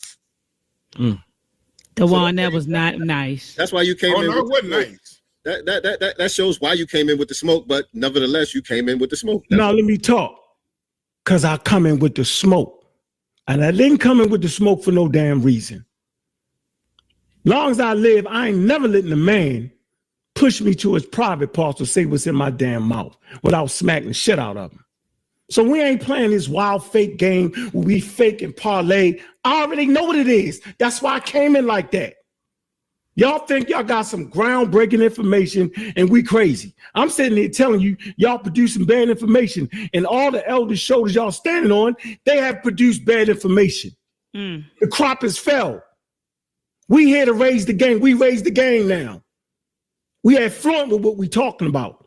We practice scientific literacy. We know when you scamming. Dewan flim-flammers the whole time acting like it was 5,000 people in the coast and they was already here. Get out of here, bro. You scamming. Sincere, you acting like you understand the topic. You don't. None of y'all understand what Pan-Africanism is, and none of y'all know what the hell y'all talking about when we talk about an ethnogenesis of African Americans. Y'all don't know your daggone history, because if you did know your history, you wouldn't have came up on the damn radar. You the smartest one in the room, brother. I am not the smartest one in the room. I'm talking. So how come when I'm talking, everybody else got to talk? Let me finish my point. Let me finish my point. You smarter than all of them. Listen, yeah, I'm trying to tell you that I stand on their shoulders. And you upset because nobody won't really listen to you. No, I mean, let me say, hold on. He doesn't have to be smarter than anybody, but he is an intelligent brother. Hold on, let me defend myself. Let me take care of myself. Hold on, no, let me help too, because I want to look. You are an intelligent brother. He is. He no, really I don't listen. No, you might not say it. I'm saying it. Okay, appreciate that. I could be the dumbest nigga on this platform. You're not. But what y'all can't do is y'all can't pull one serious scientific academic source. Y'all run around, y'all don't even understand evolution, because if you did, you wouldn't say the shit you've been saying at all. Evolution. He playing anthropology and don't know what the hell he talking about. None of y'all understand the subject matter. That didn't prove me wrong. Sincere over there is still thinking that it's three races. Sincere actually think it's three races. You want to play that clip too? Yeah, I'm gonna play that clip too, Sincere. I'm saying y'all not qualified to even make the daggone stances you make, because it's based off of bad information, and the elders' shoulders that y'all standing on, they misinforming us. He keeps saying, you know, listen, I don't gotta back down. Psychological warfare. None of this. Listen, I don't gotta act like the elders knew what they was talking about. I'm saying they understood to a certain point, and I'm saying the point we are here right now, we promote evolution as a way to understand African American history, bro. And if you can't understand that statement, we use anthropology. We celebrate excellence. They're not hiding who we are, bro. It's all in the textbooks. We can pick up textbooks, not your little crazy pseudo book you picked up. We're talking textbooks. Okay? We're not talking a book that anybody can write. Textbooks is the standard. No, we're not. That's a pseudo book. We talking about textbooks. That's a paperback. What are you talking about? Textbooks. This is a hardcover. What are you No, talking that's a pseudo book right there. Anybody can write that trash. Published by the University of Indiana. Hey, I don't care. I'm not listening. While you look for the 3 race clips, brother Sincere, I got it. Sincere, brother Sincere. Another good book that you should check out is Booker T. Washington in Africa: The Making of a Pan-Africanist by Dr. Taryn Wright. This is a really, really good book. Booker T. Washington in Africa: The Making of a Pan-Africanist. I haven't read the book, but I've heard you break it down when you were doing. Dr. Taryn Wright. I want to say one thing before you were doing like a book club thing, and you guys read that book. Yeah, I've heard some of your broadcasts breaking down the book. I want to say one thing. Yeah, the book is she's serious. She's a serious sister. Serious sister. And I'm curious to why Sincere turned down my invitation to talk. Let me say one thing before y'all, because since my name is brought up, I want to say one thing before I move to the next video. I stand by what I said, and yes, because in the video it was a whole lot of Tariq being brought up when Tariq running around. So when I said what I said about Tariq, I stand on the 10 toes down. I ain't running from it. Yeah, brother Dewan, that wasn't nice. It wasn't. No, I agree. Nice, it wasn't nice. Dewan. It was. See, I'd be wrong if I call him a whole ass nigga. That I'm no, we're not doing that. Then I'm wrong. See. How's he gonna tell me what I got in my mouth though? You think I ain't gonna say something about that? I ain't got calm down on that. I'm never going for that. I ain't going. I ain't going, nigga. I'm not going. You look like an autistic Katino Mobley. Let me mute both of them, please. Let me mute both of them. I just muted both of them, Sincere and Dr. Assault. Hold on. I can't. See, the Pan-Africans don't talk not about nice. each other. And that wasn't nice what you just said. Unc, it wasn't nice what you just said. Don't call nobody out there name, Unc. And right. Doc, I'm not mad that he can turn around and talk close with that piece of meat behind his head. Go ahead, turn around and talk close with that piece of meat you got back there, bro. Let me mute. Brother Dewan, and Brother Unc. Man, this is crazy. Bruh, they just, I don't mean to cut it. I don't know if you're trying to talk, Brother Ron, man, but my God, these cats is nuts, man. Crazy. Man, this is mental illness on display, bro. On steroids. This dude is mentally ill, man. That's I mean, this is pipe, man. I'm telling you, these fail. It never fails, man. And this is just in a lot. This is across groups in general. A lot of failed people in their own personal lives try to turn to tribalism to hide their failure. Okay. They do it all the time. Okay. The reason why he's fighting so hard for Pan-Africanism, because Pan-Africanism has become, I mean, it's goofy in its foundation, but it has been bastardized by so many fake, weak people who did not have Black people's interests. It gives them a chance to make some money on that BS. Mm-hmm. This is the reason why they're holding on to it. Let's be clear, and I'm going to speak from the academic perspective, because I like the fact that Dewan spoke from that particular perspective, because he brought up something that I brought up the last time I was here. He talked about the Africans, the tethers, who did not want to be a part of the things that he was doing out there. Okay, my college I went to, we had people that came from Northridge, CSU. We connected with some of those people. Okay, back in the day, and so he was basically saying that they had the same experiences that we were having. They did not want. See, this is what a lot of people are failing to realize, especially these people who still want to push this. See, they exist in these bubbles. Yep. Okay. They exist in these bubbles where they might go to this conference over here. They might go to this lecture over here with somebody at the Black Nubian bookstore. And they think like, oh man, we're doing it. But that's in a small bubble that you exist in. Those are people that's just reinforcing what you already believe. But when it comes to the masses of these tethers do not be rocking with Black people like that. Nope. They didn't even do it on when we was doing it on the college level type stuff. You know what I'm saying? Yeah. And so they really have a vested interest in Pan-Africanism, man, because that's where their source of money is coming from. That's where it is.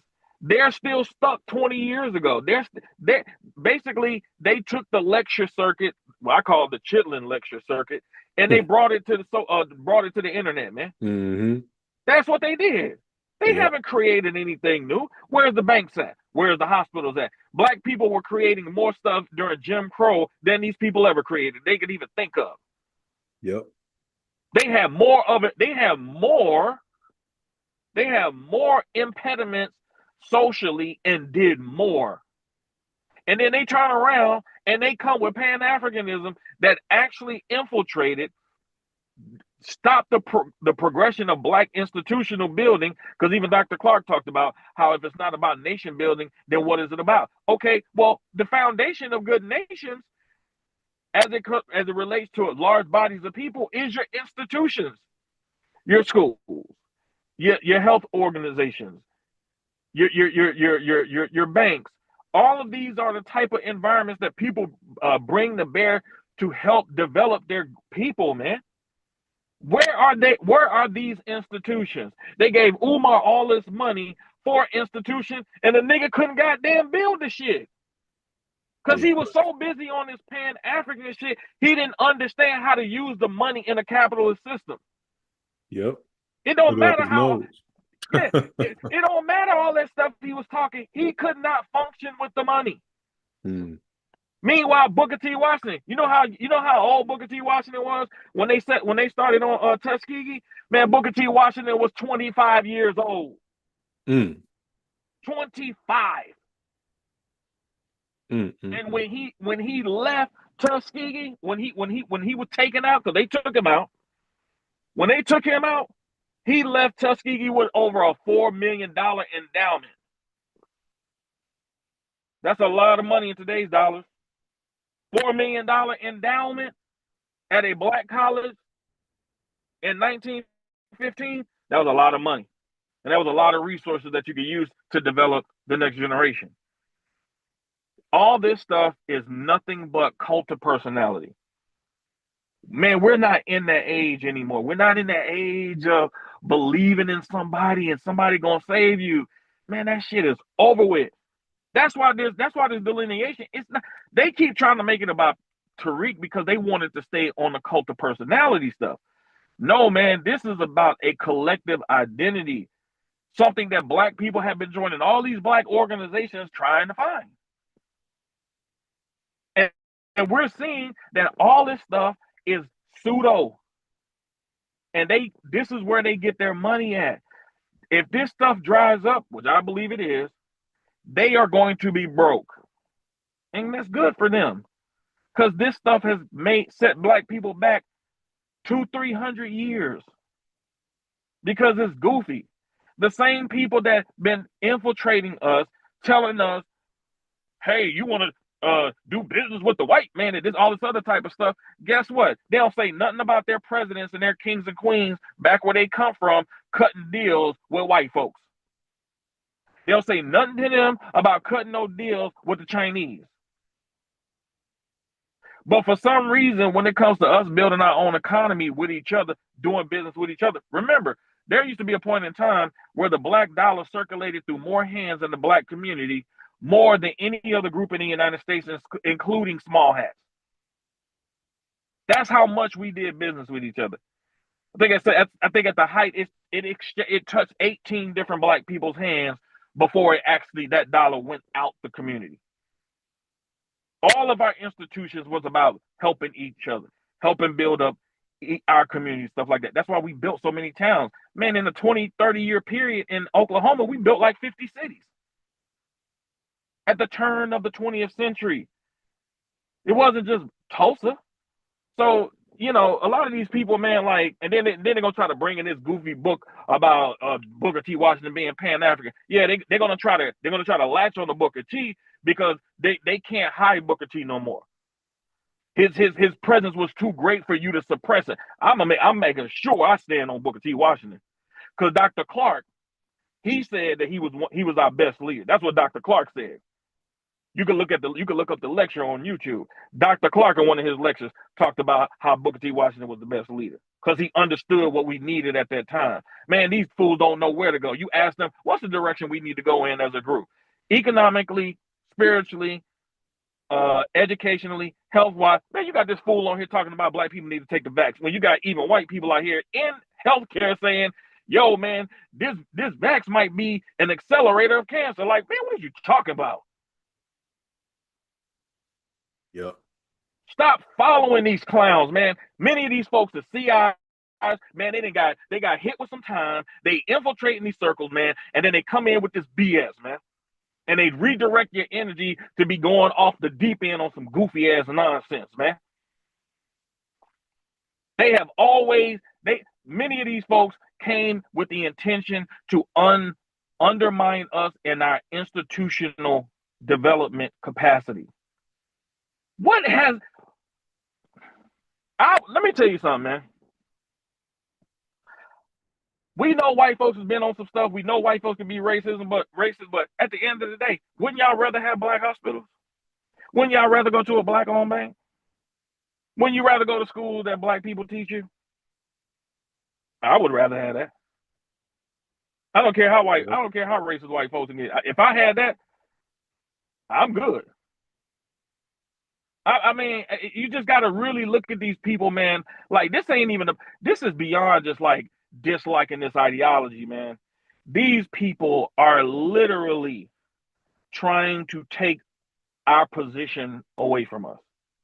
We're talking about all the people that died for us, all the people who got lynched trying to defend us, all the people who, man, put their lives on the line, having to be in certain people's faces, man, to make sure we got something, man. And these folks come over here, attitudes too. See, when them dudes when Dewan B and the other dude on there with the A hat on, when they was bringing up those interactions with the tethers, they want to try to make it seem like, oh, those are just here and there, you know what I'm saying, experiences. Man, this chick even said herself, she spit on a Nigerian, talking all that tether stuff. She spit in her face.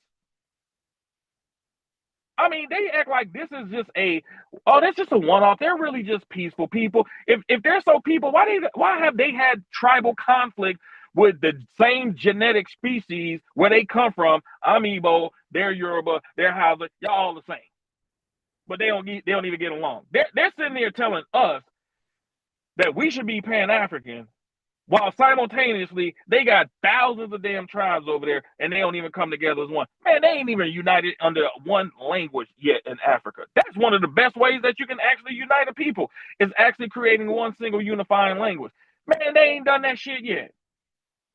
They speaking Dutch, they speaking French, they speaking all type of stuff over there, man. And they're gonna sit here, man, and try to clown Dewan B, who is literally talking about his family lineage. Okay, he was like, I can count my family lineage back like 19 generations. How can you you literally cannot argue with that. You cannot. It's impossible. And he's literally giving you geographic locations in the United States, showing you like how we migrated here, how we created this new concept, this new culture over here. He's literally telling them, and they're like, oh, well, that don't mean anything. Because every time it's a positive thing, every time it's something positive that the world likes, they always try to make it say, oh, that's African in nature. That's African in origin. They always try to take credit while simultaneously admitting, because you can YouTube this right now. You can YouTube videos where Africans themselves are telling FBA people, well, our families told us not to deal with y'all when we came over here. The same people that's telling you to be Pan-African. I got about 20 clips. I got about 20 clips of them admitting that. Come on, bro. You know, Ron. Come on, dog. Like, they are, I'm telling you, man, on some grown man shit. Like, yo, man, cats need to start getting snuffed out, man. Like, for real, man. Like, this ain't a joke, man. I ain't gonna lie, man. Like, I can't even believe like this level of dislike from them is this deep. It's because it's like we have always collectively throughout our history. I'm just as surprised as you, man. And that's what made me so dedicated, bro. Because when I come to that realization that you're expressing, right? I mean, he talked about how they had some chain email where they were talking about they were going to specifically take opportunities from us. While if you look at the show Insecure for a prime example, and I said this to my brother right here. I said to him recently, I said, a lot of the bad enmity that we have between black men and black women specifically, we got to actually do the knowledge and go back in the history and look at and see, did we really not get along with each other? Because that's false.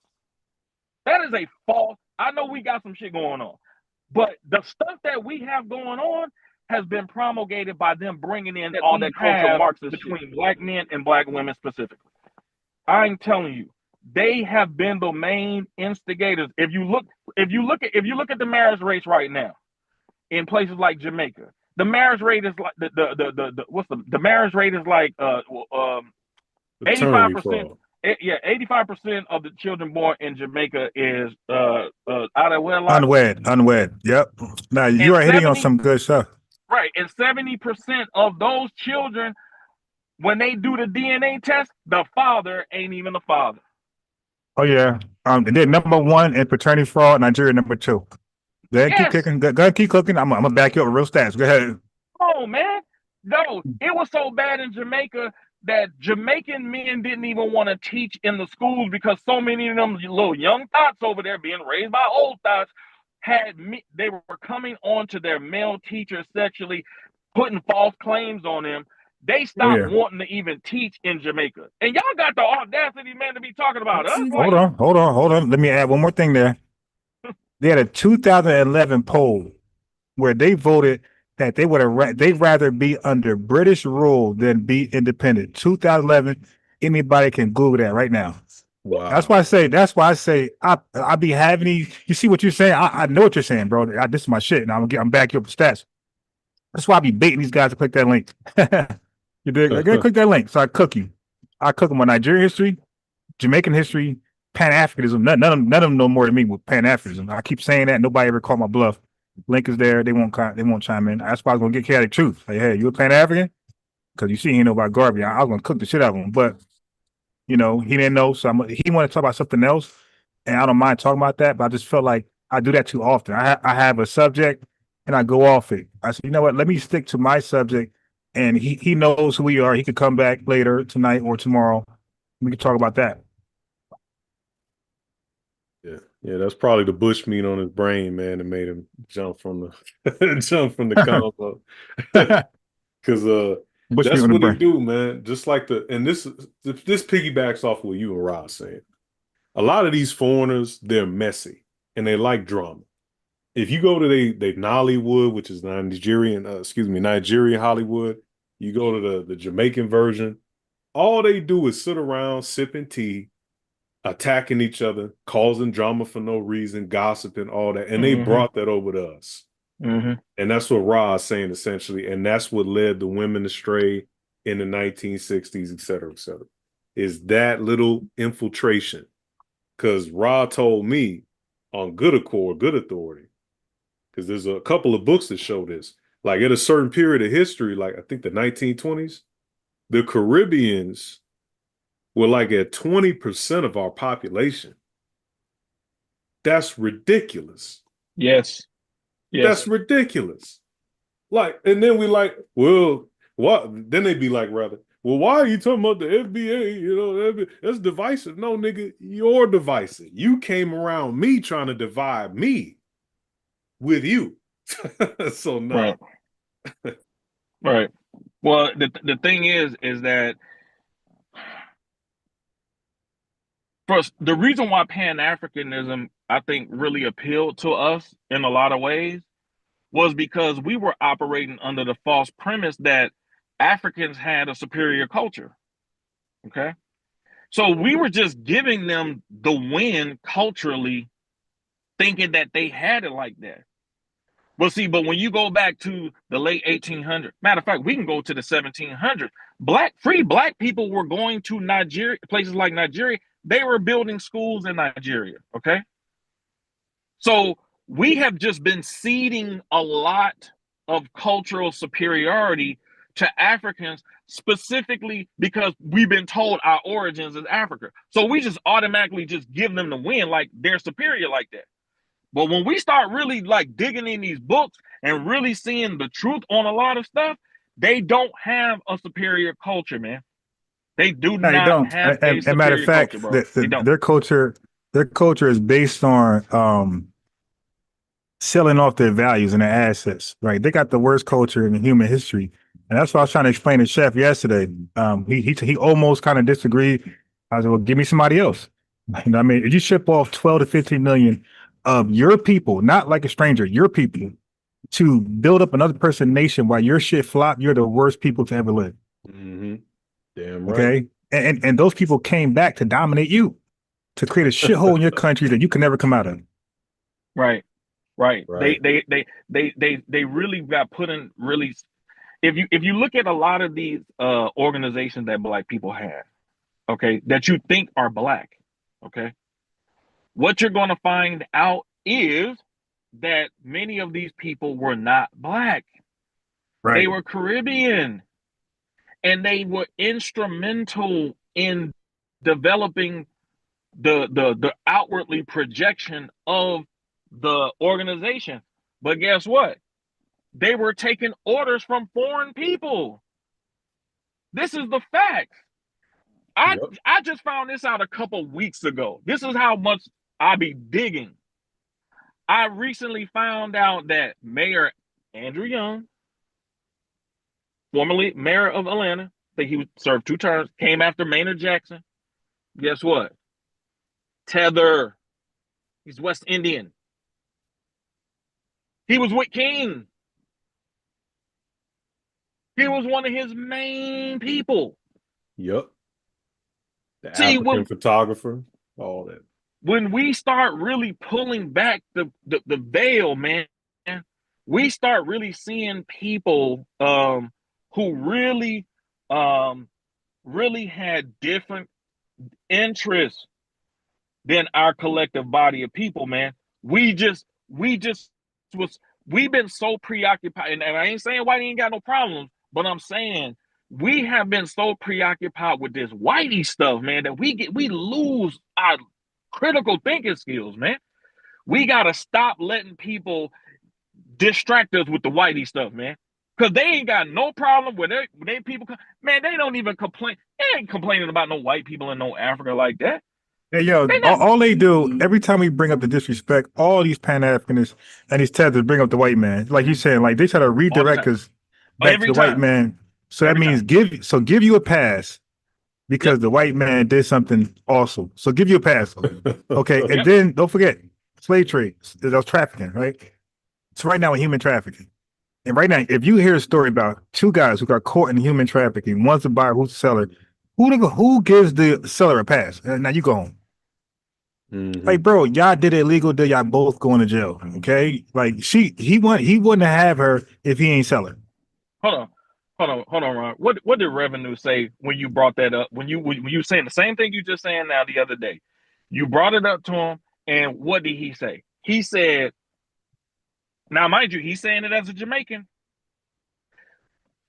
We've already forgiven them. And you was like, who? He was like, who? Lost his damn mind. He said, oh, we've already forgiven the Africans. That's insane. That's insane, man. Lost his goddamn mind. Well, if you forgave them, then it won't be no cam, whatever shit is over there in Jamaica. You dig? That's acknowledging it happened and they're not forgetting. Yeah. But let me say this. So you touched on, because somebody hopped in, I want them to speak too. But you touched on the marriage rate with us. Okay, let me say this. In the 1960s, when our marriage rate was at 70%, their marriage rate was at 30%. So I'll say that again. 1960s, when you would think Black people across the globe, well, dark people across the globe, you would think that the white man is not doing nothing crazy, so everybody's marriage should be intact. No. They had marriage issues, serious marriage issues in the 1960s, 30%. How do I know this? From their Jamaican paper that's still alive today, the Gleaner. So I be cooking them from their own newspaper. Yeah, I'm a nosy guy. I'm subscribed to the Gleaner, by the way. I'm super nosy. Oh yeah, you really you really digging. Yeah, I'm super nosy. There you go. Wow. All right, so iPhone chat.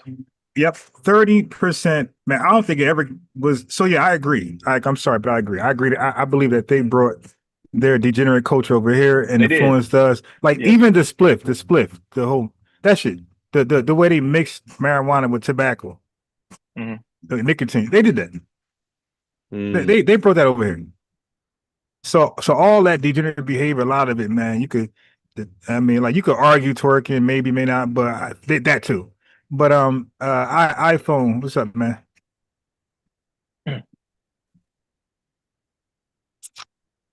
What's going on, iPhone? You want to say something?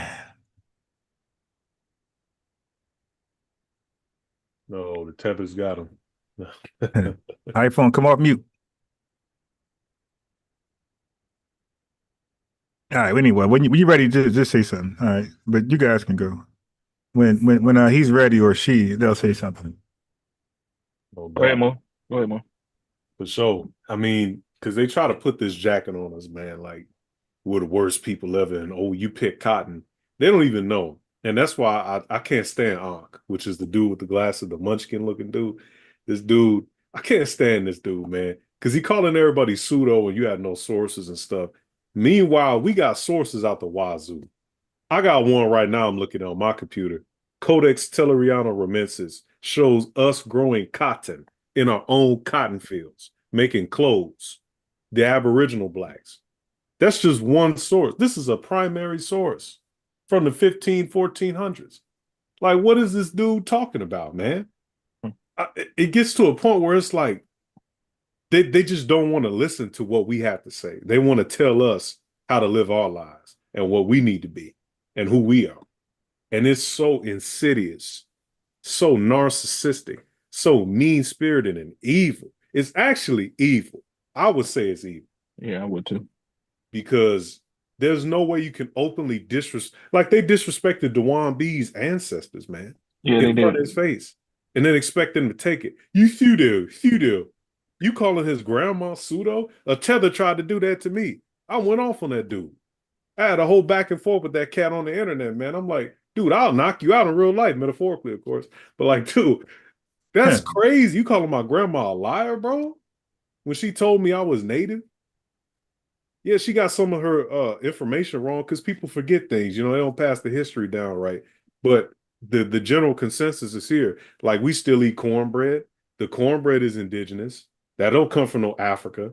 Half of the foods the African eat, like fufu, comes from America. The cassava. Hey, go ahead, brother. Let's say even that won't work with me because we are not just inventors.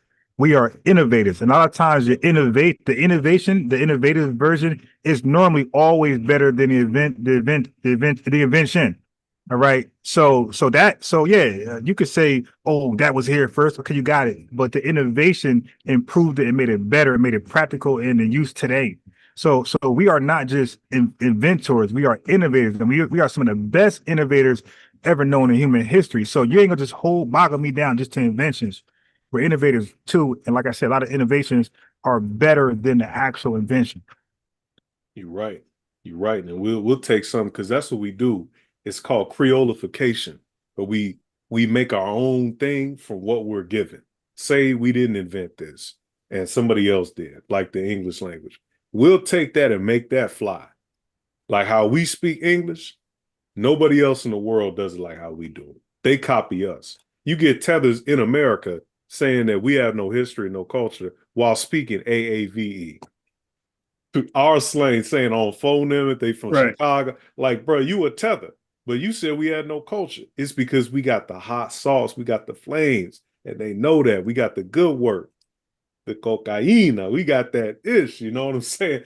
And so these people, their jealousy just boils and bubbles over, man, and it's trifling. It's really trifling to see. Yeah, yeah. My whole thing is, it doesn't take. The irony is that many of these people go to colleges that have Black studies departments. Trifling. It's really trifling to see. And they go to these places where they can actually, if they get connected with the right people, they can actually truly learn some experiences about FBA. But one thing that really showed me that a lot of these people don't really care to even learn about Black American history is the fact that so many of them were ignorant to the 14th Amendment. The 14th Amendment stuff really is what really did it for me. Because I couldn't believe there were so many people, so many foreign people who were trying to claim Black, not knowing anything about the 14th Amendment, and simultaneously trying to use the 14th Amendment to ultimately steal our birthright here. That's when it really fully clicked for me. I'm like, well, wait a minute, because they were thinking when people started getting deported, they were like, oh, well, they're gonna deport y'all. They was trying to scare Black Americans, oh, they're gonna deport y'all too. And you're like, man, what you talking about? Nah, we good. And when they started seeing that it wasn't happening, that's when they started getting shook. Y'all think y'all need to be, supportive of, because a lot of these people's families are being torn apart and stuff like this. Y'all do know y'all talking to FBA, right? Mm-hmm. We don't know nothing about families being torn apart. We don't have a history where family members getting snatched out their home and getting lynched and stuff like that. What are you talking about? They haven't really had to really prove that they really stand with us. Now that delineation is forcing them to actually have to pick a side. Because I keep saying this, I don't care if you have FBA, have foreigners as far as Caribbean, Africa. I'm sorry, man, you got to pick a side, homie. You got to pick a side, chick, because a lot of the internal stuff that we have that has become a problem for us from a cultural perspective, a lot of that has been grafted BS culture that has come from Africa, that has come from the Caribbean. A lot of them have infused a lot of their dysfunctionality, man, in FBA culture. And when they do something, a lot of times they're not going to get, let's say they go commit a crime, they're not going to get charged oh, they're Caribbean. They're going to be placed in Black. And then when they want to shift, when they got to get older and be more accountable and get married and stuff like that, they'll start families and stuff like that. And then they'll point the finger back at FBA and oh, see, man, they ain't got no culture. They always on this dysfunction stuff. But when y'all was 19, 20, because I've seen Africans do this, I've seen Caribbeans too.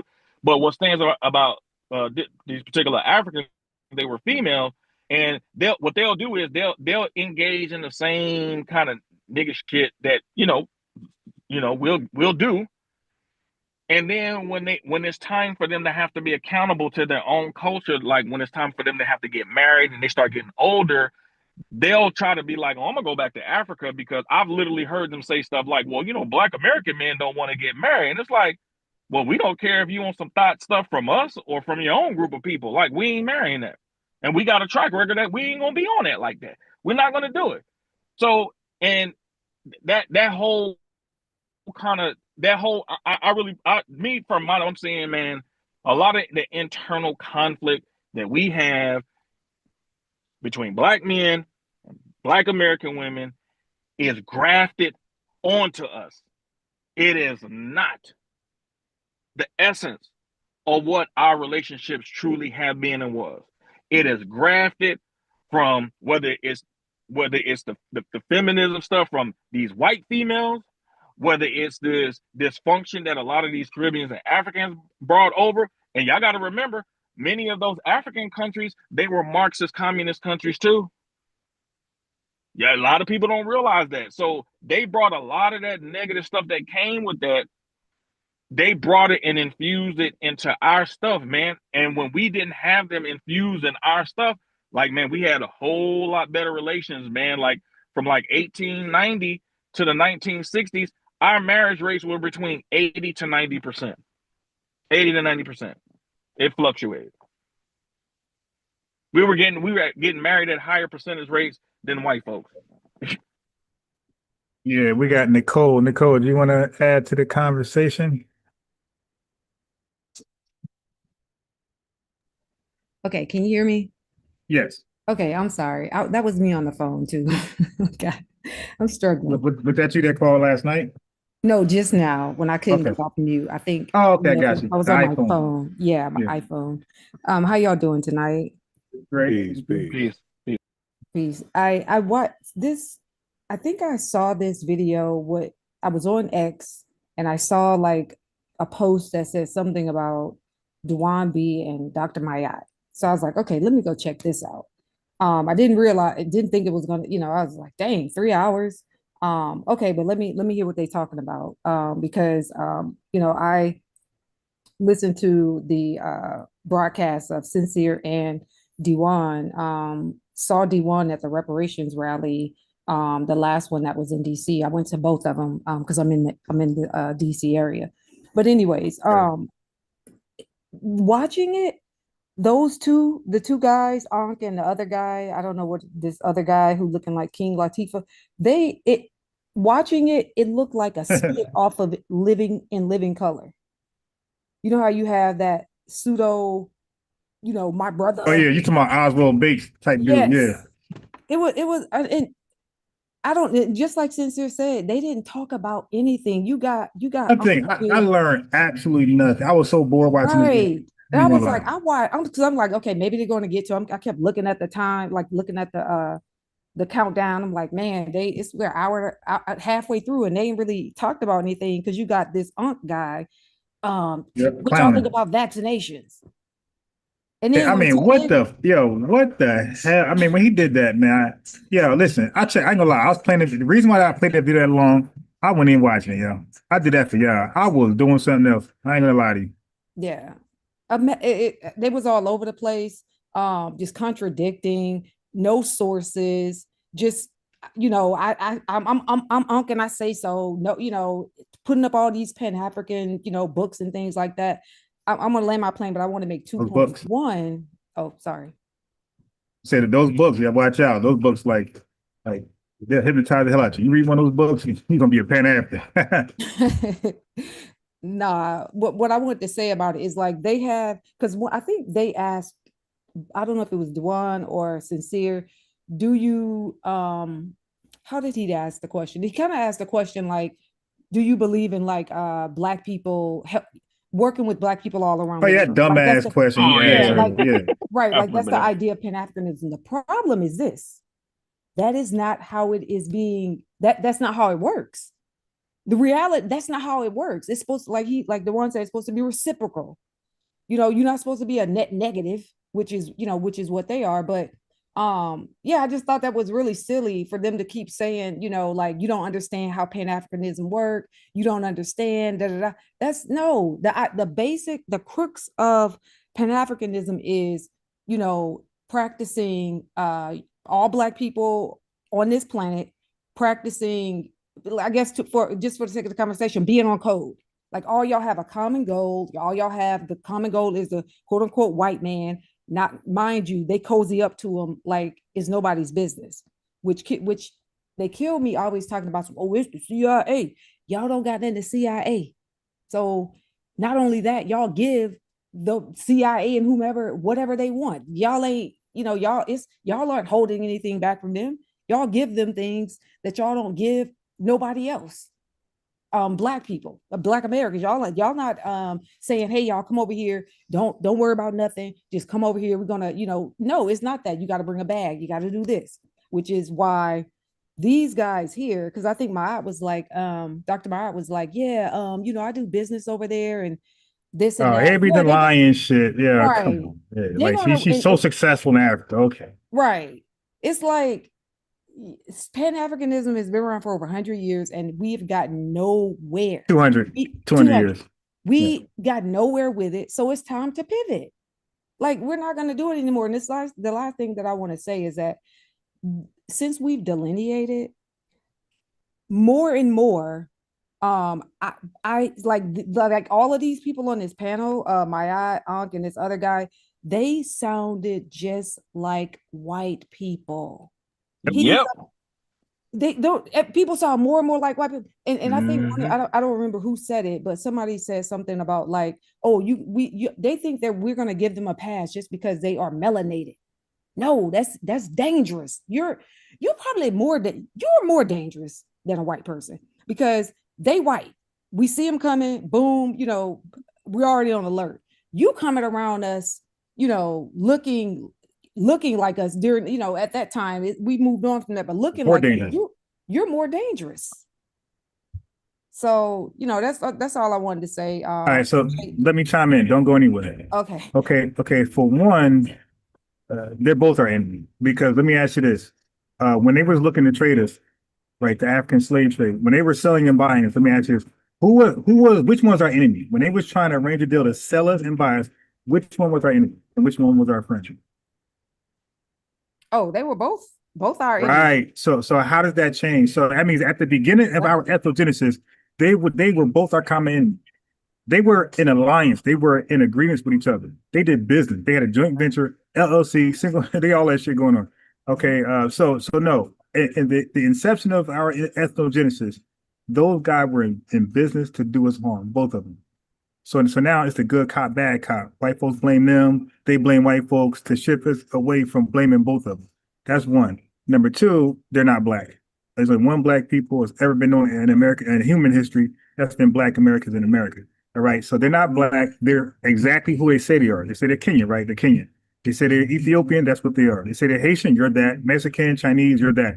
We're the only people to say we're black and nothing else. So there's no nickname for an Kenyan or Yoruba person. No, you're Yoruba, bro. You're a Santi. That's exactly what you are. You're not black. We're black. You're cosplaying as a black person.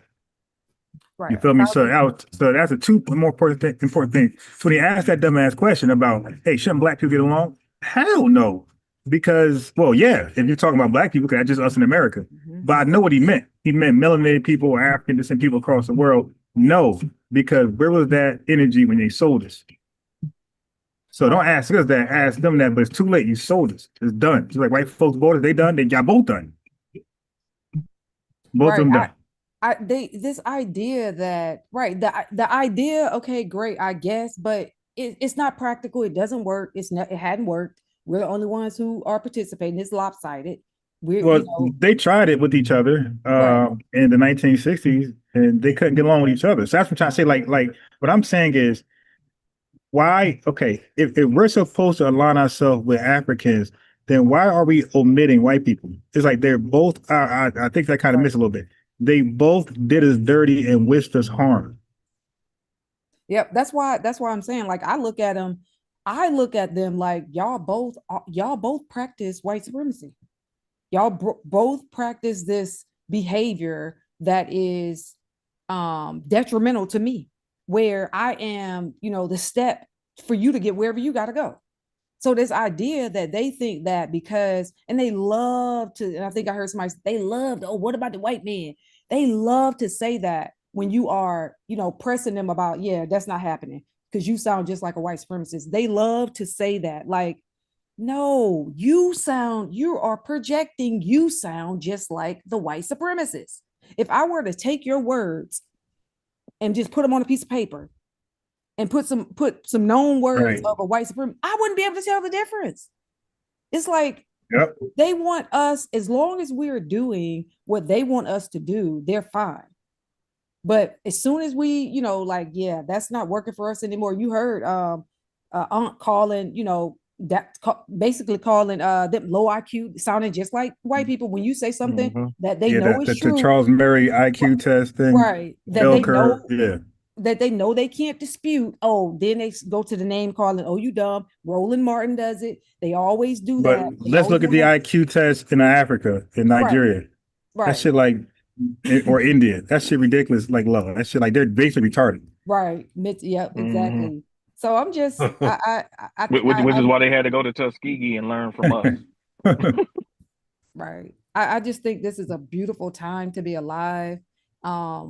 For me, and the way that I see it is almost like this kind of like right now, like this generation's civil rights movement, because the thing about it is that as long as we are on this planet in America with, sharing this space with other white people, essentially, we're always going to be in this posture where it's like we're fighting, which is why, when it comes to white supremacy, white people, it's like, because people always, I saw a video earlier on TikTok, on X, where you had these two black, and I don't know, they look like FBA, but just because they sound real Southern, real like country, but these days it's whatever. But they were like, white people, can we be friends?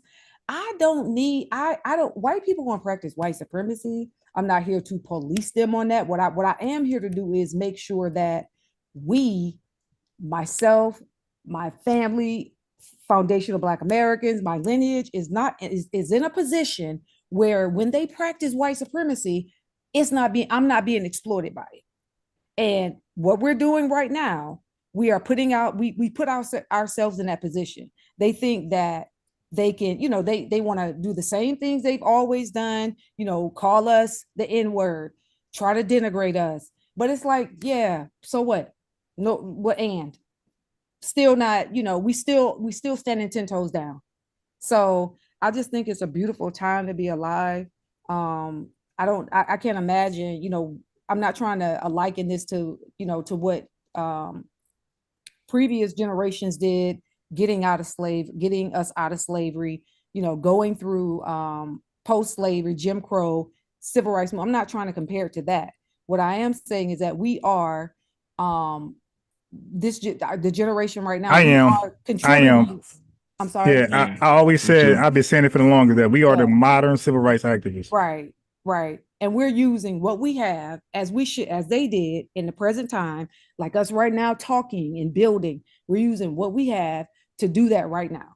And so I don't know. I'm just so appreciative of that. I'm grateful for that. I'm grateful for, spaces like this. I call y'all the Black Anchorman, the foundational Black Anchorman. Like all like everyone who has has broadcasts and putting this information out, because it's like, I don't know, and it's the last thing I want to say. I don't want to take up, be the only one talking up here, taking up all the space. But the last thing I wanted to say is that what I think is even more interesting is that I can't believe this. I lost my train of thought right then. Oh my gosh. I'm gonna go on mute, but I'm gonna come back because I want. Wait, hold on. Okay. Wait, go on mute. Okay. Like I hear people do the white supremacy thing and over and over and over and over. And when I'm looking at current day, and like the brother said, when you peel back the onion, you start looking back in the 60s and 70s, like, wait a minute, was he FBA? And look, I'm telling you, man, I didn't know Cannabis the rapper was some other shit. I'm like, oh, yeah, I didn't even know that. Okay, so check this out. Sis, I think we're beyond white supremacy. Okay, it's FBA versus everybody. So we had anti-lineage supremacy. Everybody wants us to fail, and they're all coming together. We just talked about that yesterday. You got tethers who normally hate each other are in the chat room together because they got one thing in agreement: they're against us. You got these tethers becoming white supremacists, joining the conservative side, repeating the words of Charlie Kirk. You see Chaotic Truth here earlier. You heard what he said. Yep. African. Okay, so this is way beyond. So we're trying to look at white people. Oh, hey, white. But white people got smart. So you worry about us? All right, well, we're going to gentrify you with some goddamn immigrants, and you're going to think that your brothers. You're going to allow it to happen. You're not going to complain. You're going to see you being disfavor money allocated to these tethers, but you're not going to mind because you think they're you because you're looking at color. Right. That's the play. That's the swindle right there. They keep getting you with that look. You get so distracted. The irony is that in a time where we had some of the most bitter forms of racism, man, we did a lot of great things together as families, Black men and women coming together. I mean, the original man and woman never had a broken culture. It was people that came and broke our culture. Big difference. And not true as essence, man. Like, we were good. And so we got to really look at it from that particular perspective. Like a lot of the back and forth that, you know, we've had internally as, you know, black men and black women, you know, trying to put ourselves together. Like, man, a lot of that stuff, man, is instigated. It's not us. Like I even myself, man, I've had to pull back on some of the stuff, you know what I'm saying, that I was saying, you know, on FBA women, because obviously, you know, coming from the type of, you know, family I came from, and, you know, having elder women around, like you used to seeing a different type of disposition, you know, as far as I'm concerned, those were more traditional, you know, Black American women, because they represented a more refined thing. And so, but you got to remember, when you start talking about inner city or ghetto or hood type, man, the ghettos were not even made for Black people, man. The ghettos were something that was made for small hat people, man. That's not us. Yep. That's not our culture. Yeah, you know bro. What I'm saying? I was on, bro. So, that's deep though. That's deep. Yeah. So when That's you real deep. we start grafting on other people's weaknesses in their culture. That's what's been happening. We've been grafting other people's internal BS that they have. And then we get to fighting each other on some silly type stuff. When we don't have to look back at 5,000 years of Egypt. Man, we can look back 100 years. Man, did we work together and create stuff? Yes. What are we talking about? This is 100 years ago. This is not that long. This is like 3 generations. So we're not that far removed from the great stuff that we did. And, you know, just because we're sitting here like, well, you know, white folks did this, that, and the fourth, and blase, this, that even makes it even more impressive. Because if we could do all of those things not being fully in control, just imagine what we can do when we really have control. And so the reality of the situation is that we gotta first understand, man, we've all been miseducated. Black men, Black women, Black children, we've all been miseducated. I would highly suggest Black people get your hands on the elder, may peace be upon him, Amos Wilson's The Developmental Psychology of the Black Child. It is a phenomenal book, because he really talks about, to me, the developmental psychology of the Black child is like comes before the miseducation of the Negro. Because basically what it does is, if you read Amos Wilson's book, it sets the stage of what can happen if you don't get the education part right. And what you see in the miseducation of the Negro, because you start seeing the values. What Carter G. Woodson was trying to stop Black people from doing is getting so caught up in that education that they thought was going to be something that was going to help their culture. Because Amos Wilson said, if your education doesn't help your culture, it's useless. They were getting hoodwinked with some BS education that was not going to help Black culture. It was, in fact, these was going to be the people, the educated Black people. What he was really saying was going to be the very people that come back to Black America and miseducate Black America. That's one of the reasons why he wrote it. Mind you, he was the second Black person with a PhD from Harvard. He disagreed with Du Bois. He was telling Black people to send your sons to Tuskegee and learn from Booker T and George Washington Carver, the most prolific scientists at that particular time in the United States. Matter of fact, the world. George Washington Carver was the preeminent scientist of the time during that time. You know what I'm saying? And so if you could get your boys there, they could get locked into the knowledge that they needed to have, so they could go back into their communities and build their communities the way that we saw Black men building up towns. When we see pictures of Black towns, we don't see no ghettos. We don't see no trash on the ground. We see pristine towns, clean environments. Those men were not going to let you, man, ruin those towns like that, man. Them dudes would have bust you upside your head. They would have went ham on you. So they didn't play like that. These were different types of men. They were different types of grown men. They had a different kind of mentality. Not this intellectual. No, intellectualism is not supposed to be some circle jerk where we just constantly argue. There is the truth of things, and then there's not the truth. Once we see what the truth is, then we got to operate off what the truth is. And what the truth of Pan-Africanism is That shit don't work for FBA, and it never has. So that means we got to put that shit down and come together on what we've always done, because we ain't never been a group of people that hasn't been able to work with each other. Not working together is actually not the norm. The norm historically is us actually working together. Yeah, we was the only ones we had to work with. All right, you don't Who you else was you don't going? do Who what else? we've done. Oh, I'm sorry, Suburban. No, you good. You good. Go ahead. I was just gonna say, you don't do what we've done in spite of not working together.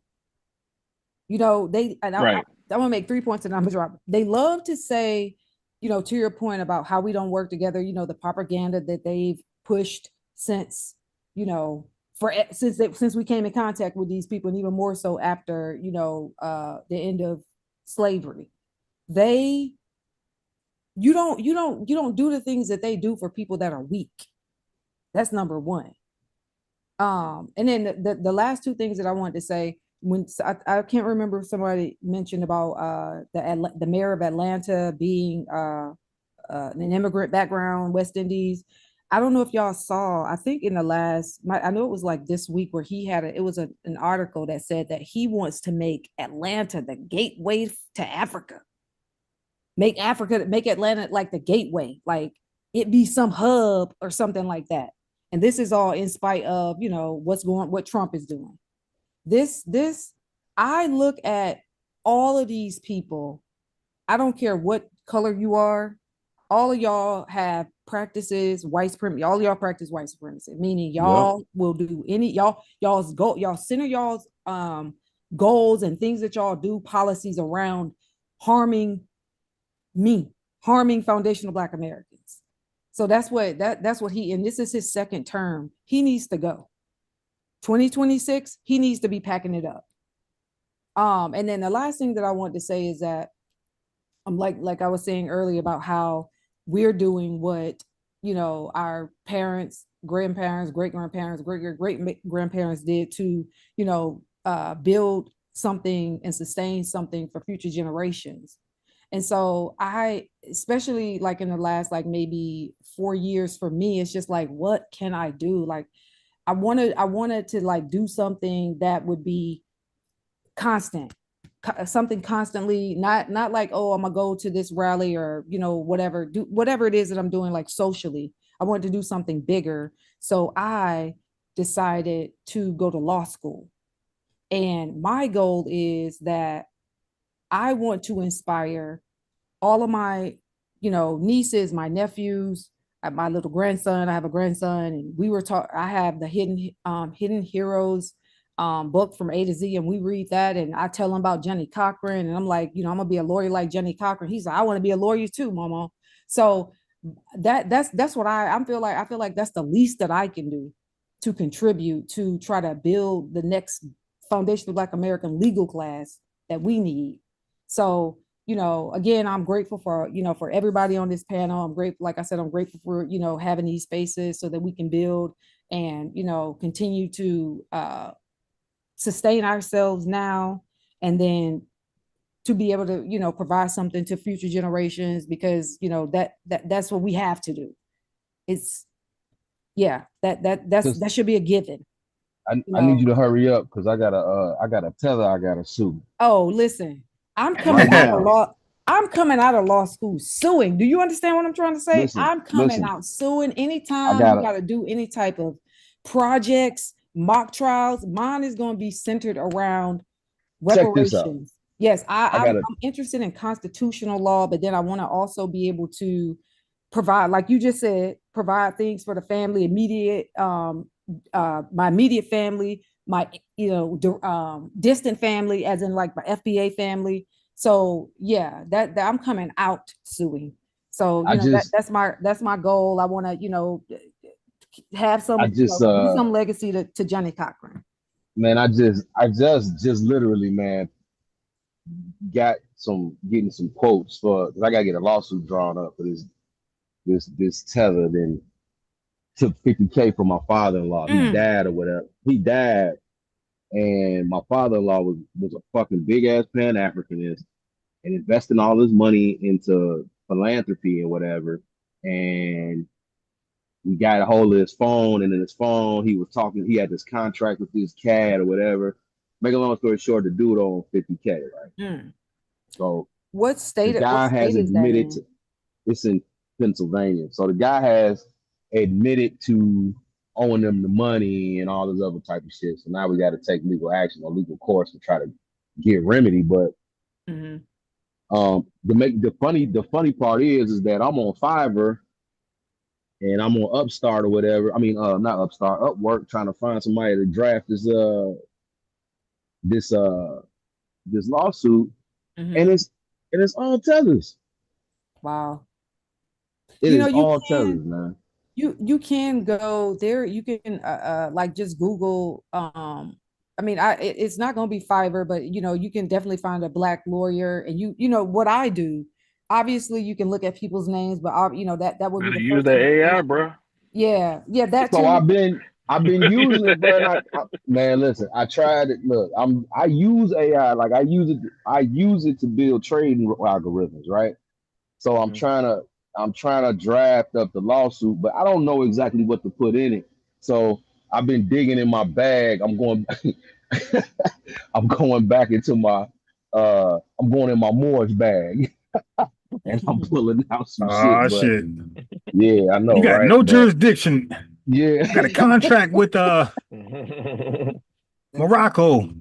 Yeah, man, that's You crazy. could maybe do something with like the I don't know if you can contact the attorney general or something like that, because for a certain amount of money, that's like felony type stuff. Well, what happened is he gave the money was he didn't steal it. He didn't steal it. He gave it to That don't him. matter. He done it under the guise of, you know, a lie. He was being dishonest from the jump. Well, this is what he did. Yeah, Okay. if it's done fraudulently, there's no statute of limitations on that. So Yeah, it's not fraudulent and it's new. It's not statute either. It's not outside the statute. But check it. What he did was, so he gave him the 50K, but my father-in-law is not a dumb guy, right? Like, so what he put in the contract was, look, if he's supposed to get a certain return on the 50. If he didn't get that return on the 50 by a certain date, then the guy was supposed to return the 50. Okay. So I mean, it's really an open shut, closed case thing.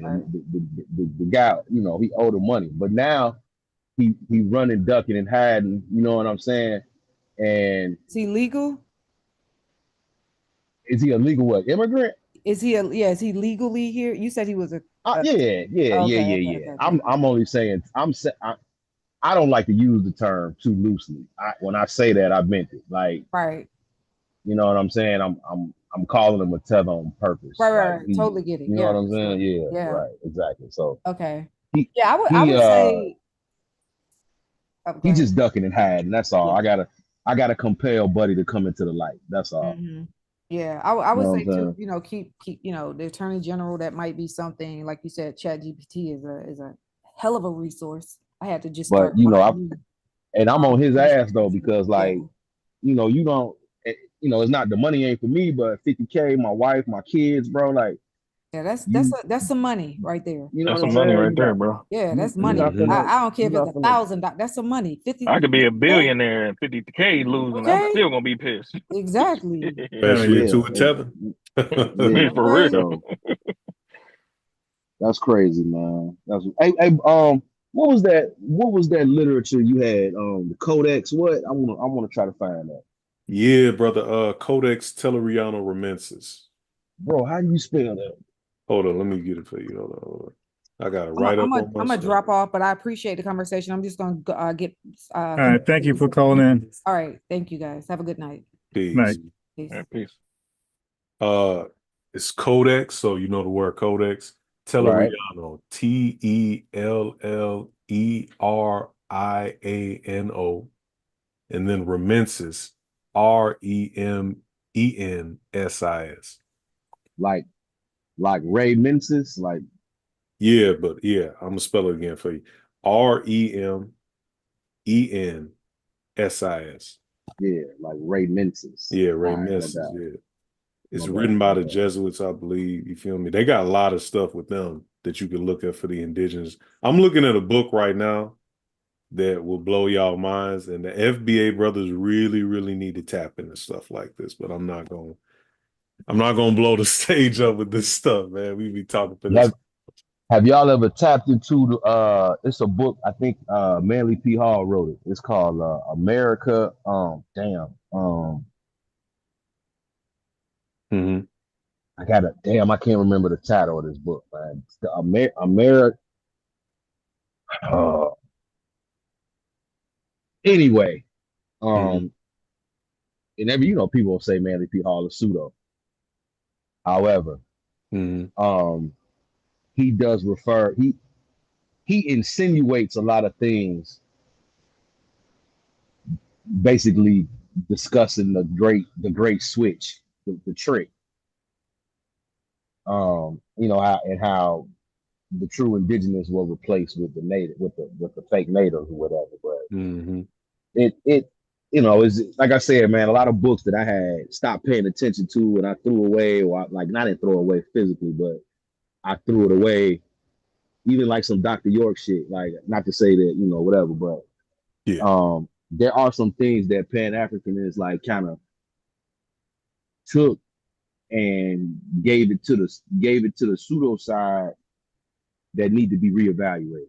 I agree. 100%. That need to be reevaluated.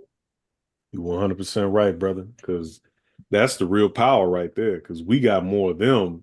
I'm not saying we ain't got no African. I'm one of the people that don't believe that we don't have any African. I believe that we do, but it's certain groups. It's not everybody, especially the people that quote unquote sold you. Why would you sell your brother into slavery? Right. You're going to sell another tribe into slavery, so we come from them type, and then people were coming here before slavery, way before slavery.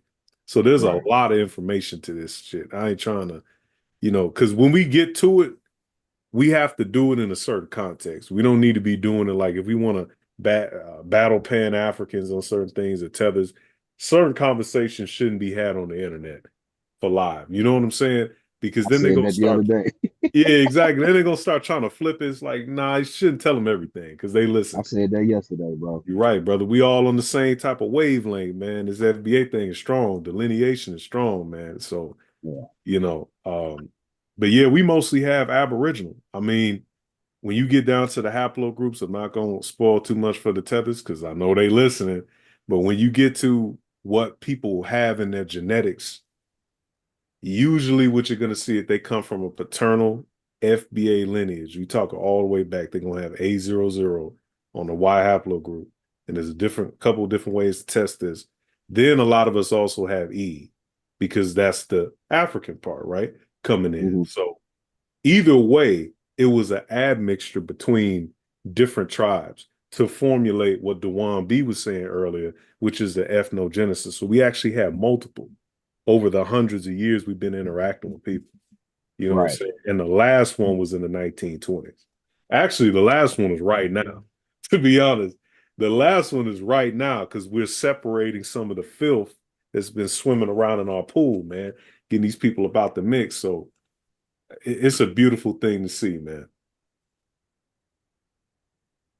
And just by the scientific aspect of it, man, you got to identify, I mean, people who hate you lineage wise anyway. Why would you want to introduce those types of people into your lineage anyway? Just from the science of it, you know what I'm saying? Like, that don't even, I mean, it really don't even make any sense. And I'm not saying like all foreign born people, of melanated descent hate us, because that's not true. But I'm just saying, like, I'm glad that Dewan specifically honed in on the ones that's here. I think, to me, that was very critical. He really put a bullseye on those who are actually here. And because in a lot of ways, like, the ones here have really driven some of the actual problems to the point where even back where they come from, they drive the narrative about us to these types of people.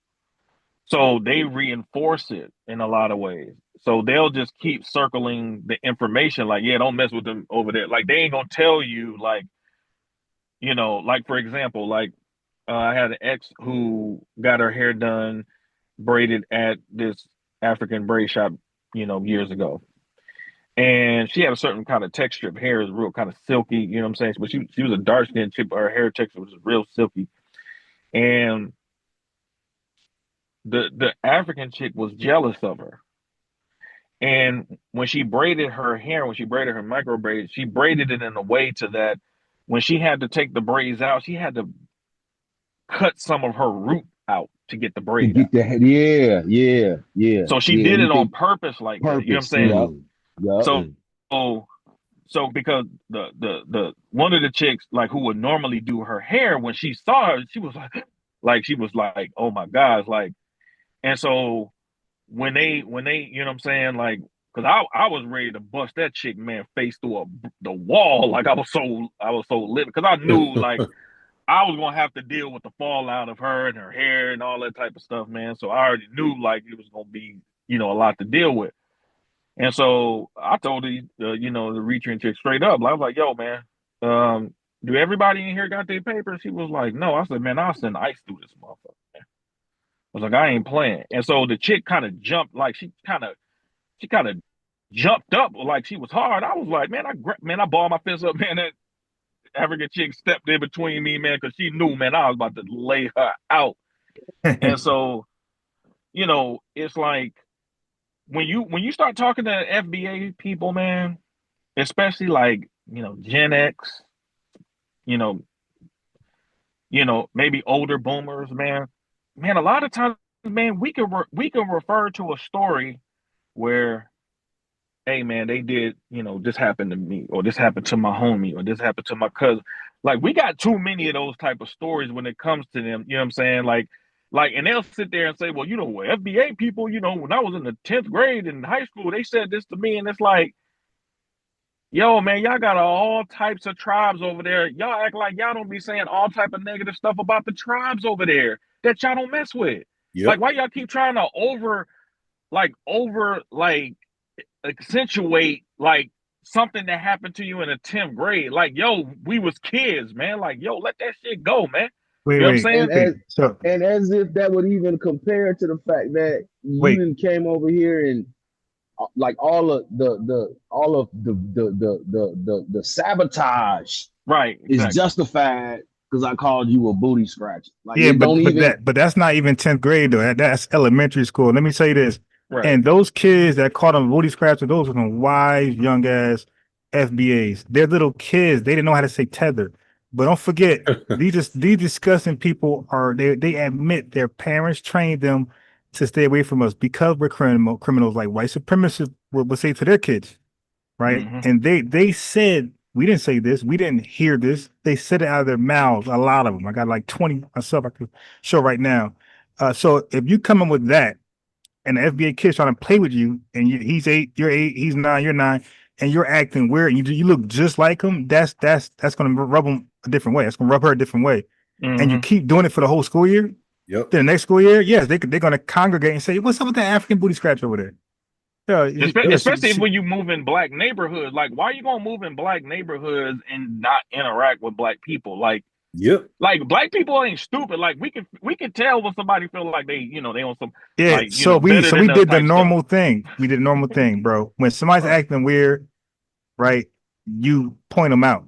And little kids, well, look at Tariq. Look at us. We call them tethers, right? So at a young kid level, they can't say something like tether. They said what a kid would say, African booty scratch. That's some kid shit. Right. But the point is, they said it because they were pointing out these guys are weird and they're undermining and they're being funny, and they hang around all the damn white people, but don't want to rock with us. So look at those African booty scratchers. So they were right in that. Let's be honest, bro. We would say that shit to each other. Yep. We was talking most to of the each time. other. Yes, we were saying it to each other. Actually, I used to call my cousin that shit all the time. Yep. You see what I'm saying? Like, it wasn't even a lot of times. It wasn't even. And then only that, who was in close proximity to all these Africans to be saying that shit? So, like I said, like, yo, I didn't even really get in tune with no Africans until I went to school, bro. Until I got to Hampton, bro, and that's when I started having interactions with Caribbeans all these random forms and different types of black people. Yeah, that's why I know What they the- are what lying. Dewan said. Yeah, that's why I know they are lying because I didn't know African until I was like 8th grade. It was very clear. His name was Mpuku. But my boy recently told me, it was Chad Smith from the chat. He recently told me another guy was African. I never knew. A guy was to hang around with, and I never knew that. Right. So these folks don't, and this is 8th grade. These folks don't come out and say, "Hey, I'm from Nigeria," and that young. Hey, I'm No, they Jamaican. don't. No, they try to pass as Black Americans as long as they can. I got one homeboy. His last name is Wogirin. Never heard a name like that before in my life. Come to find out, he half African. He ain't never told nobody a soul about no African nothing. A soul. Yeah. That's how dangerous it is. Never had a clue. Yeah, bro. They be trying to come in like Agent Smith, man. Like, bro, they be trying to steal our stuff, man. These people are sick, bro. But the thing is, if somebody told me that an FBA went to Africa, and when some of the Africans would try to interact with them, and they was on some like, "Oh man, get away from me, you dirty African," I'd be like, "Man, yo, that's out of pocket, man. Nah, man, don't do that." You know what I'm saying? Right. Come on, man. Like most of us would not support that FBA doing that type of stuff to anybody. If somebody even told you that happened, I'd tell them, nigga, you lying. Right. I'd be like, nah, dog, we ain't do that, man. Nah, we ain't do that. Like, I don't believe that. We don't get on like that. Right. That's what I'm saying. Like, people are literally telling them that don't mess with us. Off the rip. Like when they get off the ship, like, hey, when you get over there, hey, don't interact with them black folks. Like, y'all ain't saying, hey, when you get over there, don't interact with those white folks. The same people that colonized us. The same people that was part of like stripping our country from precious resources and stuff like that. They ain't saying that. You know what I'm saying? They ain't talking about us. And then they try to pull that shit like, oh, y'all tribalistic too. Y'all got Bloods and Crips. Y'all la. Listen, man. I'm from the Chi, bro. I know niggas right now. My homies, though. GDs and Vice Lords, rather than they in the car together. Yep. You go to school with them. You know what I'm saying? Chicago go to school together. Homeboys, you're right. You know what I'm saying? Homeboys, I know cats like, you know, everybody they kick it with is a different game. Like, so it ain't like that unless we have a real legitimate beef with you. Right. That's a fact. It's over something serious. It's over some money. It's over something important. Like it ain't, you know, like right now, like the narrative they try to play with all the shit that's going on at the crib. Yo, those of us who know it ain't it ain't just going down like that. It's a story behind that shit. It's a story behind that shit. So, you know what I'm saying? They try to play like, oh, this is all this violence. That shit is in isolated sectors of the city, and it's old beef that's been brewing for 20, 30 years. Yep. Or it's young niggas beefing over a female or what, you know, little petty shit, you know what I'm saying? Or it's a tether. That's what a lot of niggas. It's go ahead, bro. Yeah, or exactly. It's a tether. Yeah. Because you mentioned, it's funny you mentioned, because it makes sense now that a tether stole from you, because Chicago is full of tethers that steal from niggas. I know. Okay. So, you know, these niggas out here, because we got a lot of Igbo, Yoruba, Nigerians. You know, I'm not just blaming them, but they're a big factor. Them niggas, shiesty. Shiestiest niggas I've ever seen in my life, man. Super. My God. Yeah. On the level of Somalians, man. It's bad. It's real bad. You know what, bro? I'm gonna be like this. I'm gonna put it to you. I think they worse. Ooh. Who's worse? The Western Africans. They worse. Western who? Like Western Nigerians. You said Nigerians, Ghanaians. They worse, bro. Well, I'm saying worse than who? Who's the comparison? Than the Somalians. The Somalians. You talking about East? You talking about East Africans? East Africans. Oh yeah. You know, I don't know any. I don't know, bro. I don't know. I'm just say this. I gotta agree because it's by default. I don't know any East Africans. Like I never came across too many. Like they're very standoffish. The ones I actually meet. I'm gonna tell you, it's approach. It's approach. West Africans tend to be more in your face with it. East Africans tend to be more passive aggressive with it. Like a Nigerian would be like, "Yeah, I took your damn money. So what?"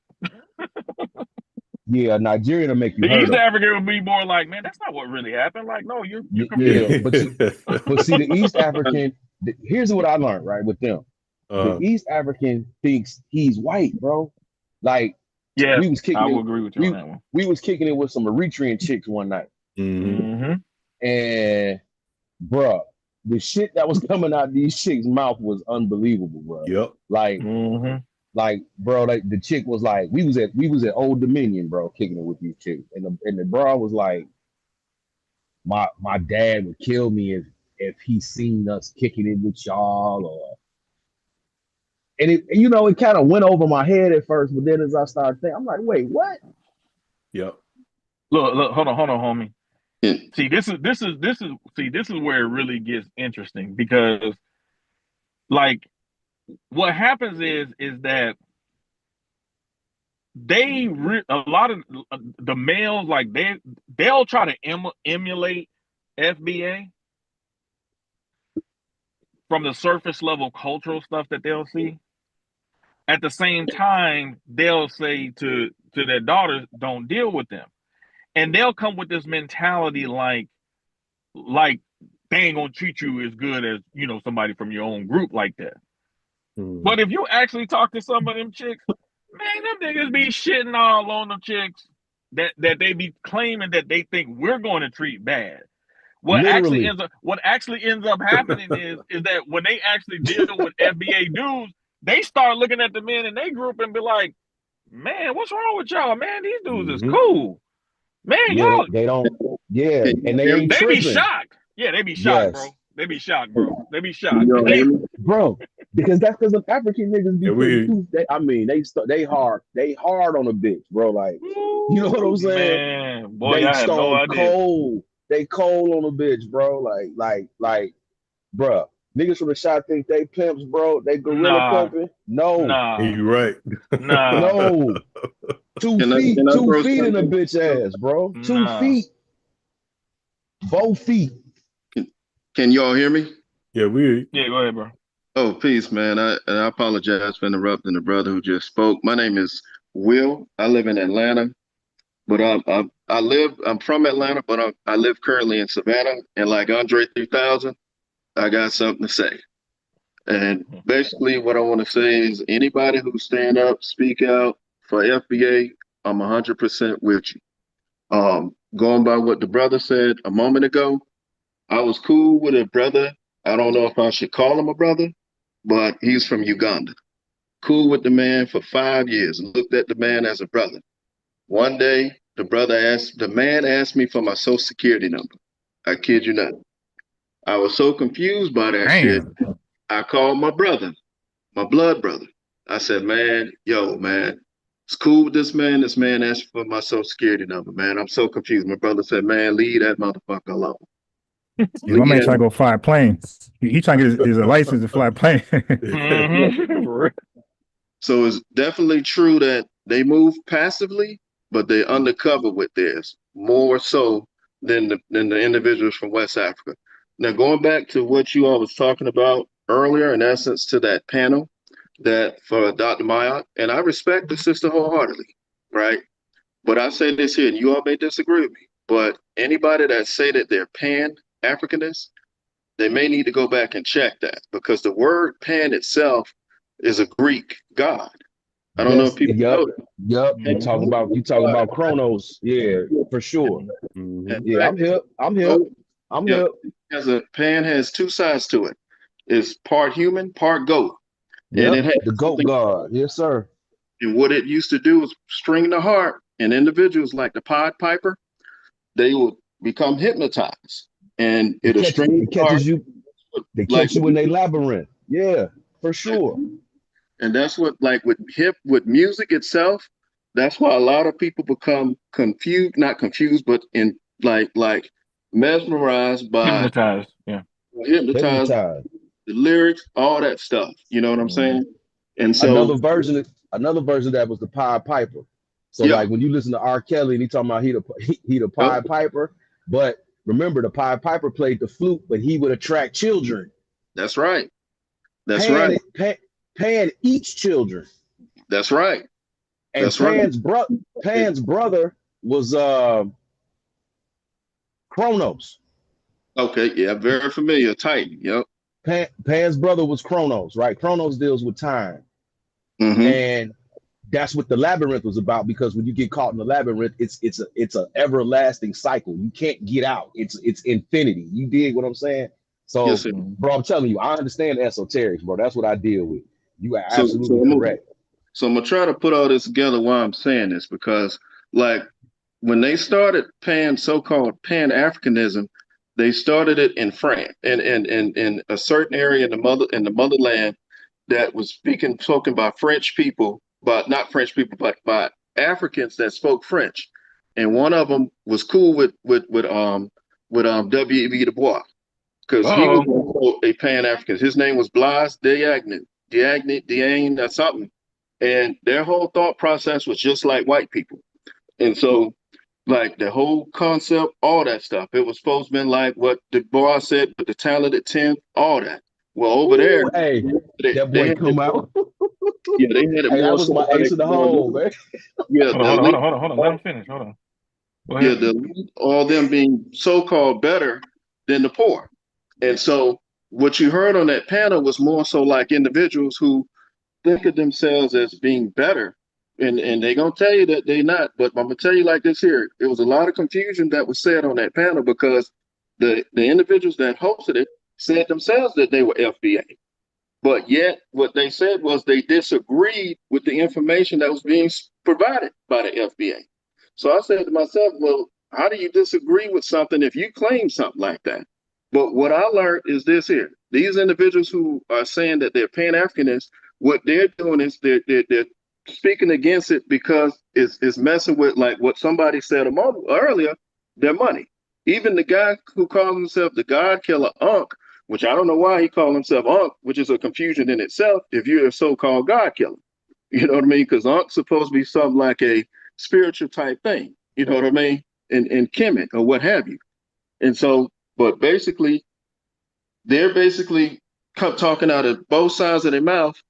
And the reason they're doing that is because it's going to affect the type of money, the tours, and all that other stuff that's being done over there. Because Dr. Mayat, she goes over there. I think she does tours. I think she does businesses, has business or something going on over there. And that's what she said. They are, I hate to say this because I respect the sister, I respect Unc, I respect the panel, but I think they're like tokens. You know what I'm saying? Because then I'm gonna ask y'all this here. When we was growing up and we listened to the elders, what were some of the things the elders said to us? Well, what they basically said to us is that they want us to learn from them, but also come up with something also, right? Well, here it is right here, FBA. But look at what's happening. We coming up with something, but you got these other individuals who are speaking against it. You know what I'm saying? And I never thought I'd see the day to where you have so-called African Americans or Black Americans coming against each other over something that we should have been putting in place a long time ago. You know what I'm saying? To me, it's just a bunch of confusion. And I appreciate y'all for having this channel. I appreciate y'all for standing up, speaking. I appreciate Brother Tariq, I call him General Tariq, for speaking, because we need more people standing up for this and speaking, because my experience with dealing with the brothers and sisters from the continent, I never went over there, so I don't know them over there, but I only can tell you about the people I came in contact with while I've been in college. And I think it's a similar experience to some of you all as well. I met individuals in college, and I'm going to tell you, from Ghana, from Nigeria, they do not look at us how we look at them. I'm going to repeat that. They do not look at us how we look at them. In my house here right now, I got a picture of Malcolm X, Marcus Garvey. I got the heavy hitters. You know what I'm saying? I got the heavy hitters on my wall. But the main thing is this: Black Americans have always stood up and done everything we could to try to come together. But those individuals are not on that level. They don't think like that. Because it's good that when you all speak about them coming up here, getting benefits, getting all that stuff, cosplaying as us, that shit is true. They've been cosplaying as us for so long. And when we finally speak out about it, it's a problem. You don't hear nobody speaking out against the Haitian people who have those flags. You don't hear nobody speaking against the Jamaicans when they wave their flags. You know what I mean? In fact, they got restaurants which they charge us over the yen for their food and stuff. You see what I'm saying? But anytime Black Americans do something or we stand for something, the whole world, somebody got a problem with it. You know what I'm saying? And I just wanted to throw that out there, man. Hey, man, keep doing what y'all doing, man. Hey, man, I don't mind being a sponsor. I want to do whatever it takes to get this word out here because, man, Foundation of Black America forever, straight up. Well, I'm gonna tell you right now. I'm gonna tell you right now, bro. Before you leave, I'm gonna tell you right now, bro. Yes, sir. We got tunnel vision, man. We didn't give a damn who thought about us during the civil rights movement. We don't care what folks said when we was fighting for our freedom in this country, civil war. So, bro, tunnel vision, man. I don't consider no African a friend of mine, not one. Yes, sir. Because I know they sold us, and we know. So when you said that we had different outlooks, yeah, because we look at them. You said we don't look at the same thing, the same. Yeah, we look at them as they sold us, and they look at us as we got sold by them. And the relationship and the relationship does not change when we interact. They don't come back like, oh, brother, that was when they see us, it's up. You know what it is. Stay over there, and we're gonna stay over here. And matter of fact, what can we get from you? I don't think they really realize how confrontational we can get. Like, to be honest with you, like this is us being nice. Like, they don't really understand, man, like how like it can shift real quick for them. Like, FBA ain't gonna be too much all that passive aggression. It's gonna be you gonna be in the wrong place and say the wrong thing. Because I think a lot of these people get, it twisted on the internet.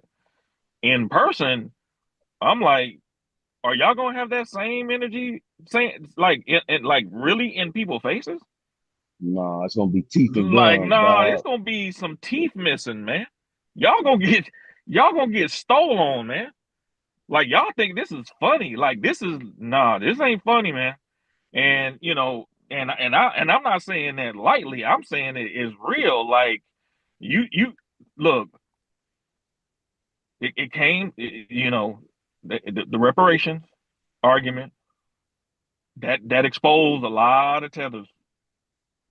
A lot of tethers came out vocally, openly saying they was against Black people getting reparations. Yep. The money that these places, New York, California, Chicago, like, they saw all these illegal immigrants jumping ahead of the line, getting more resources than Black people. It's like, wait a minute, hold up. Like, in a lot of ways, these tethers, like, that made a lot of Black women wake up. Like, wait, hold up, they get more than us. Like, even they was doing the math. Like, hold up, man. Like, nah, man, this ain't what it is. You know what I'm saying? And it started making us think and talk with each other. Like, wait, hold up, man. Like, man, we ain't really each other's enemy like that. Like, it's these people. Like, we've been thinking a lot of times when we see somebody who's blending in with us, we thinking that they're FBA. Yep. All our vitriol that we carry for each other, a lot of times it's been based off experiences with people who really don't even like us. I was listening to Bobby Hemming, man, some months ago, man. And somebody asked him about, like, being a Black leader. Like, this was a lecture he did years ago. And may peace be upon him wherever he is.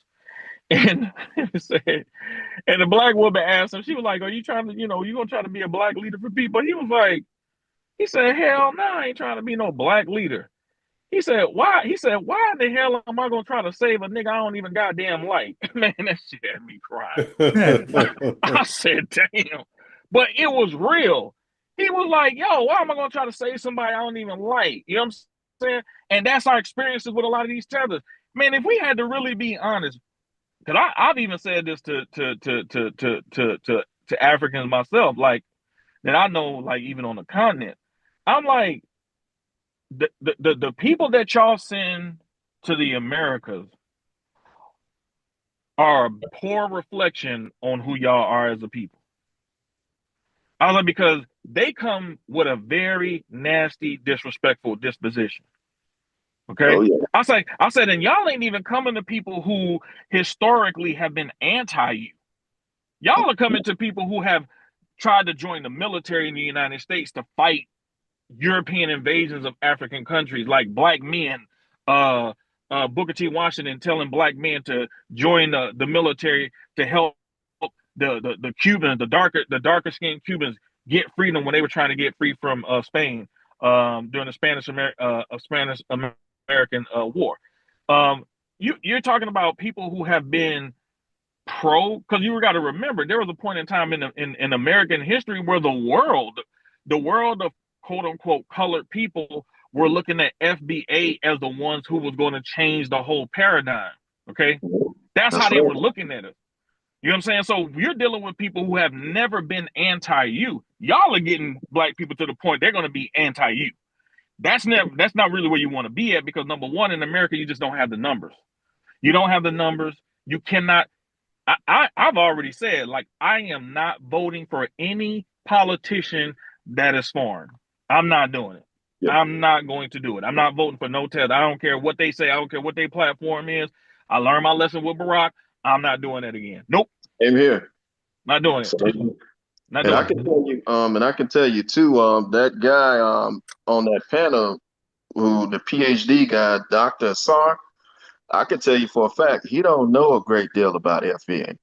I think what he did was listen to some videos and think that it only focused on reparations, but it's bigger. It's a lineage. Reparations, and they also believe it's just those who believe they were already here and never came from slave ships. Yeah, that's what they hang their hat. That's what they hang their hat on. And when they say, well, your movement, whoever the leader, who your leader is, they say Tariq, and I said, man, it's a lineage, man. It ain't got nothing. It's bigger than Tariq. It's way bigger than Tariq. It ain't got nothing to do with a movement. None. It's a lineage. You know what I mean? Even that guy, Sinetta, is saying he's on board now because he was speaking out against it. He's not on board. But we're rejecting him. We don't want him. No side. Yeah. Stay your ass over on that side. Ain't no flip flop. It's not an organization. Like, these guys think they can come and leave. Like, dude, you're either on code or you're not. And like, he was clearly disrespectful. And this ain't the first time. He did this shit earlier this year. And I'm sorry, he did it last year. Damn, we in this already. Yeah, so it was early this year. He was doing it. So just look at his videos. Just type in FBA and you'll see most of his videos he hating. So no, ain't no you on board. Dude, they look at this as an opportunity to be a leader. I'm on board now because he's trying to figure out how can he lead something. And he see this where the money at. He see a lot of his lives came from this shit. It ain't come from his normal stuff. That too, yeah. So now he want to see, okay, how can I be a leader in this shit? You did. Hold on, dude. Stand over there, man. There's an aspect that we really need to understand as FBA men, okay? And this relates to the women in our group. And I'm saying this because I know, a lot of us have had some messed up experiences with FBA women. So I'm not discounting any of that type of stuff. Like, everybody has their own range. And, I'm not discounting anything that you might feel based on these experiences. But what I will say is this. A lot of the behavior that FBA women exhibit has been grafted from these people who brought this stuff here. The same people that are sitting here and talk about, because the other dude that came on here earlier, he was on that type of model minority type stuff. He's Nigerian tether, and he was on that, like, black people ain't built nothing, black people ain't, creating anything type of situation. Even though black people were building schools in Nigeria centuries back. Much of the behavior that we have seen has been brought in through this cultural Marxist nonsense. Pan-African falls up under that. You have to understand that much of the colleges and the universities, the sociology departments, and Black studies programs fall under these disciplines. They have used this cockamamie BS to propagandize a lot of these females. So what you have even when you have in Black studies, what you eventually see is a split in the discipline where the sisters will start out very revolutionary and be with us. They'll go natural and they'll do all of that type of stuff. And then later on they'll split and then they'll become more gender specific. That falls up under that cultural Marxism shit I'm talking about. Okay. And a lot of the very things that turn our women socially dysfunctional as a collective was grafted. As we see, you can look at it. The more our women got educated in these schools, the more they got out of pocket. It's a direct correlation. The more they got educated in these disciplines, because most of the time we don't know what they're studying. Most of the time families ain't looking at, hey, what classes are you taking? Let me see some of that stuff you read. Because if they would actually see some of the stuff that they're studying, they'd be like, man, get this garbage up out of here. But they're not doing that. And so now you got somebody at a very pivotal moment in their lives. I mean, because obviously women are followers by nature. That's just their nature. But when somebody else is able to program that canvas, that mind, into something that's anti-men, now they come back from college completely different. Like, yo, who the hell is you? Because they talking all this mumbo jumbo type crap. But the people who are constantly, because remember, a lot of your anti-Keisha content that's out here is created by people who are tethers. A lot of those people are tethers. Now, here's the question though. If they're so anti-Keisha, why ain't they ever talking about them Keishas in Jamaica? Why ain't they ever talking about them Keishas in Haiti? Why ain't they ever talking about them Keishas in Nigeria? Matter of fact, the Shade Room is a channel that was started by a Nigerian female. Do you ever see these females coming out here talking crap about Nigerian men? No, they always talk about FBA men. They're always throwing us under the bus. And then because of the gender confusion type crap, a lot of the sisters will fall into this because their whole educational cycle has been actually fomented by these very types of people, even though they'll go back to their culture and say, no, we do it this way and we don't agree with you FBAs, and that's why we don't want to get with y'all like that.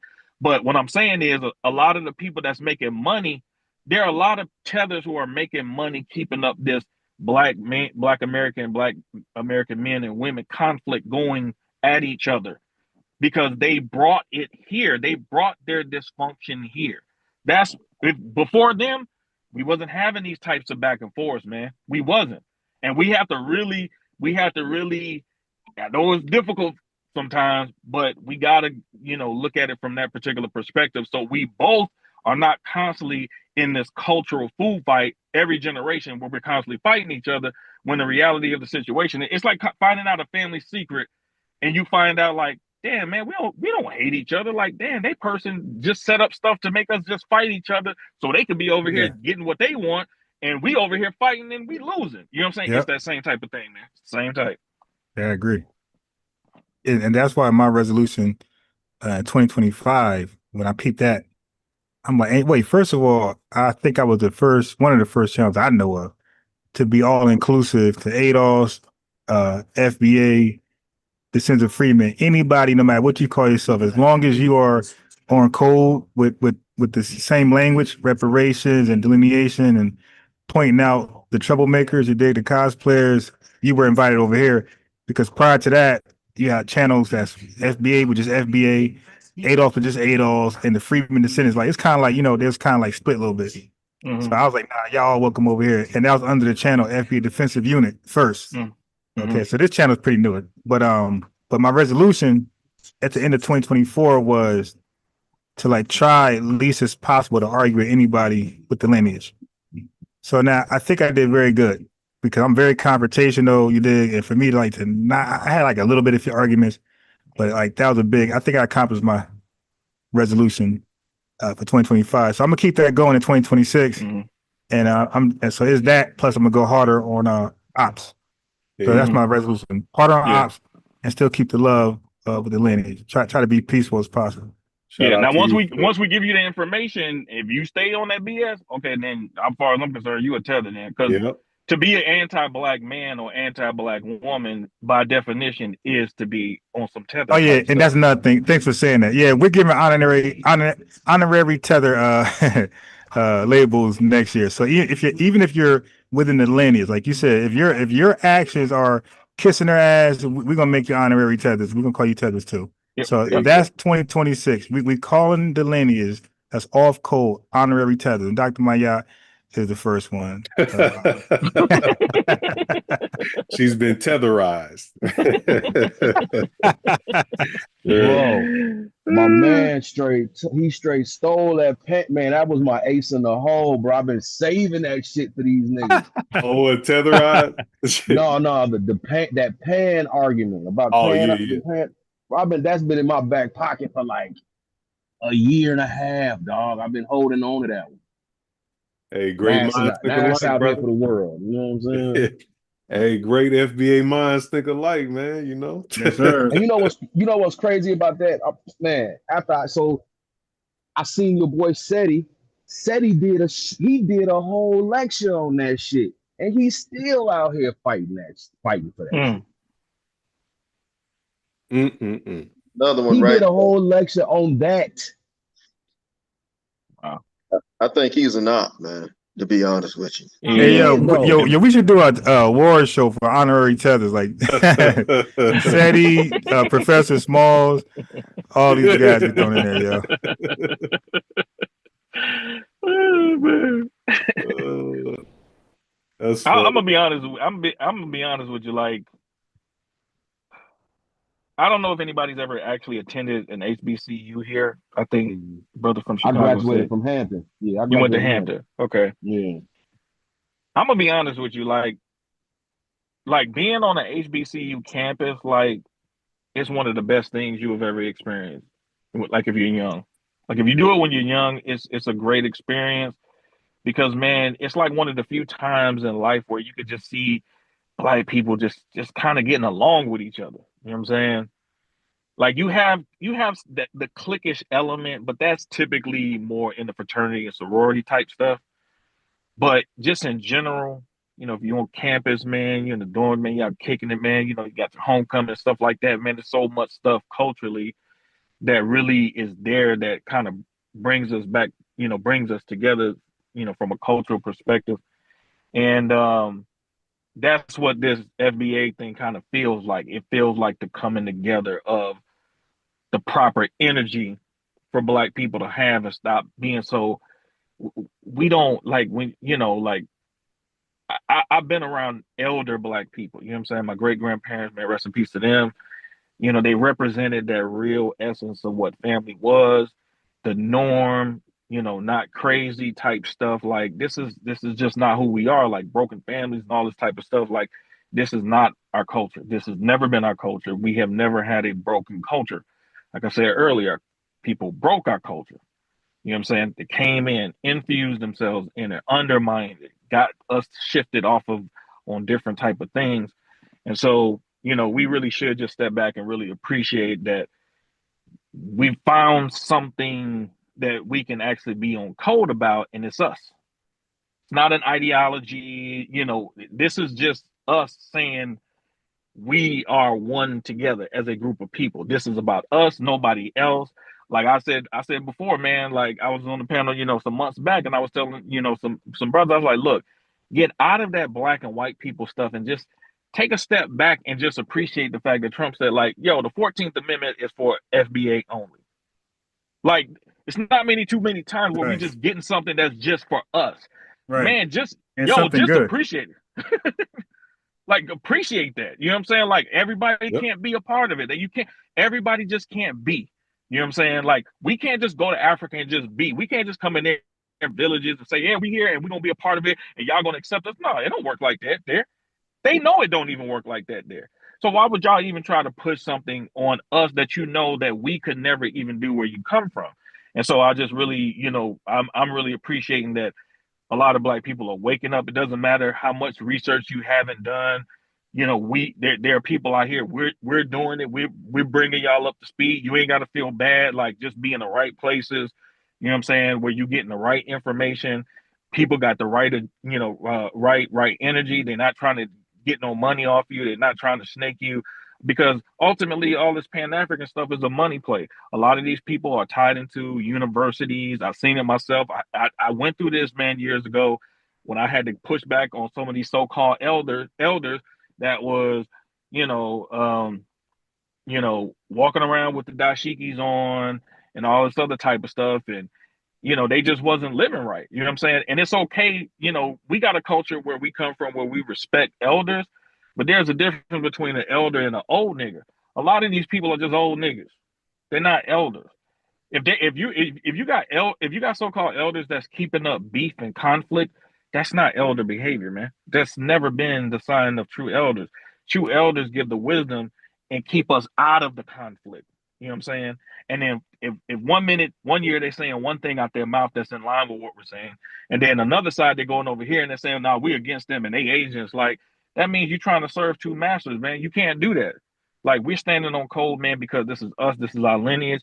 You know what I'm saying? And at the end of the day, like, my mentality is very clear. Like, you either with us or you ain't. And as it relates to our lineage, like, you can't just be saying we're gonna just let anybody in and take advantage of stuff that we have fought and bled for. So for me, it gives me that kind of feeling of what I had when I, went to, HBCU, even though it was for one semester, but it's that same kind of feeling where you could just, have like an understanding that you're around people who just get you. Amen to that. Amen to that. That's what we doing, man. Tether time is up. Tethergeddon is here. You know what I'm saying? We're not tolerating this no more. Like, we're not tolerating the foolishness, man. Our ethnic group is Lord. And the thing is, it's suburban. The thing is, like, somebody said this on the panel just a minute ago. Like, they really missed out a great opportunity to link up with us and do something great. Yep. You feel me? Because now look where it's at. So now when they want to link up with us, it's like, dude, we don't, okay, but you my son now. You feel me? And that's how it's going to be. And that's how it's going to be. Like, that's the relationship is going to be. It's like, all right, we could do business, whatever, but just go over there, man. I'm gonna be real with you, bro. I've had some terrible experiences dealing with foreigners, dog. Right, bro. A tether killed my brother, bro. Damn. Really? Sorry to hear that. And my homie. And your homie? Damn. Same day, bro. Get the fuck out of here. It's the same dude? On the north side, bro. Up the there same by dude? Goose Island. Yeah, bro. Wow. Same dude, bro. Same dude. He was a Belizean cat. How the fuck he pull that off? Bro, just I would get into it, but we on the internet and all this other Yeah. I would tell you this though, the back door is always open, dog. Okay. Yep. Wow. You know what I'm saying? The back door is always open, and the triple cross is a real thing. Fuck the double cross. The triple cross is something serious out here. You're right. You know what I'm saying, bro? And you think, and this is, and then I'm gonna tell you how dirty it was. They was doing legitimate business, bro. Dang. Wow. It wasn't even nothing dirty. It was some dirty shit involved, but it all stemmed from legitimate business, bro.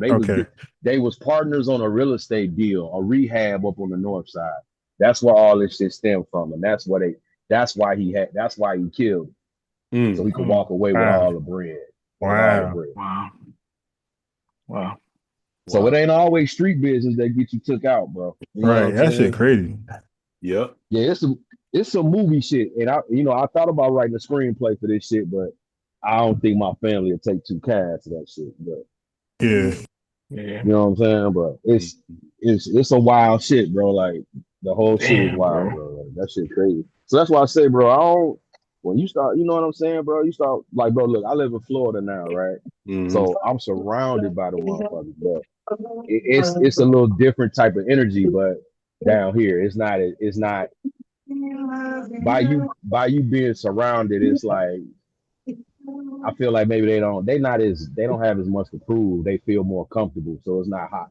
It's not hostile. It's not a hostile territory. But in other places, my nigga, bro, like, I don't know. It's all, man, what, bro? It's like I just become very weary. And now I gotta sue this motherfucker. It's like, okay, y'all have officially left a bad taste in my mouth, officially. Officially. And then, you know, all the shit I be hearing these moms talk, bro, it's like, nah. Yeah, man. Sometimes I gotta be sometimes I just gotta turn shit off, man, because I'll be like, man, I'll be getting so heated, bro. When I just hear them talk that bullshit, I'll just be like, man, you can't be serious. Y'all really on the internet putting a face to your shit. I just be you know like, what's so wow. you know what's ill about it though? We really could be wasting this energy on who really deserve it. Like, you see what I'm saying? But now we can't even really focus on the real devil because his demon henchman is out here doing crazy work. Like, you know what I'm saying, bro? Like, this shit is unbelievable. Like, for real, bro. It's really unbelievable. We really have been the people who really stood down on. We really been the group of people that has given other melanated groups of people confidence in themselves. That's the irony of it all. Like we've been the actual group that actually stood on, you know, being what we are, you know, from a genetic perspective. Like, yeah, we had our stuff that we went through, you know what I'm saying? We had the, you know, Jerry Kerr era and all that type of stuff. Like, but at the end of the day, man, we also had black men who started, you know, forgot the brother's name, who started the first Miss Black America pageant. Why? Because he wanted black women to not feel like they were not beautiful based on quote unquote European beauty standards. So he started so they could have self-esteem and confidence in their beauty. That was in the 60s. You know what I'm saying? So, you know, and then we had, you know, Black is Beautiful and all that type of stuff. Like, we were the ones that was doing that. You know what I'm saying? We were the first group of people, man, that culturally and aesthetically that was out here with the afros and the pics and the afros and the braids and the cornrows and the locks and stuff like that. Man, FBA was the one that was standing on that type of stuff. You know what I'm saying? Like a lot of FBA people didn't even pick specific jobs just so they could just wear their hair the way they wanted to. They're like, I don't care. I know it's gonna be more, but I don't care. Bro, it's still like that. It's still like that. It's I know. still like that. I didn't turn down jobs because they wanted me to cut my hair. I ain't doing it. Right. So that's what I'm saying. Like, it's we have given people the confidence to do a lot of stuff, man, that they try to make it seem like it's they shit. Like, man, nah, man, y'all ain't give credit where credit is due, man. You know what I'm saying? We give credit where credit is due, man. Y'all got to give credit where credit is due, man. It's interesting you say that because, you know, they I think one of the things they do, what they said on that panel is, you know, a lot of the individuals in the motherland and other areas, Caribbean and all them, they started this and that. Though I got a picture of Marcus Garvey on my wall, but he tried to do the stuff that he was successful for in America and Jamaica. And y'all know they didn't accept that, which is why he came over here to America. And who gave him that platform? FBA. Sure did. Think about it. We gave him that platform to be able to launch that UNIA and all that stuff. We gave him that platform because in Jamaica they didn't respect that. They weren't even paying attention to that man. You know what I'm saying? And I think he was even banned, if I'm not mistaken. I think he was. So yeah. So I mean, piggybacking up what y'all said, man. Yeah, we the ones who give platforms for things. Like, we start a lot of stuff we don't get credit for. They come, they take it, they get paid, etc. And it's not even about that. It's just the fact that we got something to say. And I pass the mic. Reggae and dancehall music is actually fused with Black American R&B and gospel music.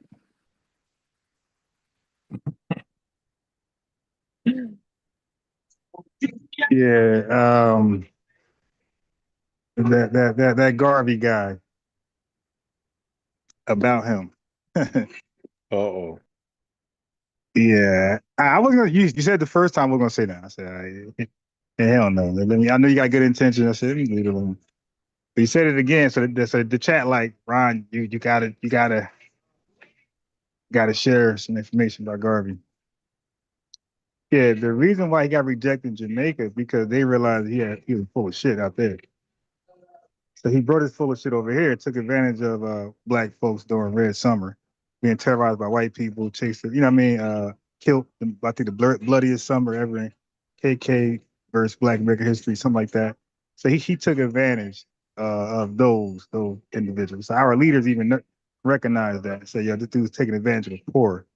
Marcus Garvey didn't come over here to link with no leaders already established here. Who does that? Who goes to another country and don't meet with the ambassadors, leaders, nothing? They go to the poor, you know what I mean, the uneducated, the most vulnerable, and then whisper in their ear with that a solution that nobody in American history, nobody black, has ever suggested before, from emancipation all the way till Marcus Garvey. Nobody ever said flee the goddamn country. You know what I mean? So he's over here talking about flee like a coward, but all of us standing on business. If we got to square up, squabble, we like, what it is, but we're going to get respect one way or another. You dig? He came with some old leave America type shit. You know, he ain't got to fight. Do what we do. We don't fight in Jamaica. We run. You know what I mean? And we're going to go to Africa and Liberia specifically. The problem with that is that was a scam plan because he didn't contact nobody from Liberia to arrange that. So he pitched a whole game plan around something that he has never confirmed. And, you know, the president knew nothing about this. And when he caught wind of it, he said, don't y'all bring y'all raggedy ass over here. Go Google that.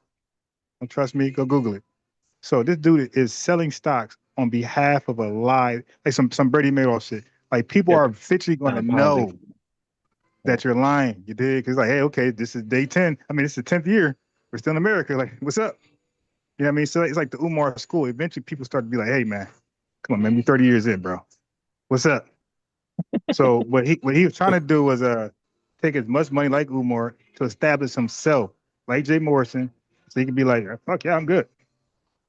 And he's gonna bring a bunch of other tethers over to, you know, whatever he had established. He's over here establishing businesses in America with that donation money, with the charity money, while he's pitching Pan-Africanism in Liberia.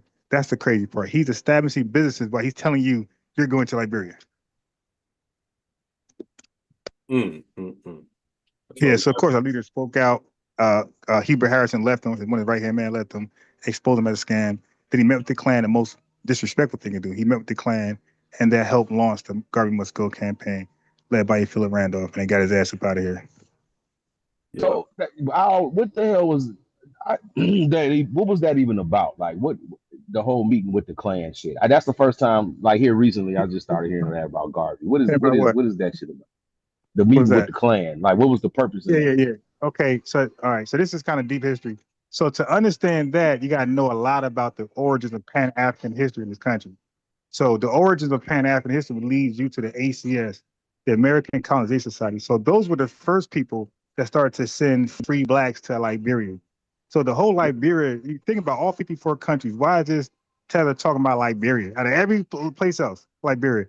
Because that's all he knows. He knows that some years ago, 50 years ago, or over damn near 100 years ago, that white supremacist organization was sending free blacks to Liberia to discourage them from for inspiring and motivating other enslaved blacks to become free or rebel. And they didn't want to give them rights either, right? This is with the Dred Scott and Biddy Mason, like this shit's starting to explode. So, all right, look, these motherfuckers taking to court, suing for freedom. We got to get rid of these bitches. They started that ACS bullshit that was established in 1822. So they sent off like 10 to 12,000 to Liberia. That's how you got Liberia. All right. And then the Civil War happened, and that ended that. So Garvey was coming on the heels of that. I got a solution. There was the same solution of the white supremacist organization, ACS. So Marcus Garvey seen the Klan as a potential ACS type people to help fund his broken shit. Yeah, to help. And he thought they had the power, backing, and money to fund this Liberia thing. Makes sense. Basically, kind of like how people are doing black people with this Traore situation. Right. Exactly. Same type of setup. They getting black people to buy into this fantastical notion of liberation and you fighting a white man and all this other type of stuff. What a lot of black people don't understand is that many of these Africans have been in line with Marxist communists who they got a school named after Patrice Lumumba in Russia. Okay.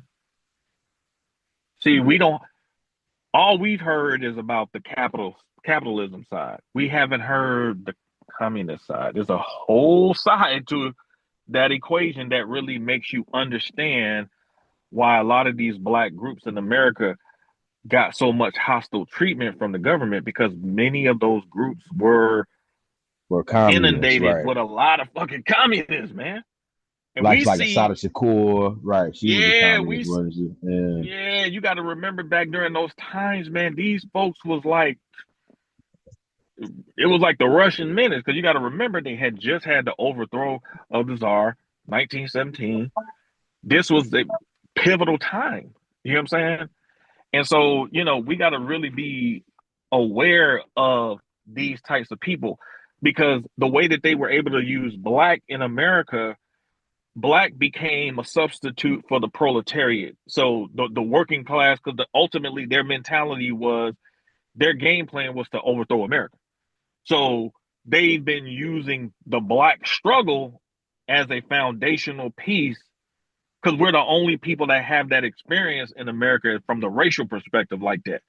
So they knew that they could, or they theorized that they could use that position to stoke problems in America. Because you got to remember, Stalin's ultimate goal was to use black people and the racial animus coming from white people, start a race war, and make America become so weakened that he could invade and take it over. That was the ultimate goal.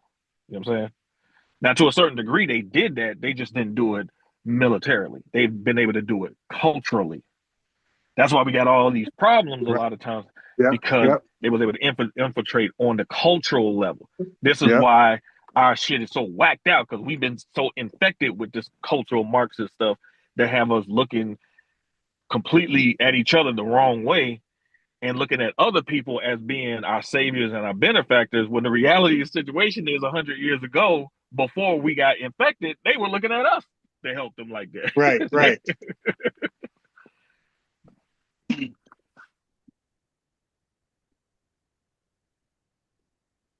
Yep.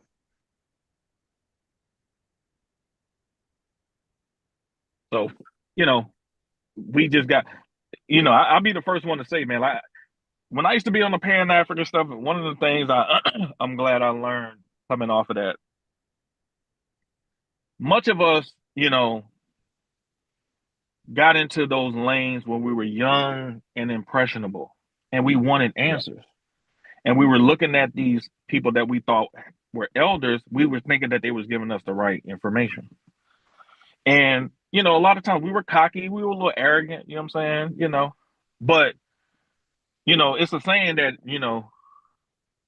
be careful when you meet your heroes, because a lot of times you get disappointed. Mm-hmm. And so that's what a lot of black, when they're seeing a small crash out like that and stuff like that, that's what they're seeing. They're seeing their hero be human. Yeah, your hero likes money. And yeah, he probably getting on some of them cheeks in Africa too with that money. Your hero likes money. Oh, he most definitely getting on some cheeks. Yeah. You know what I'm saying? He human. That's what that's what they do. That's their main motivator. Right. So cheeks. So when you see it, it's like, damn, it's like a come to Jesus moment. You're like, oh damn, that's what it is. Yeah, that's exactly what it is. You know what I'm saying? And so we have to, be, I'm not saying we have to be cautious in who we put on pedestals, because a lot of times many people who didn't grow up, like maybe, your dad wasn't around and stuff like that, you didn't really have no strong father figures in your life, like it can make you really susceptible to, this is how cults are able to start. This is how cult bitch type assness. Yeah, the cult. This is how the cult mentality starts, because you start channeling this notion of this Messiah type person onto this person, because in your mind, you're thinking that they're gonna, show you how to deal with these white folks and stuff like that. And the truth of the matter is, man, a lot of times them niggas are scared as hell of white folks. They ain't trying to deal with them. They just letting you think they trying to. I saw this even with the professors in my school years ago. Like, that's what broke me out of it, was seeing like, damn, y'all really also seeing them actually show that they were scared of white folks is actually what broke me out of it. Was like, you're talking all this revolutionary stuff, but something happened and then I see you scared. I was like, oh man, hell no. I was like, man, I'm out. And I was done ever since. And so now looking back and actually seeing the whole picture, we can't just see the picture and just think that we did everything right. Man, that's asinine. That is fantastical in trying to make it seem like, well, the white man just did everything wrong and you was right and you was just an innocent victim sitting on Africa singing your songs and whistling, and they just came and just took you off. That's what you was getting at, Ron, when you was breaking it down to dude earlier about the kidnapping, because he started out saying kidnapping and saying, okay, somebody got you, somebody sold you. Who what kind of responsibility are you putting? And when the dude was basically like, well, it's more on the white people, then that just shows you somebody that's not really trying to take responsibility. We got to take responsibility on some of the things that we did, because there was obviously stuff that we made bad decisions on, that if we had another opportunity, we would probably did something different, but that's hindsight. But we did make some bad decisions. So now we need to learn what those bad decisions were. That's why we got to revisit people like Garvey. That's why we got to revisit people like, other people that we hold so high esteem.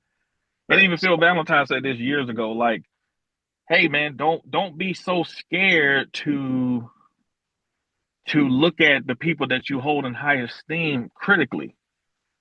He said, don't be mad at me. He said we take the good from what they gave us. The bad shit that don't work, we throw that shit away because it don't work. And that's what this Pan-African shit is showing us. It does not work. So we have to discard it. Even though we just been on, it's like being in a relationship with a person like 10, 15 years.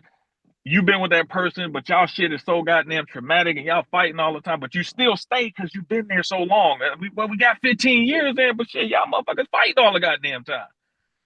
Like, you gotta let this shit go. You know what I'm saying? And that's what it's been for us. We've been in a fight. They've been fighting us this whole time. They haven't been working with us. They've been fighting us this whole time, making us think that they're giving us something, but they ain't giving us anything tangible. And that's why I say, like, where the bank's at? Where's this? Where's that? Give us something tangible. Don't give us no empty platitudes. Like, no, we're not going to deal with that. I mean, like, it's a repetitive cycle of the same shit, right? I don't look at Pan-Africanism no different than I look at Christianity, like, or any other fucking form of religion, or blind cult-like faith. You feel me? Like, nobody, because if you even listen to them and they beefs with us, they're mad at us because we're not doing that. Like, they're mad at us. They say, oh, like Mushmouth Reggie would be like, oh, well, you show. And then it's crazy because he talks from this standpoint like he's some type of authority figure. Show me your organization. Show me where you file paperwork. Show you. First of all, who the fuck are you? Second of all, you're asking me to legitimize a claim through a system that illegitimized the claim to begin with. People will say, oh, well, there's nowhere on the record where FBA is on the record. No shit, nigga. We're claiming the lineage. Like, we're claiming who we really are. We're naming ourselves, right? Like, there's no empowerment in somebody else naming you. You understand what I'm saying? Like these people will be from a place, and I made this point the other day. If you're from Ethiopia, the next guy from Eritrea, that area is probably as big as Texas, right? But they call themselves different things. They call themselves something different. So like all this disingenuous shit we got going on roaming around, man, it's like this Messiah complex, like, right, where people are waiting to hear something that's gonna take them out of their psychosis. You feel me? And the only thing that's gonna take you out of your psychosis is you being able to see the forest from the trees. So like it's a we get stuck in the same shit because we're looking to get the same shit out of the things we engage ourselves in. Right. Yes. Speaking of Reggie, it's funny you said that because all this show me. And well, he was next on the list. And so we're going to go through 2 visits. Him and Captain Zaryak did a show on Sinetta. He's cheerleading more about, put right here. Right there. Yeah, thank you. Yeah, so he did a show. Thank you. He did a show with Sinetta. Hold on. Acting like he was like some authority on FBA, right? And he's talking about this court stuff, like he's an expert on that.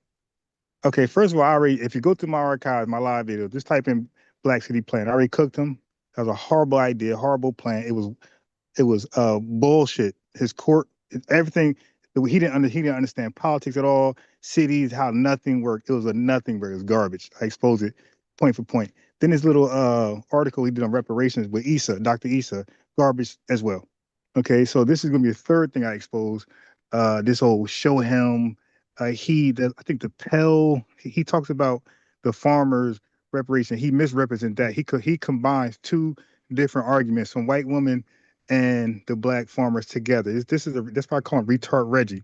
Okay, now tomorrow we're gonna show him. All right, he asked for it. That is the live tomorrow. Right, 2 videos, him with Captain Zaryak, and then he came back by himself talking about notorious Black Americans, something like that. He was trying to give us the acronym. So I'm going to once again expose how he's stupid and he don't understand reparations, how they work. Now, he got all this criticism for us, right? Where was this retarded guy when the Pan-Africanism tried to ask for reparations under race-based? That can't happen. He even acknowledged that with Captain, that it can't happen. So where was your criticism for the idiots trying to position a case for race-based reparations? They have to be lineage-based. He had no critique for the people who are actually wrong. So we're gonna get him tomorrow. He's next on the list, and after him is Frank Zanu. So then, one by one, we got them all. Frank Zanu, that's that bald headed Tevin. Yeah. I'm with it too. Okay, Yeah, got you. That's he's at the brother Reggie. I'm with it. Oh yeah, he should be easy though, because he be talking crazy. Like his points are so off base. He has the video up now. You got to check it out. It's like 2 hours on Daily Rapper Crew. You'll see he's very slick though. He's better than the Unks and the Dr. He's a slick tether. He's not as dumb and easy you think he is. He's slick. He's slick with his wordplay, and it's about taking your time, not rush to respond, and emotionally he'll get you. So it's about listen to what he's saying. He's making up definitions. He's recalling history incorrectly, I think intentional. And if you don't really know it for a fact, it's kind of hard to call him on it.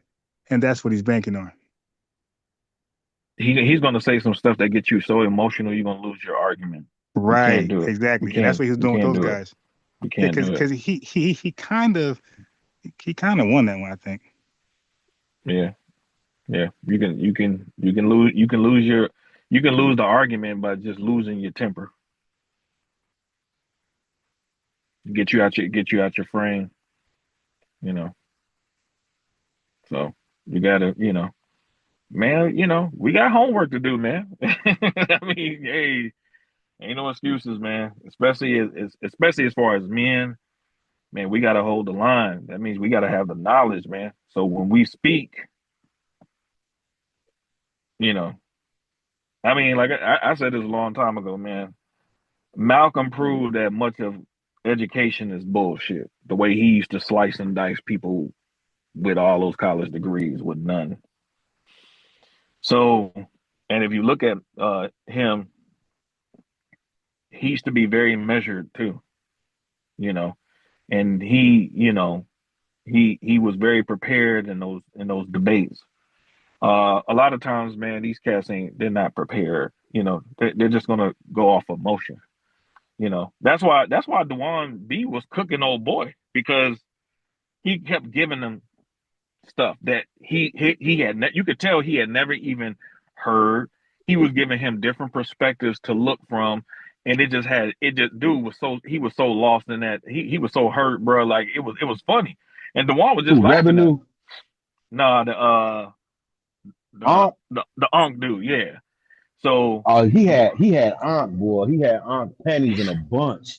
Bro, that shit was tore funny out the as frame, hell. Bro. He tore him out the frame so hard, bro. That nigga say that's a paperback. Cause I was hearing people saying like Dewan, this they got were a saying hard like he cover. lost or something. They were like he was. Oh man, he was. I was like, after what I saw, because I didn't see it until the night, until Ryan showed it. I was like, man, Dewan cooked that dude. What y'all talking about? He said that's a paperback. This is a hardcover. This is from the University of Indiana, and then Unc lost his mind. He couldn't take it. Actually brought information that actually told what FBA was about. You know what I mean? Sure did. Like out of both of them, I mean, I respect Sincere, because that was my first time hearing them speak. They didn't really give Sincere a chance to really speak much. You know what I mean? Because that's what the panel was really about. The response to what he did. You know what I mean? And so I think when Dewan spoke, he pretty much summed it up, what FBA was all about. And I'm sure those who are listening got a better understanding of it, because and Asar, they didn't know what the heck they were talking about. Straight up. So yeah, but Reggie, man, I'm gonna talk about Reggie. I listened to Reggie for a long time. And Reggie's a terrible debater. I mean, he can write really well, but his debates, he's just terrible, man. Like, you know what I mean? And I think what he does is he underestimates a lot of the individuals who he goes against, the opposition. He automatically underestimates you from this point. Like, that's why he say idiots, all this other stuff. You know what I mean? So he's a terrible debater. He's a flip-flopper. You know what I mean? And so it won't be hard to cook him. That's one thing I've noticed too, though. All of them are flip-flopping. They cannot take a stance. And if y'all information, right, is superior, right, and if this, because they keep saying it's the truth.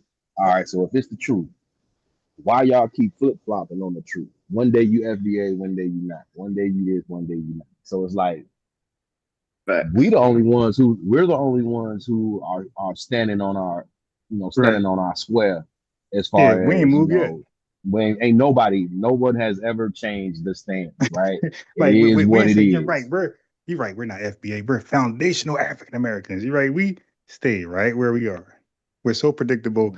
And look, if we were so easy, we got the views. They don't. So when they be calling in to clout chase, they don't call over here. Yeah, I offer Reggie $50 because he's broke as hell. He's always asking for donations. Here you go, bro. I got 50 for you. Pull up. He didn't pull up because he pulled up 3 times over here, but we didn't debate because he's too cowardly. We just talked. Like, he likes to have conversations where he just talk all goddamn day. Right. So I'm like, all right, brother, like, okay, no more talking. I emailed him. Let's debate the things you have said on the show. Oh, I'll get back to you. Same thing with Dr. Mayat. Same thing with Wise Dome and the other Kwanzaa guy that was watching. Same thing. All of them tell me, I'll get back to you. Oh, it's a good idea. I showed the emails with me and Dr. Mayat. Oh, yeah, brother, trust me, I'm coming. They don't want it, bro. They don't want to do that, bro. They don't want it on the airways. Fragile. They don't want the truth about their grift on the airways. It's over. Once it hits the airways and it hits like that, that's why Smalls, like, he realized too late that he was in a trick bag. And it was because he was so used to having that esteemed position that he just was able to just maneuver just off of just, oh yeah, he was Dr. Clark and all of that type of stuff. But now, you know what? The winds changed. And once those winds change, you gotta actually show what you on now. He never had to really prove what he was really on. It was just always the white man in Africa, slavery, and all that type of stuff. But this is what I'm saying, like, this is why I got zero respect for all of them. Because, bro, are you trying to tell me SETI, Umar, Professor Smalls couldn't embrace it and be like, and still like be pro-African, but embrace the lineage and say, hey, family, listen, we're lineage, but whatever, we should still visit Ghana. It's beautiful. Like, just because we're FBA doesn't mean we're not going to lead a country. You feel me? So he could still pitch the Ghana thing. Absolutely. Right, but as an Absolutely. FBA trip to look at Ghana, like, so no more lying saying as us, but just, hey, we're going to visit. I got connections. I got a hotel here. Check it out. And he would have been all the three of them right now would be successful as hell in what they want to do. Yep. But they went against the grain, and you see they got no African support. That's but bro, you got to remember, all they do over there is fight each other.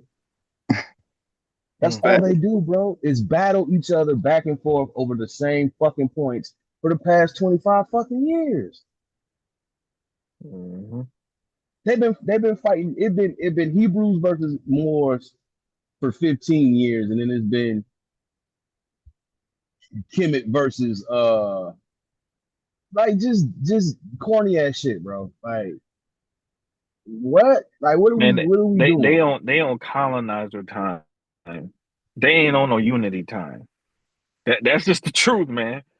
Like we can see, look, man, we can sit here. See, we talk about slavery in the abstract. You know what I'm saying? Like we talk about it in the abstract, and we be like with our sensibilities, you know, living in modern times, we be like, man, I ain't with that slavery shit, this and that and the fourth. Boy, you be surprised, man. A lot of people in the world that's with that shit though. Damn straight. They comfortable with that shit. They comfortable in it. Yeah. That is something. Let me tell you something. If there hasn't been one thing and this is a hard truth to understand. Not to understand, but to accept. When a person chooses slavery, what you gonna do about it? You gotta accept it. You gotta accept their free will choice. You just have to. You can disagree with it all you want to, but there's nothing you can say that is going to make that person what? This was the fight between Django and Steven in the movie Django. This was the fight. That's a real thing. That was the fight. Yeah. That was the fight, man. One person was looking at himself as free, and the other one was comfortable being in slavery. Comfortable in it. You based on the interaction, who ran that plantation? Did Candy run that plantation? Or did Steven run that plantation? That was Steven. He even said who that nigga on that horse. He's upholding the institutions of white supremacy. Right? What you doing on a horse? He could do business more with the racist white slave owner. He could do business with him to get his woman back. That's what I'm saying, man. We be sitting here trying to fight people. What did Harry Tubman say? I could have freed more people if they would have recognized that they were in slavery. I could have freed more. Yep. He had to pull the tool on people. Like, yo, get up out of here. According to the story, I'm telling you, like that is a hard. Let me tell you something. Especially when you start out Pan-African, man, that is a hard truth to come to, boy. That is one of the hardest truths to come to. Nah, but it shouldn't be. It is. Because we all broke the religious chains to become Pan-African. So why the fuck would you not be able to do it again? You've already done it once. That should be easy to you. I think the Pan-African stuff worked in a way to actually put you mentally in bondage, actually. It does. Yep. But you don't think that the religion. You don't think at the time, though. That's what I'm saying. You don't think at the time when you first enter it, it's that setup, though. You don't think that. So you said. So let me get this straight. You saying you jumping out the frying pan in the fire.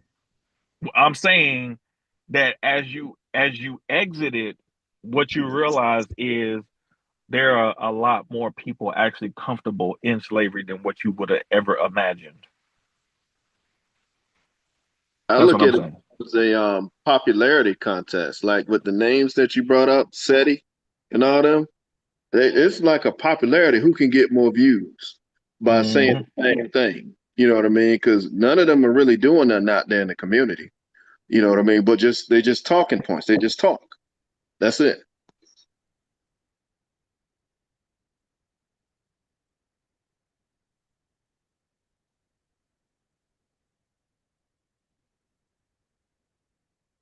It's brutal, man. Man, it's brutal, man. You're talking about deep psychology, man. How you view yourself, like, you know. Yeah. That's man. That's as much as we want that shit to be a group thing, man. Man, that shit is individual, man. Because if it becomes a group, it messes with other individuals' money. Yeah. It really does more than that, bro. Because like I said, once again, we said this yesterday. If what we're saying becomes acknowledged, there's gonna be a lot of institutions that's got to come down behind that. Yes, absolutely. Because there are going to be some tenets and some facts that are not going to be able to be ignored, and those facts are going to tear down a previous paradigm. You see what I'm saying? Where these were considered to be truths and norms. You know what I'm saying? And it's not just in our community though. Like it's gonna spread.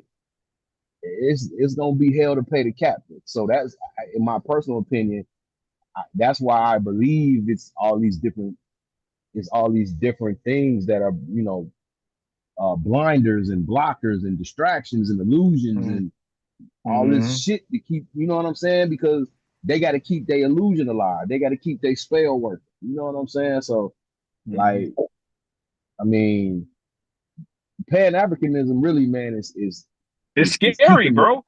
It's scary. It's keeping the white boy, bro. Listen, it's keeping the white boy legitimate. As long as we deal with that out of Africa theory, that shit legitimizes the small hats and some other groups. Thank you. And what they're claiming is, you see what I'm saying? Because without that, a lot of okay, for instance, like let's say Cesaria, he has him and that whole group, they got a very, very they have a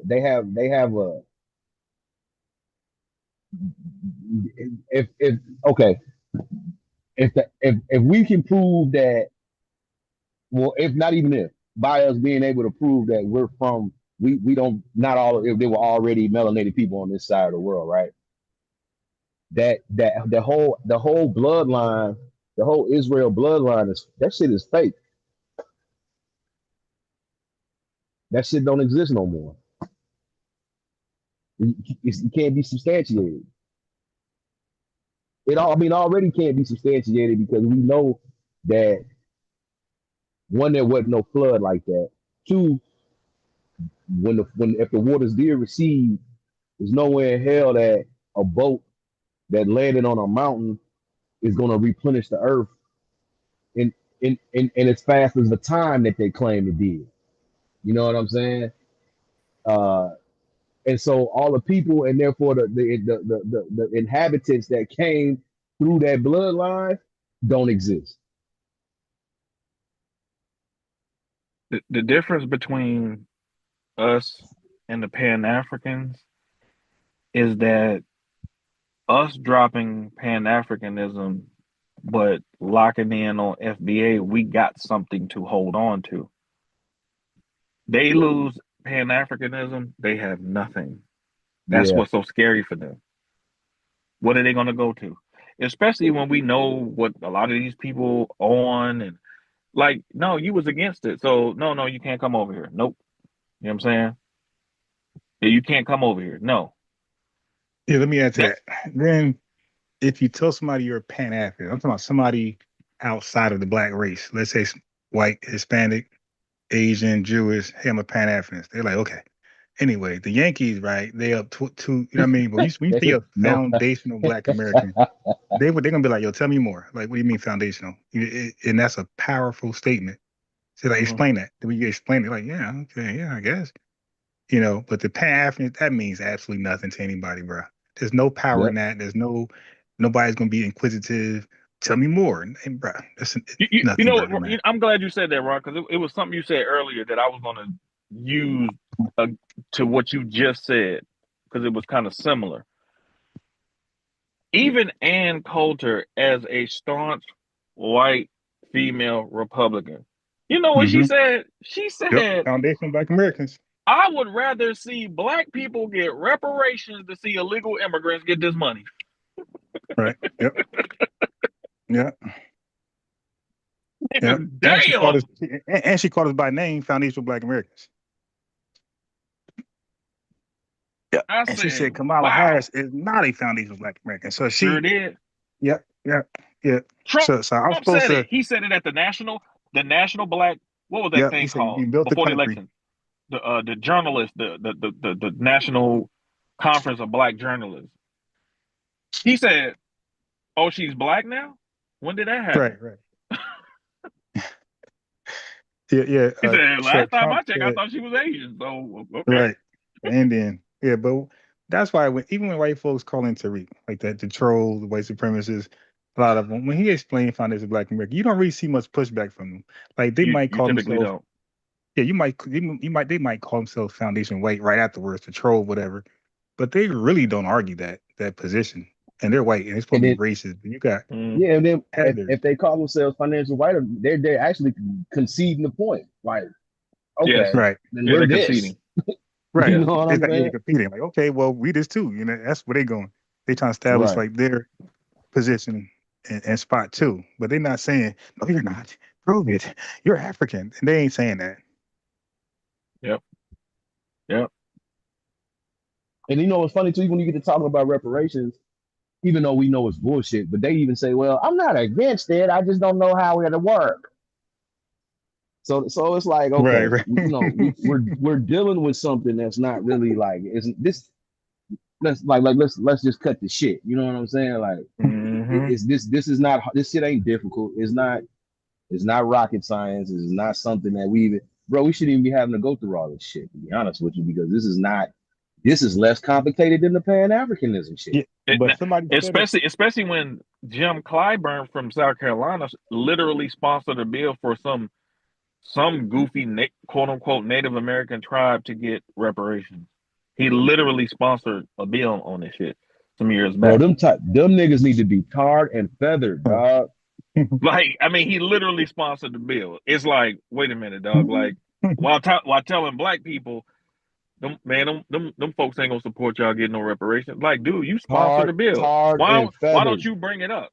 Why don't you bring the bill up? And that's what I'm saying is, somebody said on panel earlier, they said they're able to dismiss our case, our claims, because of so many people that look like us is against it. So it's justified. So if that's the case, why not some of us? But all right, let's have the discussion in white spaces. If we can't get these fucking tethers on board to support us, all right, let's start introducing this conversation to white people, and try to get some of that support to even this thing out. They are in a trick bag right now, because the thing about it is, man, these white folks, man, they are. Yo, I never thought I'd see the day where white people hate illegals more than they hated the damn Taliban, bro. They hate these motherfuckers hard, bro. They are hating these motherfuckers hard, oh my bro. God, I'm like, bro. damn, bro. They hate these motherfuckers more than Bin Laden. I say, God damn. Right. My God, bro. I mean, it's ruthless, bro. I mean, they out here like they swarming, bro. Like that. I'm like, they like, man, ice them out. They don't like, man, forget all that law, man. Get them out of here. Yeah, fuck all that law shit, proper procedure, man. Get that, like, figure that paperwork out when he's on that plane on his way to Venezuela or what's that Eswatini in Africa. Shit is yeah, man. Hey, and it's the thing about it is like, who are these people calling on to step in? Why ain't FBA marching for us? Why ain't they protesting? Oh, now y'all didn't realize that the table was gonna turn on y'all like that. Now is And now why they ain't you crying, these protesting? We Somalis help booking your crying. flight. Man, they out there, bro. They Bruh, out there crying, bro. Like, the oh my shit God, is Trump, like let us back home. Let us come the back. shit is like this shit is like walking. This shit is like being in jail and watching a nigga take a honey bun from a nigga. Right, right. Cause you already know what's gonna happen to him. You told him. We've been telling him, hey, bro, don't take that honey bun. Bruh. Hey, bro, when you go in there, if there's something on your bed, don't take it. Don't do it. Don't do it. Don't you do it. They did it. Okay.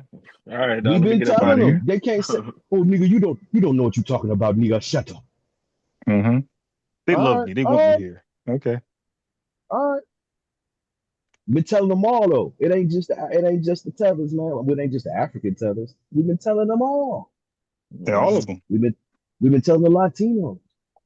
We've been telling Mm-hmm. everybody. Even those Europeans.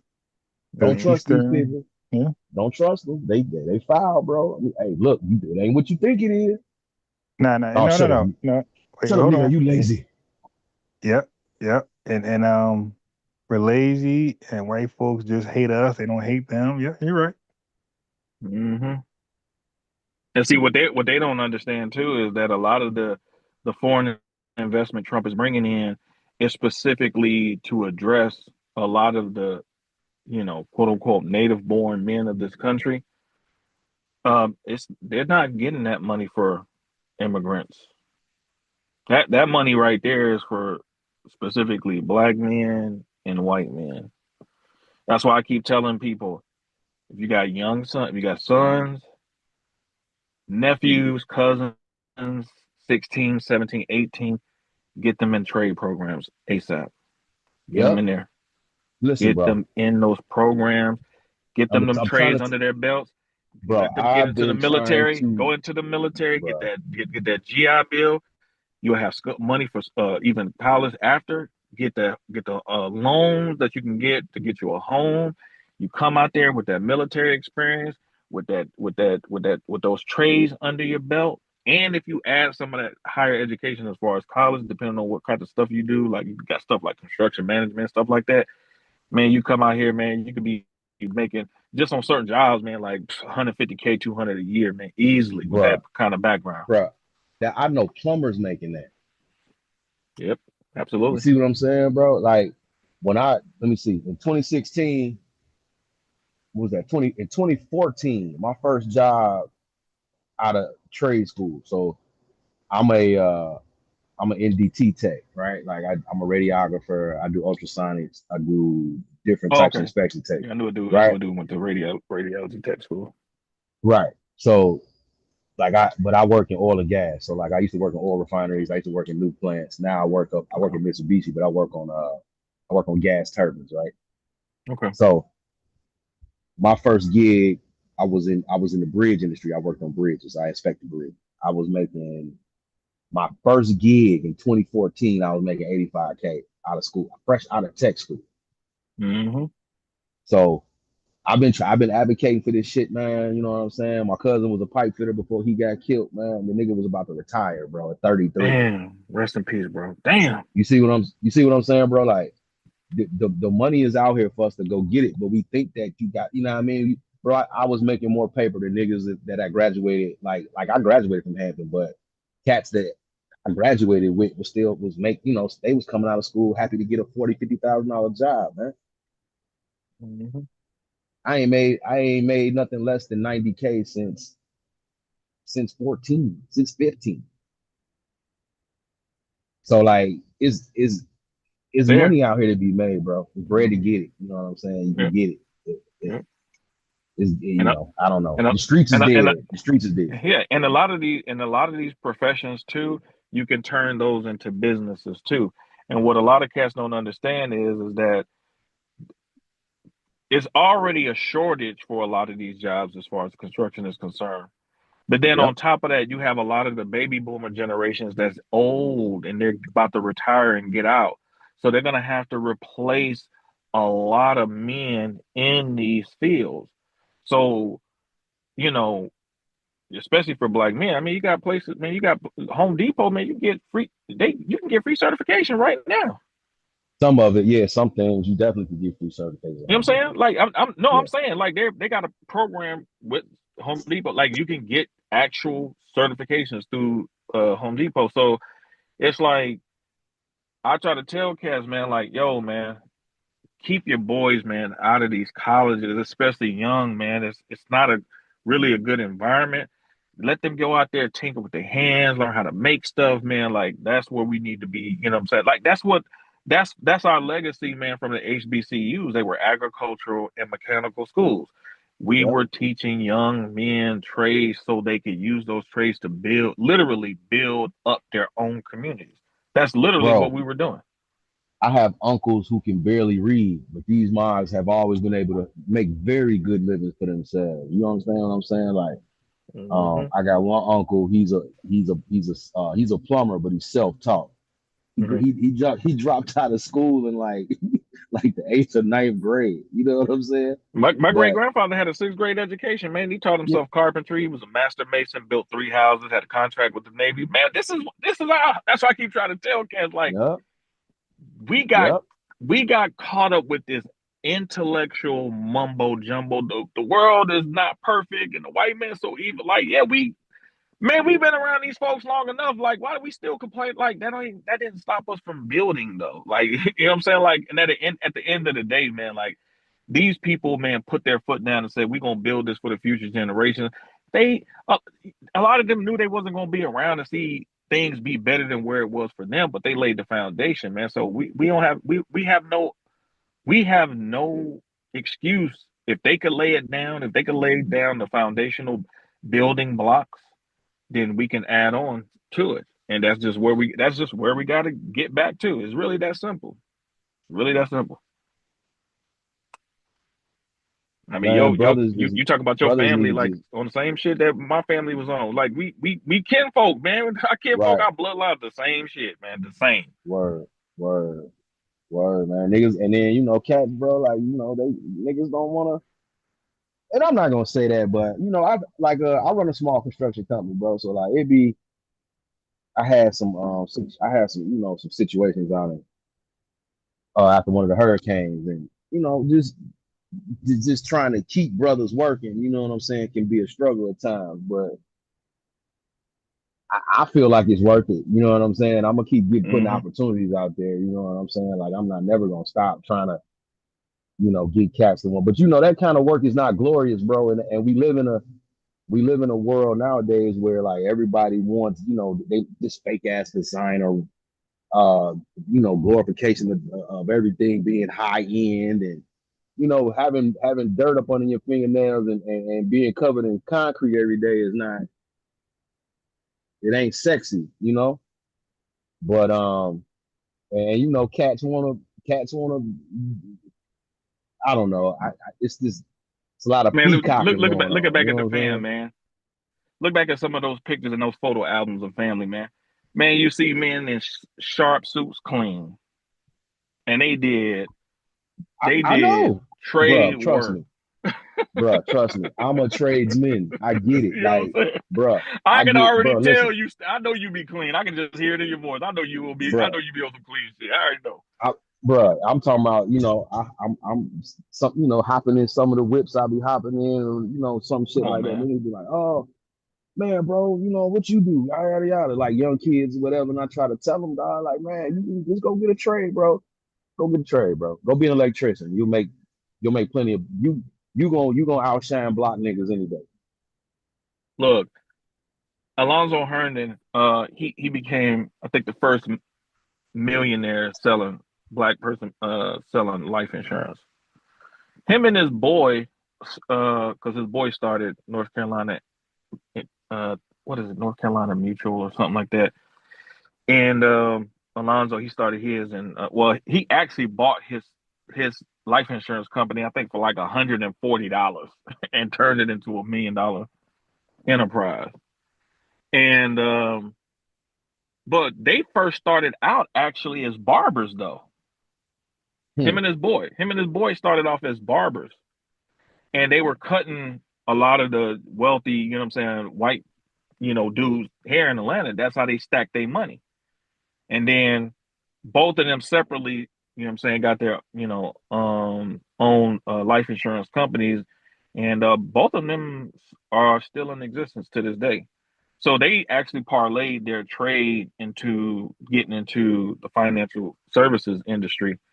And man, they did very well. So, that's how we got to start looking at stuff. Like, we got to look at things from a systems perspective. Right. Like, Right. Because not I'm just a thinking about job. opening up a school. I'm thinking about opening up a trade school, bro, to learn, teach kids how to do NDT and put them right into a job placement. There are Teach them how to grants out fly there that you can drones. get. There are Teach grants them how out to there that fly you can get for drones, that. bro. Yeah, Yep. bro. That's another thing I need help with is writing a grant. Like I gotta find a grant specifically for that, but I got a cousin up in Atlanta. He fly drones and shit. So I'm gonna have him come down, certify some folks, get me certified so I can teach the kids how to fly drones. You can do drone inspection. You can do a whole lot of shit, bro. Like so, the new wave is like we just got to get in it, bro. You just got to get out here and be a part of it. You know what I'm saying? Everybody acting like AI is coming and what we gonna do? We're not gonna have any jobs. Man, look, Man, put fuck your out of here, man. Put your email in the back chat, bro. Mine? Yeah. All right, hold on a second. Let me Because I've been saying we need to do this type of stuff. Like, yo, the schools. How do I do that shit? You should be able to. It's a message part that. Yeah, just put it in the message part. Just click on the chat. Look, the chat little icon. Oh, bet. Yeah, I'm gonna just put it in here. Okay. But yeah, I mean that's because I think like you would have to get it. There's a certain type of certificate you have to get to teach as far as like a trade or something. I think it's something you could get to be able to actually teach, but I don't think it's something that's really major, man. But or hell, you could set up a school and have some people come in there and teach too, however it needs to be, man. But well, as far as certifications, the teach is good. I just need to get the money or some funding. But as far as certification go, I'm straight on that. I can teach, no problem. Okay, yeah, you good now? I'm good on that. Yeah. So the grant there's they got grants through the government, federal government, man, for like I've seen people get grants for $2 million for trade schools, for all type of money, man. Like it's out there, bro. Trust me. They know they're gonna have to retrain the workforce. So it's just a prime opportunity. I would say trade, military, back out, trade, because you could really jumpstart your life as a young man, getting that trade, going into the military with a trade under your belt, boom, getting access to the VA loans to get your starter home, boom, you come back out, got you a nice, you know what I'm saying, because you can still get more, education while you're in there, or come back out, get even tooled up more, man, make more money, man, you straight. You straight. Bro, every brother that I know that went to the military in the past, I guess since I've been out of college, right? Out of high school, man, they doing so well for themselves. The military and then my mentor, he was in the Air Force. I mean, just the military offers so many opportunities, and I don't think our people we would just I know I was. We was dissuaded from going to the military. Oh, you don't want to do that. You know what I'm saying? But boy, listen. I in retrospect, I wanted to go. I was gonna go to the Coast Guard, right? Because as a kid, I wanted to be a Navy SEAL. Okay. So I was gonna go to I was gonna go to the Navy, and then I decided against that, right? So then I was gonna drop out of school and go to the Coast Guard. But then my homie actually did it, right? And man, he ended up having a great career. You know what I'm saying? Like, I mean, just the military for people I know, man, has just been awesome for folks, man. Like, just the level of education you get as far as like just being subject matter experts of certain things is just like it's unmatched, bro. It's unmatched, bro. Like our military is It's not what it used to be. Not what it used to be. We should want us, FBA, to be in the military. Yeah, I agree 100%. This is our shit. I agree 100%. You cannot, and you should fight for it. Yeah, I got an actual video on the archives. It wasn't a live, it was a short 3-minute video saying the same thing. You know, especially so my pictures, especially when you have a troubled adolescent child early and nothing you saying is registering. I'm saying like 10, 13, 14. Start getting that young boy for the military. Yeah, don't let him waste his life out here in the streets, man. Yep. Because a lot of times all they just need is the right energy. It'll shift them. It'll focus them. You know what I'm saying? Like, even if you look at the movie Antoine Fisher, that's how he got himself together. He was in the military. Denzel played one of his superior officer. He was having anger management issues, but because he had trauma, he had experience, but he got through it eventually. But the brother, the black saying, like, this is what I'll say to you, like, don't get caught up in the pathological ideology of Pan-Africanism. You know what I'm saying? I don't think any of us are up here saying to not have cordial relations with people from the Caribbean or Africa. You know, if the situation presents itself and you're able to do that. We're not saying walk around and just be cussing folks out and stuff and being silly. Like, we're saying that it's okay to think Black American first, though. Because number one, this is what we helped build here. You know what I'm saying? What Africa and the Caribbean is, those are those people's responsibility. You know what I'm saying? Like, if y'all come to America and you have a great life and you put yourself in a position to make money, then yeah, you should try to do something back where you come from and try to make it better. Like, but don't be in America talking about how imperfect America is while you're making money here, using your position based off of our experience. And then you're trying to tell us that we shouldn't go out here and get money because, the white man is so evil, this and that and the fourth, but you coming over here to make money. I actually had this back and forth with a dude that was Jamaican. And I say, yo, if the white man is so evil, why are you over here in America? Like, why don't you go back home? And his response was, because I'm here to make money. I said, well, shut up then. You here making money. But we can't allow ourselves as men to get caught up in that. We got families, we got people that we're related to, that we want to do for. And that's what it's about at the end of the day, man. You know what I'm saying? You do what you can to elevate those that's around you that you love. That is what all men are supposed to do. You know what I'm saying? Don't let any ideology keep you from doing that. You know what I'm saying? That ideology keeps you from, I know people who were pro-Black and Pan-African, and they said, damn, man, I wanted to go to the Air Force. But I didn't do it because, people were telling me, oh, man, why you join the white man's military? Do you understand that the Top Gun program that they have in that Tom Cruise made the movie off of, that was based off of something that the Tuskegee Airmen did? Yep. Once again, it's something that we're always doing and people trying to take credit for. So you gotta, we're never going to be born in a perfect society. You know what I'm saying? The people that are born in Africa, they're not born in the perfect societies, and those are their people, and they get up out of there. You know what I'm saying? Because they got a lot of corruption over there. You know what I'm saying? And I don't begrudge them and say, okay, well, you could get somewhere else and do better for yourself. Okay, cool.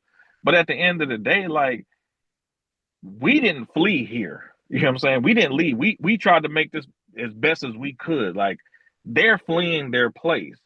They're not in a position to tell us how imperfect we are. Y'all are the majority where you are. And last time we checked, your leaders are cutting checks with foreign governments, and their families are straight. They're not doing any development for y'all. We did development for our people. We have institutions, historical institutions. HBCUs are looked upon as historical universities because of what they represented for our people at that particular time in terms of their inception. So don't let anybody, and some of these HBCUs got some great programs. You know what I'm saying? Tuskegee got a great veterinarian program, got one of the top veterinarian programs. NASA is doing certain things through Tuskegee. So, you know, we got a legacy to show for our existence here. A lot of these people don't. That's why they're trying to connect with ours, because they don't have theirs. We did the work. And so because our people did the work, shouldn't we be some of the people benefiting from the work while not letting people who are foreign, who didn't contribute to the work, benefit from our people's work and telling us not to utilize it? It's backwards. Utilize what you can utilize in the system to grow, develop your son, develop the young men around you. So we don't have to hear from females in our group, there are not any viable men that's out here that's doing anything positive. Like, no, that's on us. We got to get the boys right. We gonna do it. You know what I'm saying? One way or the other. You know what I'm saying? And when it's time, and it's time for them to get married, those women better be ready for them. You know what I'm saying? It's that simple. It's not that complicated, man. We know how to groom. We know how to develop. We've done this. That's what historically rites of passages have always been about. Tuskegee was nothing but a place where rites of passage took place. Booker T. Washington, George Washington Carver, they took boys and turned them into men so they could go into their community, build a community, so we wouldn't have to be dependent on white people or any other people. To me, that sounds pretty revolutionary to me. That sounds pretty revolutionary to me. A black-owned bank could be a form of black nationalism, as far as I'm concerned. We got to take our HBCUs back though, bro. We don't run them schools, dog. Oh, I know. Trust me, I know. and you know, when you're there,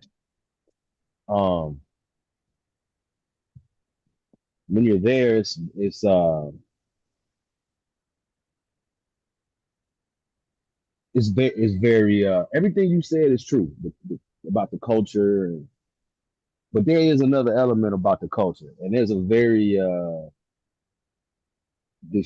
at least okay, I'm not gonna speak for all of them. I'm gonna speak for a few. Hampton for sure. At least it used to be. I'm not really sure how if it's like this as much as it used to be. But when I was there, it was very, very, very. They want you to conform. They want you to conform. They want you to be able to fit into a white America. They are very big on that. Now I went to other schools, and you know the Pan-Africanism that's another side of the coin that need to be addressed, right? Because they teaching that shit in these schools. Mm-hmm. So, you know what I'm saying? Our facilities need to be addressed. You know what I'm saying? Like it costs a lot of money to go to these schools, and the facilities need to be up to par, right?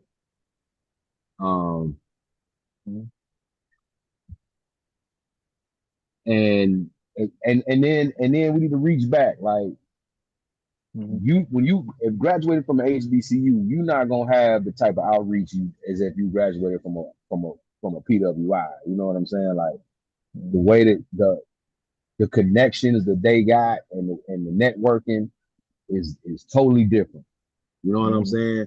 What in my experience with the networking for HBCUs is fucking fish fries, cookouts, niggas twirling canes. You know what I'm saying? It's a kickback. It's cool.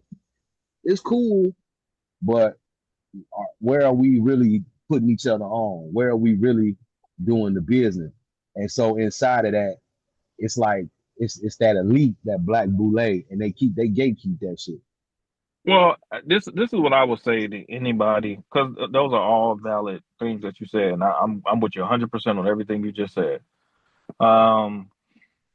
We saw this with Deion Sanders when he left Jackson State, and you know there was this whole hoopla about because they always want you to play Jesus Christ, and they thought Deion was going to come in there and save the day and all that type of stuff. And what I try to impress upon people is I was like, man, y'all got to start learning to look at the board of trustees and who's on the boards of these Yeah. HBCUs, because what you end up Listen. finding out is that board of trustees is ran by white folks most of the time, Or tethers. or tether. So, And that's pretty much the same thing. right. So with that being said, I would always say look at how you can maneuver in these, places and get what you need to get for yourself. Because at the end of the day, like, you're not supposed to stay in college anyway. You know what I'm saying? We can create our own pipelines of our own choosing. You know what I'm saying? That's the beauty. That's the beauty of this. You know what I'm saying? That's what Booker T. Washington did with the National Negro Business League. He created his own pipeline. You know what I'm saying? Of black men who wanted to engage in business and wanted to build their community economically. We don't need permission from anybody to do that. You know what I'm saying? Like when I asked you for your email, like I didn't need nobody's permission. I was like, hey man, drop your email. You know what I'm saying? Like you got some good stuff you want to talk about, we could chat. You know what I'm saying? Because technology is allowing us to actually connect in ways that we haven't been able to. So we don't have to have technology is allowing us to actually filter out the people who run interference. So now we can actually talk. And so now, now that we can do these types of things, now we can put away all of the trepidation that we would normally have because so much interference has taken place. And we could just get to business because we're in a moment of time where it's very advantageous for us as black men. I would argue that right now as black men, we're in a position where we were during Reconstruction. We're in a very, very privileged position right now. Because, man, we like LeBron, man, when he left Cleveland the first time, man, we're a free agent, man. We can do what we want to do. All the black community talk, and which a lot of that talk was very Pan-African centric. It was not something that was benefiting us as men. I'm not building no goddamn community, man, that ain't gonna benefit me or any black men and any young black males coming up growing into their manhood. Like, yo, the men at the top of the food chain, and I don't care who likes it when I say that. I'm going to say it, and I'm going to stand on it too. Because if the man ain't right, the group ain't going to be right. Period. And that's what we got to be on. And I'm like that with my circle. I'm like that with people I'm related to. Like, if y'all don't believe men are supposed to lead the endeavor, you can count me out, because I ain't cleaning up no mess. And I'm standing on that. Because I don't have the energy, I don't have the time for all that. Like, we're going to get on code. Y'all going to follow the proper men. And the part of that responsibility is on us. We have to have mechanisms into which we know how to choose the proper leadership when it comes to our circle of men. We can't be choosing people. We can't be choosing people off of swag and charisma and being cool and all that shit. Like, nah, we got to choose people that are ready to lead things in a positive direction. Otherwise, we're gonna keep getting the same BS that we're constantly getting. And I know you probably tired of it. I know I'm tired of it. I know Ron tired of it. We have to be fair. And when we see that we have certain types of black men that can lead endeavor, because to me, it's about that. Like, if I got to give, I'm going to give a black man the same respect that I'm gonna give another man. If I work for this black man, I'm gonna give him the same respect I'm gonna give if I was working for some Indian dude or some white dude. It's his stuff. I'm gonna give him that respect. We can't be the type of men like, oh, that nigga think he all that. He think he run. Like, yo, he is running. He created it. Yo, respect it. You know what I'm saying? Like, and don't look at it as something that is an affront to your manhood or your black masculinity. Look at it as something to be inspired by. Like, man, like, yo, how you do that, dog? Like, oh, you did, man, that's what's up, man. Like, because that'll get you to thinking about like how you can expand something. You know what I'm saying? And that's how we need to start looking at these trades. You learn HVAC. This dude over here learns, how to be an electrician. This dude over here learns carpentry. This dude over here learns plumbing.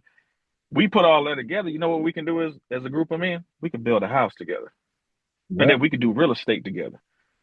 And then we can start getting in that type of game like that. See, that's how we got to start thinking like systems. How do we bring the talent that we have together to form a system? Not being out here being an individual by yourself with nobody to support you. And then when you fall, you don't have nobody to fall back on. That ain't going to get it for us. Well, that was my whole idea. And, starting the trade school was like, okay, I'm in a point in my career where it's like, all right, I want to sit down. I'm tired of, I'm tired of just the work I do is grueling on the body. So I'm tired of climbing ladders. I'm tired of having to be 100 feet in the air strung up. I'm tired of having to, you know what I'm saying, get up at 2, 3 in the morning to go to work. I'm tired of being working nights, all that, be like right now, I'm at work. You know what I'm saying? So it ain't only that, I can provide training, I can provide jobs, I can take some of the guys that I work with, hey, let's teach, let's lead this shit. Mm-hmm. And then, and as we're teaching, we can still do contract work out of the shop. So it's like the best of all worlds, you know what I mean? And then we pick and choose the jobs we want to do. No more shit work. If you don't feel like doing it, just don't take the job. You know what I'm saying? Like it's another level of empowerment for self or control. You know what I'm saying? Mm-hmm. You got to be able to insert yourself to where you have leverage over the industry, right? And that's one thing I don't think we've been doing. Like, we'll come, we'll get a job, you know what I'm saying? We'll work the job, or even in certain fields like let's say like the medical industry. We'll get in the medical industry, we'll work for these hospitals, you might even go to private practice, but we don't have no leverage on the field. We don't have a way to insert ourselves when we feel like it. We don't have a way to insert others around us because we feel like it. We gotta be reaching out for help and shit. We gotta get away from that shit, bro, to where we can. I agree. And we can hold on. In life insurance is a way that we can leverage that, because there are things that we can do in life with life insurance. This is one of the most important aspects of business that we are missing as a group of men. How you use, and how people have been always using, even our people at one time, use life insurance to actually grow your business. Yeah. Okay.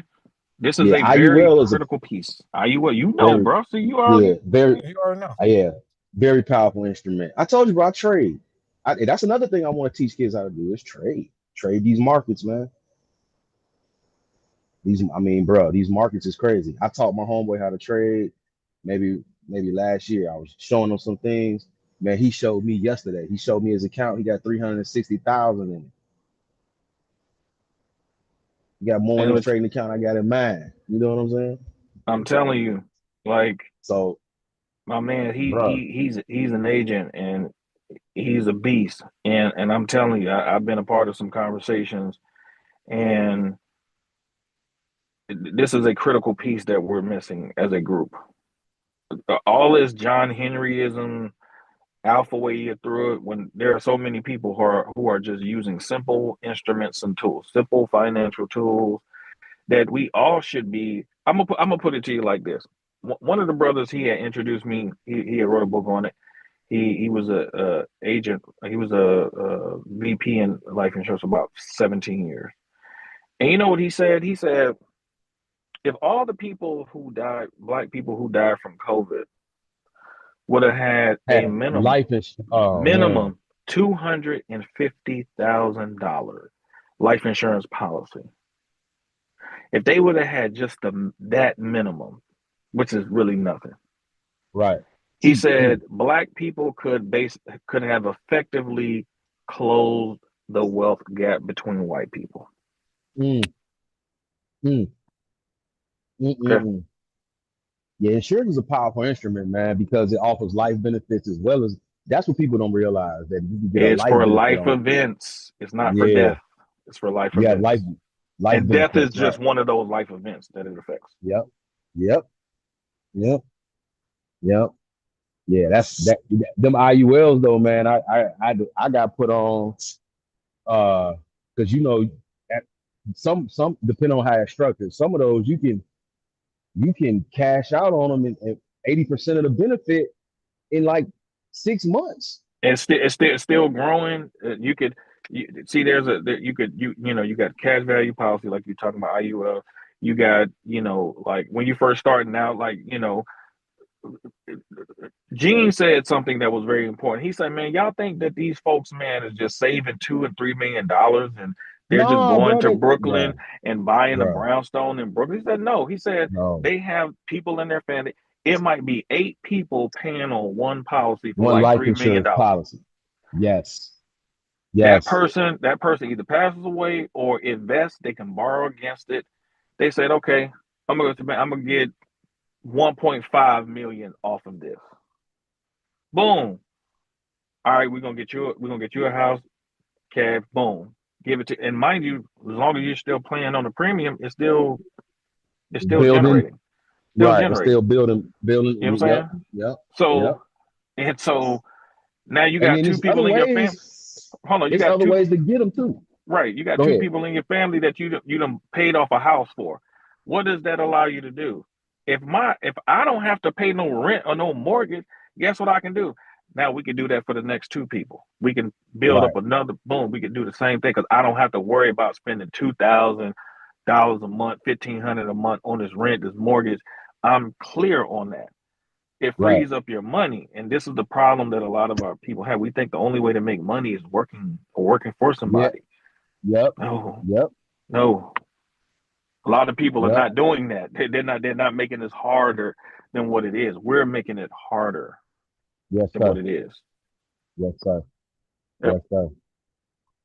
So, but we'll chop, man. I'm gonna get up out of here. It's late, man. Get some Yeah, sleep. man. Email me, man, and I we'll got you, dog. build. I'm definitely interested in some of that grant information. So if you come across somebody or you know an underwriter or whatever, let I'm me gonna know. link you. I'm gonna link you to a site I know, and we gonna talk about it. Yeah, let's build. Well, I want to build on them IULs too. If you know an agent or if you I'm know. shit. You already know. I'm already gonna send you to him. Trust me. Okay, He got bet, you. He gonna get bet. you right. Like it, bro, because I've been trying to find somebody to give me like because I know like my homeboy he used to mess with Swiss Bank down there in Miami, and they had some good IULs, bro. Like $1 million get you 3, 250 get you 1.2 or something like that. Look, So he said, this dude got his stuff right.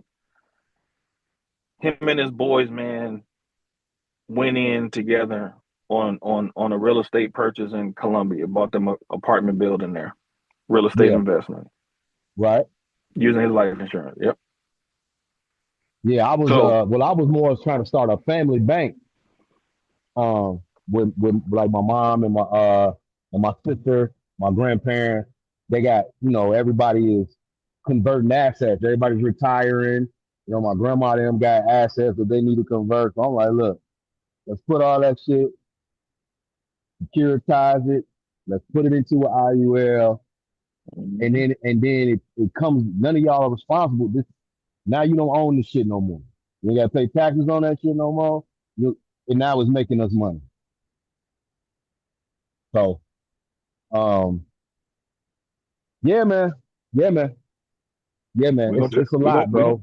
It's a you lot. know you know you know I ain't It's a lying. lot. You know. Yeah, man. Yeah, man. I'm with you. So hit me up, man. Email me so I can get yours, and then we can definitely build, man. I don't know where you at. Where you at in the world? Texas. Okay, you in Texas. All right, bet. I'm over here in Orlando, man. Okay. Yeah, Okay. I'm over here in So Orlando. you ain't that So far. You ain't that far. nah, not at all, man. And, man, we be out here. We got some land and stuff, so we be out here. Getting training. You know what I'm saying? Getting right with them power tools. So all of that is in a full effect, We bro. don't make it hard, man. Let's make it more simple, man, and get this money, man. You know what I'm saying? Yeah, let's do it. Yeah, yeah. All day, man. All right, Good job, bro. man. Yes, sir. All right, peace. Peace.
Yeah.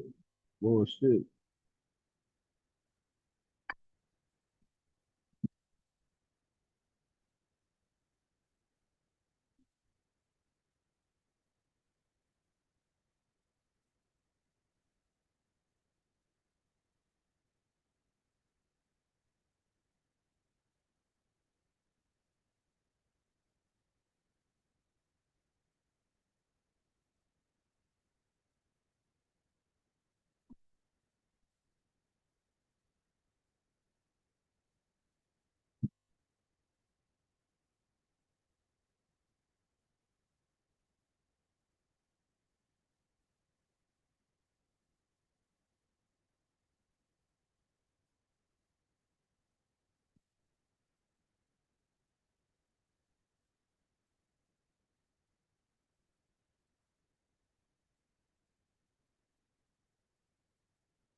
Probably you call Ryan.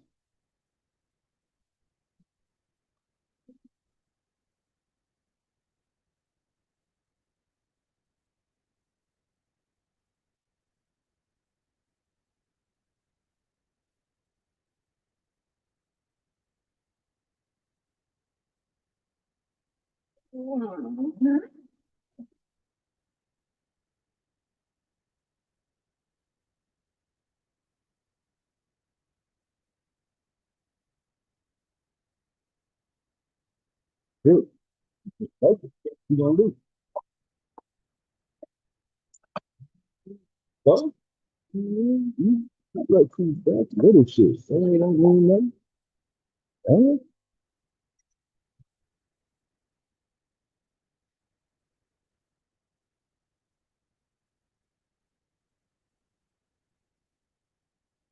Oh,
take the honey man.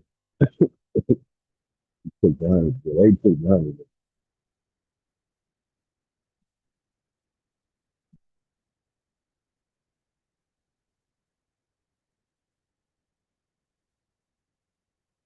Damn, I forgot where the fuck I stopped at. Fuck. You know what? That's good enough, though, Danny.